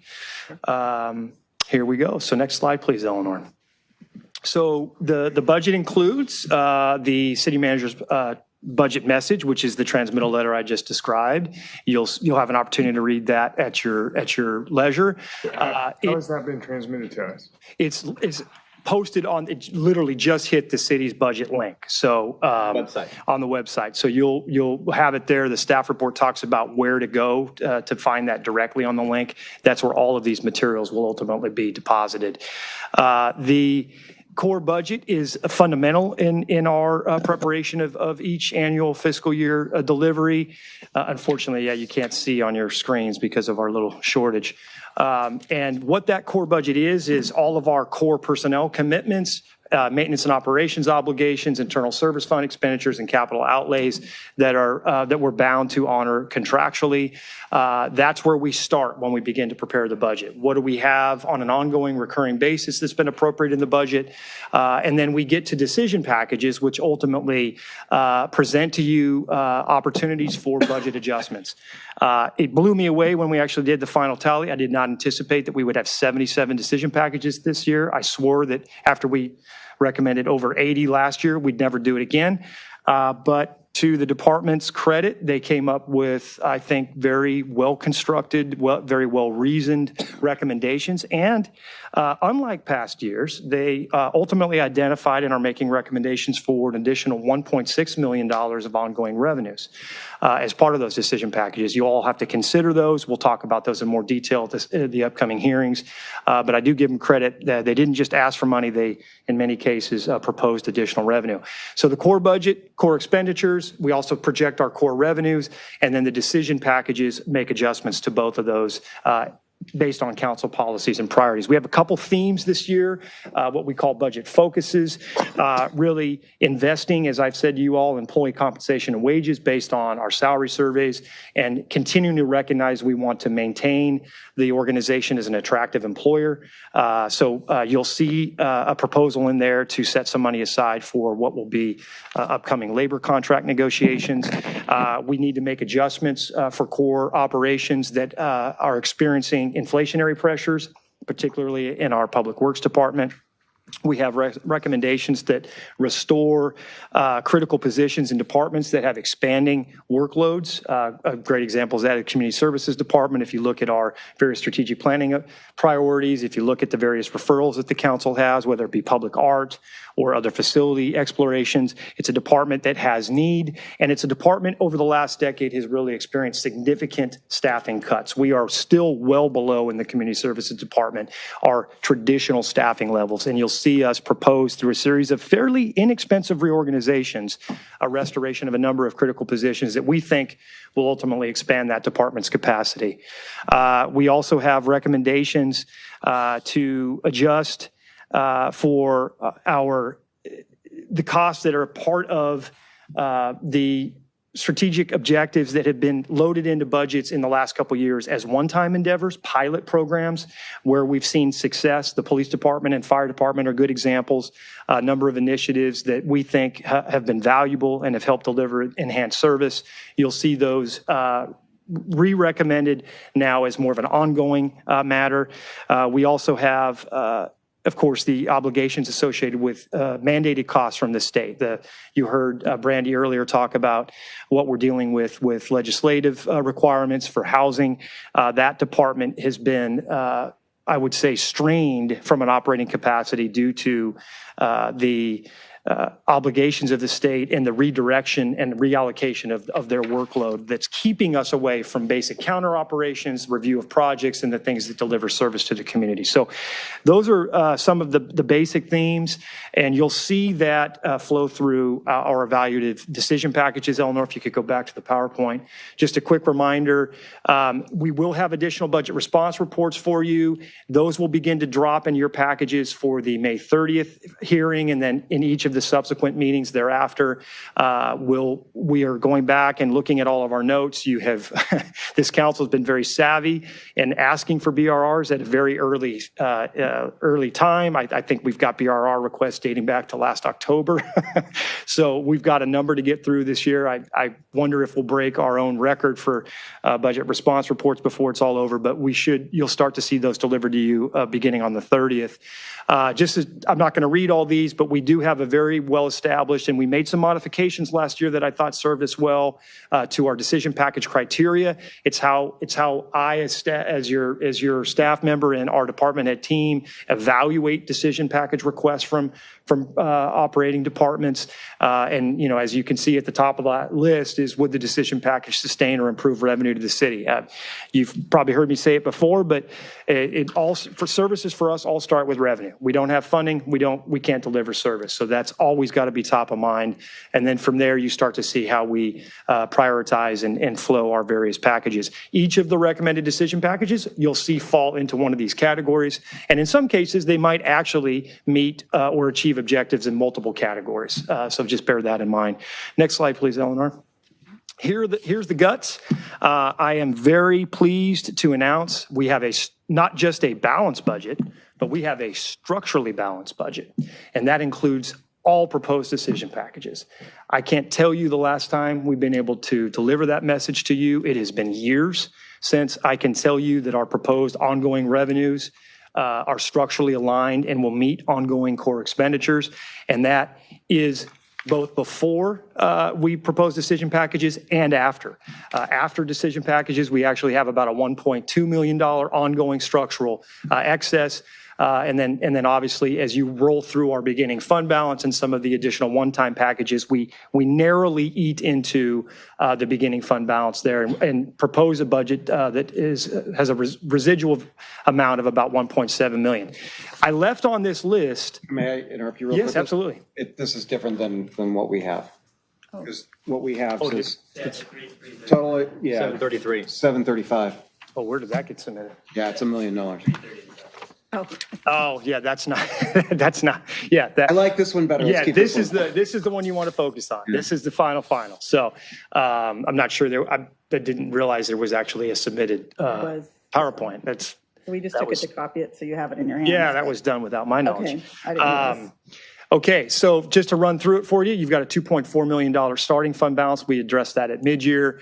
We've got proposed core revenues of a little bit over $104 million. You've got proposed core expenditures at a little over $101 million. We've got recommended decision packages that include ongoing revenue of about $1.6 million. That will be contingent ultimately on you approving the master fee schedule that would reflect those proposed decision packages. We'll be talking about that in the second meeting in June at that public hearing. We have recommended ongoing decision packages that total about $3.7 million in expenditure and $1.8 million of one-time decision packages. We'll go through those in more detail on the 30th, which leaves us with about $1.7 million of unallocated resources. The recommended CIP allocation we left up there as zero because in the prior year budget, we did actually recommend general fund money be designated, additional general fund money be designated to capital projects. You theoretically, as you consider your budget motion, would have that opportunity here. We are not recommending at that time.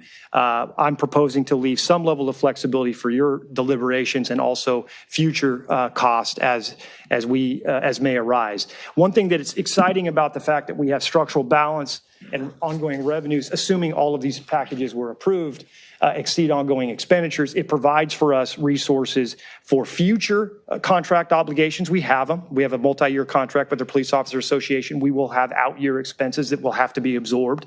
But it also allows the council to contemplate in future years additional capital debt financing if it's interested.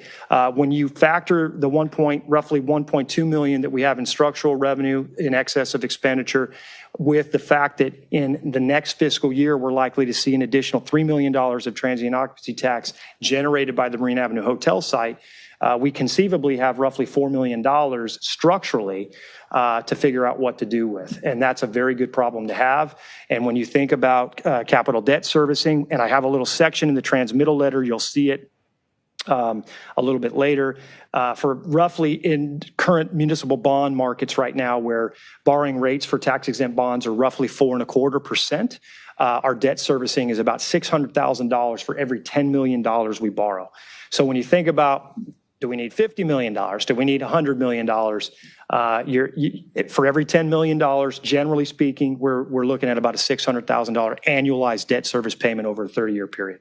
That's just something to keep in mind. 600,000 per every. For every 10 million. That's just the servicing, not the actual. It's everything. That's everything. That's all. Principal in. and interest. Principal and interest on a 30-year basis. Out of every $10 million. About a 4.25 note.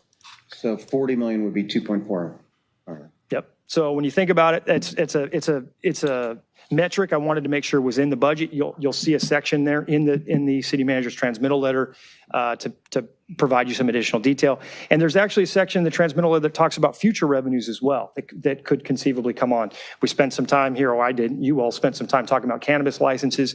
That's an area that could conceivably generate somewhere between $1 and $2 million a year in new sales tax. South Bay Social District, as it gets built out and we renovate, that facility could generate $1 to $2 million of additional tax revenue. The Legato project, which should be online in the next 12 to 18 months, will most definitely, when that hotel becomes operational, generate about $1 million a year in additional TOT.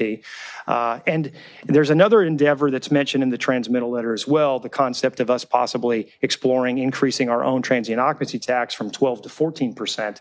Every percent there is about $1 million itself. So those are all things that we can think about longer term that might allow us to take on additional ongoing expenditure. So it's exciting. It's been a while, like I said. We are at structural balance, and that's not to say that the broader, longer term forecast is all roses. We know and we've heard on a macro level that there are pressures in the economy on the horizon. There could easily be a downturn. These revenues could further plateau or even dip in the future, but we're at a point now where we are positioned to manage that if those sort of bad days were to come. And what I will also add is this proposed budget doesn't touch the $8 million we have set aside in the pension reserve fund and for not just pensions, but for potential employee compensation. So, and it also does, of course, not touch our 8.33% economic contingency fund that we maintain as in addition to our other general fund balances. So, it's been up to the last minute as we've crunched all the numbers, but it is a positive budget. I can say that unequivocally today. Next slide, please, Eleanor. The capital budget summary, just a real quick highlight here. We'll go through this in more detail at the second hearing in June, but you've got a total proposed appropriation of a little over $89 million with 130 projects. 67 million of that is for carryover funding and 125 previously approved project. There's your core action as you contemplate this will be to focus on the $21.7 million of new recommended appropriations. Most of that money, as you can see here, is recommended to go towards existing projects to ensure that we can close them out. And then there are 5 new projects in the CIP that we're recommending you consider. And just a little bit of a highlight from last fiscal year, we will have spent by year end about $21.5 million through our capital plan, completed 20 projects, and designed and or awarded construction contracts to an additional 21 projects. By far, the most capital output that we've ever had in a single fiscal year. 41 projects constructed, designed, or awarded. Has not happened here. Next slide, please. Will you go to the next slide? Yeah. Is there a digit missing on one back there? Yeah. One back. 67 to what? Oh. Yeah, that's really 67. It's 67 million. That's the number. So we've got an extra dollar sign in there just to show how big a number that is. Double millions. Yeah, 67 million. That's the figure. So 67 plus the 21.7. Next slide. So here's our budget calendar. We're obviously at the introduction phase of this, May 16th. Your next substantive discussion will be in 2 weeks on the 30th.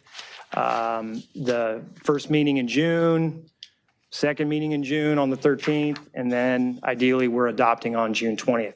We have taken extra care this year to notice this meeting schedule. We've taken out an ad in the Easy Reader, large ad, so the community knows that we're having these budget hearings. We also placed a notice in the Beach Reporter. That's a change based on council requests from prior year. I think that's worked well in noticing the community. We typically don't have 4 substantive budget hearings. This is a year where we've added one. I think it makes sense. It's a big budget. And the earlier we start talking about it, I think the more inclined you are all to come prepared budget adoption times with a recommended motion. Also in that calendar, worth noting, are reviews by the Harbor Commission, the Budget and Finance Commission, and the Planning Commission, which reviews our CIP, recommended CIP plan for general plan consistency. That's an obligation that they have. Your substantive review typically comes from your Budget and Finance Commission, and then your Harbor Commission always has suggestions on the budget. All of our commissions have had an opportunity to provide some level of input. I haven't been able to attend all of their meetings, and if that discussion hasn't occurred yet, it will occur after the delivery of this budget, so you will likely receive letters, advisory letters from other commissions. The Library Commission typically has advice to the council as it pertains to budget. In fact, I think they already provided the letter, and your other commissions have suggestions as well, Recreation and Parks, et cetera, Public Works. So that's the calendar. I think next, Eleanor, is really our recommended action tonight. It's to open the public hearing, take testimony, and then continue the hearing to May 30th. I can certainly answer any questions that you might have. But tonight, as I said, is not the night to do the deep dive. And obviously you don't have much in front of you to dive into. So, but it is a good news, I think, presentation. And again, thank you, Wendy, for what has been I know a series of late nights prepping, and will continue to be a series of late nights, I'm afraid, to get the final links posted and out to the community. That's it. That's all I've got for tonight. All right. Well, thank you, sir. Thank you, Wendy. Thank you, everyone. That's I love the fact that you're advertising now in newspapers. Let people know, because that's something other cities do, and they get a lot more community input, which makes it much more community representative. And adding the extra date, I know it's more work for us on the 30th, but like you said, that will give us more time to digest and move things forward. Really good to hear. I only have about 50 other questions to ask you. Just kidding. Just kidding. Is there any members of the council that have anything to ask or say? Councilmember Baji? Just overall macro question. We've heard the employee groups come and complain about their pay, and I think we recognize that they're below median.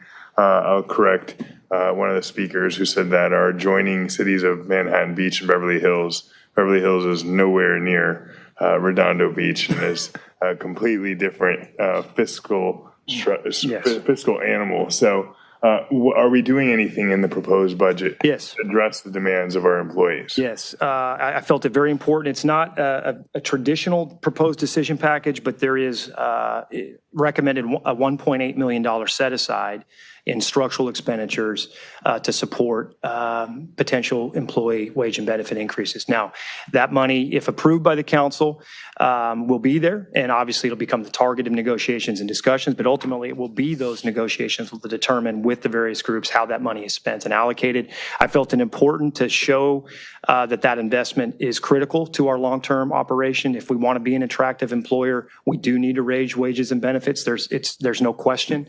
I look forward to presenting the data that some of you have seen and our new council members have not yet received as it pertains to the salary survey that we conducted, the citywide class and compensation review. And I think it makes sense for us. It's time. We have been fairly austere with our employee groups over the years as we try to get to structural balance. The first critical step in that process was the restructuring of our pension refinancing that and recognizing and trying to curtail some of those rising CalPERS pressures that we were experiencing year over year in the budget. Every year we would propose the budget, it would include $2, $3, $4 million of additional unfunded accrued liability obligations to PERS. Refinancing that debt is going to save the city $100 million over 28 years. That's really what's going to allow us now to begin redirecting resources towards employee benefits. And it was at the expense of raises that we were funding our pension obligations. And I'm excited about our opportunity to reallocate that funding. So it's in there. I didn't make that recommendation lightly. I deliberated on it for quite some time, and I tried to provide a number that I think felt reasonable given our resources, but didn't necessarily overcommit the council to an unreasonable increase going forward. And how you choose to spend that will ultimately be the subject of labor negotiations. As you know, we have 4 bargaining groups. All of our miscellaneous employees do for contract discussions this fiscal year. And would it be a subject of negotiations, or we wouldn't just roll out, an increase in No, pay to it's folks? absolutely a subject of negotiations. Okay, How you got it. allocate those funds will ultimately be determined through your labor process. All right, and I'll just express to my fellow council members, since this is an open hearing, a public hearing, that as having been an employer, a small business employer for over 10 years now, 2 things are most important to an employee, in my opinion. One is how much are they paid, and that demonstrates appreciation for their work. And 2, do they feel supported in their positions, but beyond pay, which is, do they have the resources at their disposal and manpower, human power, to do the job that they need to do? So I'm hoping, based on what I've heard so far, that we are getting people both those things, all our staff, both those things, so they can continue to do a great job, an even better job for the community that they serve. And Well, we hope to have addressed most of those. It's an evolving and ongoing issue always, and you're absolutely right. An employee, of course, everybody loves pay and benefits, but at the end of the day, their day-to-day outlook is most shaped by their supervisor and their colleagues. And in events or circumstances where you don't have adequate supervision or collegial support, your life is a lot harder and your job is a lot more difficult. So you'll see some specific decision packages in that regard for some of our, I think right now, our most understaffed departments.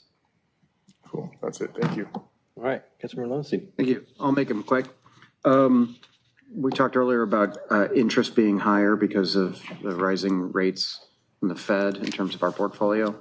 Will that be reflected in this? It is. In fact, yeah, we've got a $1.2 million projection for investment earnings. Okay. And that's in consultation with our treasurer's office. And we think it's a conservative number, but a positive one for us that is much higher than what we've experienced in past years. The good news is the inflationary environment at the Fed hasn't had as direct an impact on municipal bond rates if we do look to borrow. Yeah, that's great. Those toggle much differently based on supply and demand. And right now, and I had a lunch with folks from Ramirez who helped us with our last bond just to check in with them on current costing. And right now, rates are somewhere between 4 and 4.25% for tax exempt status. And as I mentioned, about a $600,000 debt service lift for every $10 million borrowed. Got it. The capital budget summary slide, could you go to there real quickly? Sure. Eleanor, can you do that? I'm going to make these questions quick. It says 21.7 million of new appropriations, 38 previously approved projects, and 5 new projects. Does that include residential rehabilitation? Yeah, I got to refresh my memory on whether or not we're adding a new tranche of residential rehab or we're just planning for design this year, given the timing. I think this is going to be a design year for rehab. I think slurry is coming next. I think we'll be designing rehab and then we'll be building rehab, I think, next summer, probably in the 24-25 fiscal year. But we'll certainly have those answers for you when we talk in more detail. Yeah, that's what I wondered. The CIP allocation that we normally do, I thought we had... You'd already done it. You did it. You're in designation. Yeah, I was going to say. So there is $1 million of capital appropriation in the CAP 300 fund, which is what you set aside with year end. And then we also, if I recall, we had $2 million from, was it year end or mid-year, that we put into different, or it was 500,000 open space acquisition or something, or $1 million? You put $2 million into the pension reserve fund. So you added an additional 2 to take us up to just about $8 million. And then at mid-year, we showed a residual unallocated fund balance of about $2.4 million that you left unassigned to actually flow through this conversation. But I'm pretty sure we had put some money into open space acquisition. I'm not saying we're going to touch it. I'm just saying we did. You did, I think, last year. Was it last year? Yeah, with your adopted budget. So was it $2 million? Gosh, $500,000 for open spaces and 500,000 for infrastructure, total of $1 million from the general. Yeah, I think, so it's a couple different funds. I think major reconstruction fund, maybe. I forget. Facilities. Major facilities reconstruction fund, yes. That's okay. Facilities and open space. Yeah. Was that 500,000 too, or more than that? 500 million each fund. You'll see those in available fund balances as we go forward. So there is some money there, but there are proposals in the current CIP, the proposed CIP, to draw down on some of those funds. Not open space acquisition necessarily, but the major facility reconstruction account. Yeah, and also the parking structure, we're putting money into the parking structure. Yeah, we did. We reduced the total amount there, but there is still a significant tranche of funding that's there. That project is in design. Got it. And we will be, as I've mentioned to the council, we'll be focusing efforts on the cornerstone seismic retrofits there in the Fun Factory to try to get that work done first so we can begin leasing conversations. That's it for me. Thank you. Councilmember Barrett? No? No, thank you. All right. Any members of the public want to come down and speak? Anyone? Actually, Sarah Martin has left. She's the only card. Oh, she had a receive and file. Motion to receive and file for Sarah Martin. There's a second. All right. Anyone opposed? We do that. We get to Zoom after that. I'll have to send it to you by email. Okay, that's fine. Any Zoom comments? No Zoom comments and no e-comments. Oh. Motion to continue the hearing to May 30th? I think, did you take a motion to open it? I'm not sure. Yeah, we did. Oh, Yeah, did, we okay. already did. We're ahead of you. Good, thank you. That was while I was walking in. I'm just No, we didn't. Got to do it all over again. It was only a half an hour. Yeah, I'm running on fumes, so yeah. Okay, so we have a motion on the floor to continue to May 30th. And with a second, all in favor? Aye. Aye. All right, anyone opposed? Perfect. So that is moved forward, which brings us to our last item, which is item N1, which is our strategic plan item. And back to it right now. Actually, hold on. No, it's not. Don't we have my agenda? No, that's it. That's it. Oh, it is? Okay. Oh, we have mayor and council afterwards. Okay. N1. Perfect. So strategic plan. Mr. Rosansky. Yeah, this is a continuation of our strategic planning conversation that we started in April up at the community meeting room at the library. Hopefully, we have captured via the drafted objectives all of the initiatives and goals and objectives that you laid out for us at that meeting and during those discussions. We can go through them. You have an opportunity to discuss them, make modifications to them if you'd like. We like the two-step process. It gives the community an opportunity to provide input to all of you. I'm sure you've heard from residents on this item. This is not time sensitive. If you are on fumes tonight, we can certainly continue this to another meeting, maybe May 30th if you'd like. Completely your choice, but we have a very robust, I think it's 65 objectives that were completed last year, and I think this plan has, I think we're at 61 or 62 objectives, if I remember correctly, in the proposed program.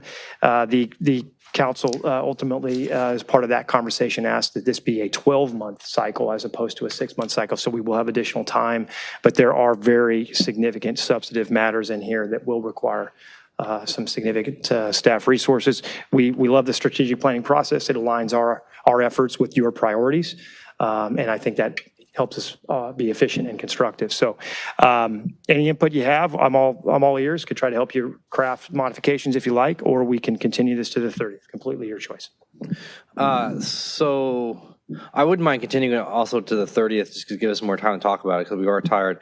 But I also just want to start off with saying that I wouldn't mind having a check-in at 6 months.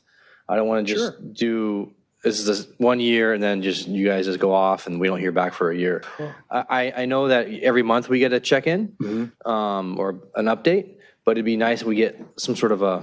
Maybe we have a discussion item, and maybe we do at month 4 or month 6 in the program. We not just put it on consent counter, but we do a status update and a check-in that we talk about and discuss. And if you want to, do some pivoting or redirecting, we have that opportunity. I'm happy to do that. over the course of the 12 months. Okay. I'm good with that. You go with that, yeah? Okay. You guys have anything? I mean, on procedural or on the actual strategic plan? Either or. On the strategic plan, I've thought some more, if I may, about the parks assessment. I totally understand your point, Councilmember Kalajurovich, and I want to support whatever you want to get done with the parks. I will tell you that one thing I did after that discussion item is I called Parks and Recs Commissioner Jeff Rowe, and I asked him to start going, go to the parks, especially North Redondo ones, and document things that need to be fixed and just come up with it that way. Because I feel like if we do an assessment, I imagine it'll be, take a toll on staff. I'll have them go do an assessment on parks that are in pretty good condition, like Perry Park and Andrews Park, and require a lot of time to get it into final form so they can share it with us. So maybe the point is we can have a discussion on park assessment and what assessment's necessary before we actually undertake a full-fledged assessment of every park in the city, just to kind of minimize the drain on staff and resources, because any resources we don't consume conducting an assessment can go to improving the parks. So that's all, and I totally favor analyzing any and every park that you want to do. And I see in Anderson Park, the flooring there is not so great at the playground. I heard what you've said about Franklin Park and Dominguez Park, but I don't know that we need to do a citywide thing right now. Well, first, are we going to have this discussion tonight, or are we going to continue? We can do both. Okay. We can start it tonight, and then because we'll be done by 5-10 minutes, and then move it forward. Well, in response to that, I think my intention was not really captured in what was put here. My intention is not necessarily to do a conditions assessment of the city parks, but maybe like a park master plan for best uses. Consider the possibility of including school facilities. I think we have a lot of play equipment, play structures that needs updating every 10, 15 years. I don't think that every necessarily, specifically in North Redondo, the parkettes, if we can create a master plan of best uses for parks, maybe those parkettes don't need to have that play structure that needs to be updated every so often. Maybe there's going to be a pollinator fountain there with plants. Yeah, you're talking my language. That's what I'm saying. So, Pollinator fountain's a lot cheaper than maintaining play equipment, I'll tell you that. I'm a big fan of that. So my intention was just to maybe, like I said, a master plan for best uses of our park space, because it is limited, and maybe bring in some of the school properties, not all of them, but how we can use those as parks for the communities that are nearby. All right, I'd support that, a master plan, kind of like strategic planning about our parks and how we use them, essentially. Yeah, it's an interesting, it's a worthwhile concept, I would say, in that, most people don't fully understand our park system and how draining it is on resources. I mean, you've heard me talk about this with you privately, but the number of parkettes that we have and the number of play equipment facilities that we have in those parkettes, coupled with our regional facilities, it's very heavy on mobilization and demobilization time and energy with our park staff. And just the volume of play structures that we have in the community alone is very difficult to maintain. I would argue, without even going out and doing a study, that we have more play structures per capita than any other South Bay community. And it's the nature of how our parkette park system got built out as we slowly converted those former sump properties to basically 2-acre or 1-acre parks. And then every community thought it would be great if they had their own private play structure. And that's the challenge that we face now. So our regional facilities at Dominguez and Anderson and Veterans Park and Franklin, they suffer as we have to also maintain those other facilities at parkettes that are more narrowly used, but just as expensive. There's only one in District 2, and it's barely one. It's half. Yep. Yeah. All of District 2 doesn't have any play structures. Yeah, you got Vincent. That's it. That's barely half. That's it. Barely half. Yep. So So they're not spread out. I mean, They're I'm just- concentrated. and they're concentrated, which The is only the other one I problem. know in District 1 is Messina Park. Messina. Parklet. Well, you have Alta Alta Vista. Vista. That's Parklet. This is all of them, yeah. Yeah, but that's the kind of conversation that's worth having, though, Yeah. right? I mean, So they're I- not widely distributed. They're, they're concentrated in certain areas, and I don't know if our community fully appreciates how taxing that prioritization can be. Yeah, I agree with the assessment, not capturing the assessment and rather having a different discussion to what the city manager is saying, because we've done the assessments before. We know what needs to get worked. And to your point with Franklin Park, we know when it needs to get done. I was there a couple months ago and I was like, oh, this should be a campaign issue. Watch your head. So yeah, whether or not we, where we spend our money on, I think is important. So maybe it can be a discussion of sustainable park maintenance and redevelopment to the extent there needs to be redevelopment, but basically like a sustainable plan for our park management instead. Well, yeah, if anything, we need to include our Quimby funds because we're getting a lot of Quimby funds coming in from some recent developments that are happening from South Bay Social Foundry. Legato's in, Foundry's in, South Bay Social District's the next. Catalina project. Catalina. So these are all projects that are all net new and giving significant money. So we're going to have funds available. So that would be a better, because we can't Maybe use Quimby funds obviously, outside of regional parks. Yeah, a list of the Quimby eligible parks as well. Yeah. Yeah, and what maybe the best place to start is to have as you mentioned, Councilmember Ovaji, a kind of a scoping discussion that allows us to really reflect, I think, what we're wanting to study and review. And I really do like the idea of us having a best uses or optimal uses holistic discussion, because it's what makes it difficult for us to provide platinum service at each of our more stately parks. And I do want to, engage the opportunity to use some school properties. I'm not saying all of them, but, in areas where, let's say, like Jefferson, we can use that play equipment and maybe, I think there's one right across the street from it. There's a parkette that has a playground. Remember that, technically speaking, by law, correct me if I'm wrong, these schools should be open on weekends for the use of their play. This is a loaded. This is not a hot topic. But, I agree and with you, you're right. it's not really our purview, but we can bring them in to help facilitate and guide that discussion I'm because just we can't saying make a decisions. discussion. Yeah. I agree with you. We may not want to bring them in under that auspices per se, maybe under the idea Something of how else can and we then find say, oh, by the way. cooperative ways to expand facility Where usage. no one's watching. But this is a subject, I mean, Mike and I are laughing. I mean, we've had this thing, I can remember back in my initial community services days, we had subcommittees with the school district and we talked about shared uses and facility, kind of joint use agreements. And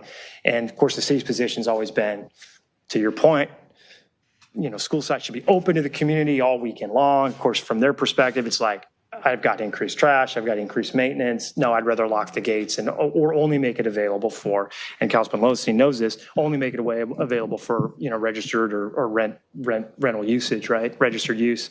And it's a push-pull, right? It's a balancing act. But in some instances, they are underutilized amenities, and others, school district would argue, they're kind of taxed to the max. Well, I won't get into this. Well, we give them lots of free services. Well, we pay for the bonds to redo those. We certainly do. And I think there might have been some language their in the bond that elections. mentioned that they would be available. And sewers and a lot of things. So there's give and take. And trash. And There's community give and take. resource officers. And the list goes it's on. all- I mean, all I- right, so let's It can quickly devolve Yeah. those conversations. Let's continue this discussion for next time. I think it worked well with the budget as well. What we can and can't do, pay for. So Motion to continue strategic planning discussion. to May 30th. But with the amendments, the amendment to the park assessment as discussed. Yeah, if you'd like, I can take a stab at trying to Update that. for All right. next week. And also the word harbor instead of harbor is in goal 2, number 14. That was one of our second Boston it works, employees. but otherwise, All right, I'll second that motion. All right, any members of the public want to come down and speak? Anyone's left? Any members on Zoom? No one on Zoom? Cool. Okay. Motion on the floor to continue with amendments. All in favor? Aye. Aye. Anyone opposed? None. All right, so that brings us to city manager items. Just one this evening. I think somewhere still in the back, if he's awake. I'd like to have Michael Cook come I was forward. wondering who you were. I was like, wait a He second. thought he was an FBI agent, but he is not. He's here monitoring cannabis. Michael Cook, our new information technology director. He started yesterday. Hopefully you all saw the press release that popped out Friday. He's a welcome addition to the team. You've seen his bio, but just turn the floor over to Michael to say hello to you all, and he's our new IT guy. Yeah, thank you for the introduction, Mike. Mayor Pro Tem and members of the council, Mike Cook, new IT director. Happy to be here. Excited to do some good work and partner with you guys and get some improvements here. I have one request. We'll be Is it to best fix friends. your computer? That's I have one more important request, but yeah, it is actually a request too. Can we change your name, your first one? At least it doesn't start with a W. We've got Mike Klein, Mike W, Mike Webb. I could go on. We're going to just call him MC. That's a staff referral. All right. Yeah, no, all good. Great resume. Congratulations. Thank you very much for taking this, coming down here. We'll keep you busy with fun projects, and it'll be good. Oh, thank you very much. I'm very excited to meet y'all. Thanks for staying late. Welcome. Yeah, thank you. Hopefully he's here tomorrow. Yeah. All right. Is that it? That's it. So that brings us to mayor and council items, referrals to staff. Councilmember Lowenstein? Two really quick ones. One, I'm getting emails about the median on Diamond as related to the Beach City Health District bike path. I wanted to see, didn't know if staff was aware of it, and want some type of a discussion. Well, I don't know if I want to do an immediate discussion. I just wanted to make the staff aware of it, and perhaps I can send you an email and forward you the email. This is regarding the new bike. The bike path changes that are occurring in Redondo Beach, not in Torrance. That's correct. Yes. Maybe we can talk offline. Yeah, why don't we talk offline, and then, but that's in addition to the Diamond median condition concern. Yeah. Okay. And then the second thing is, I want us to, Lawndale's actually chartering a bus for its residents to go to the Green Line meeting with Metro.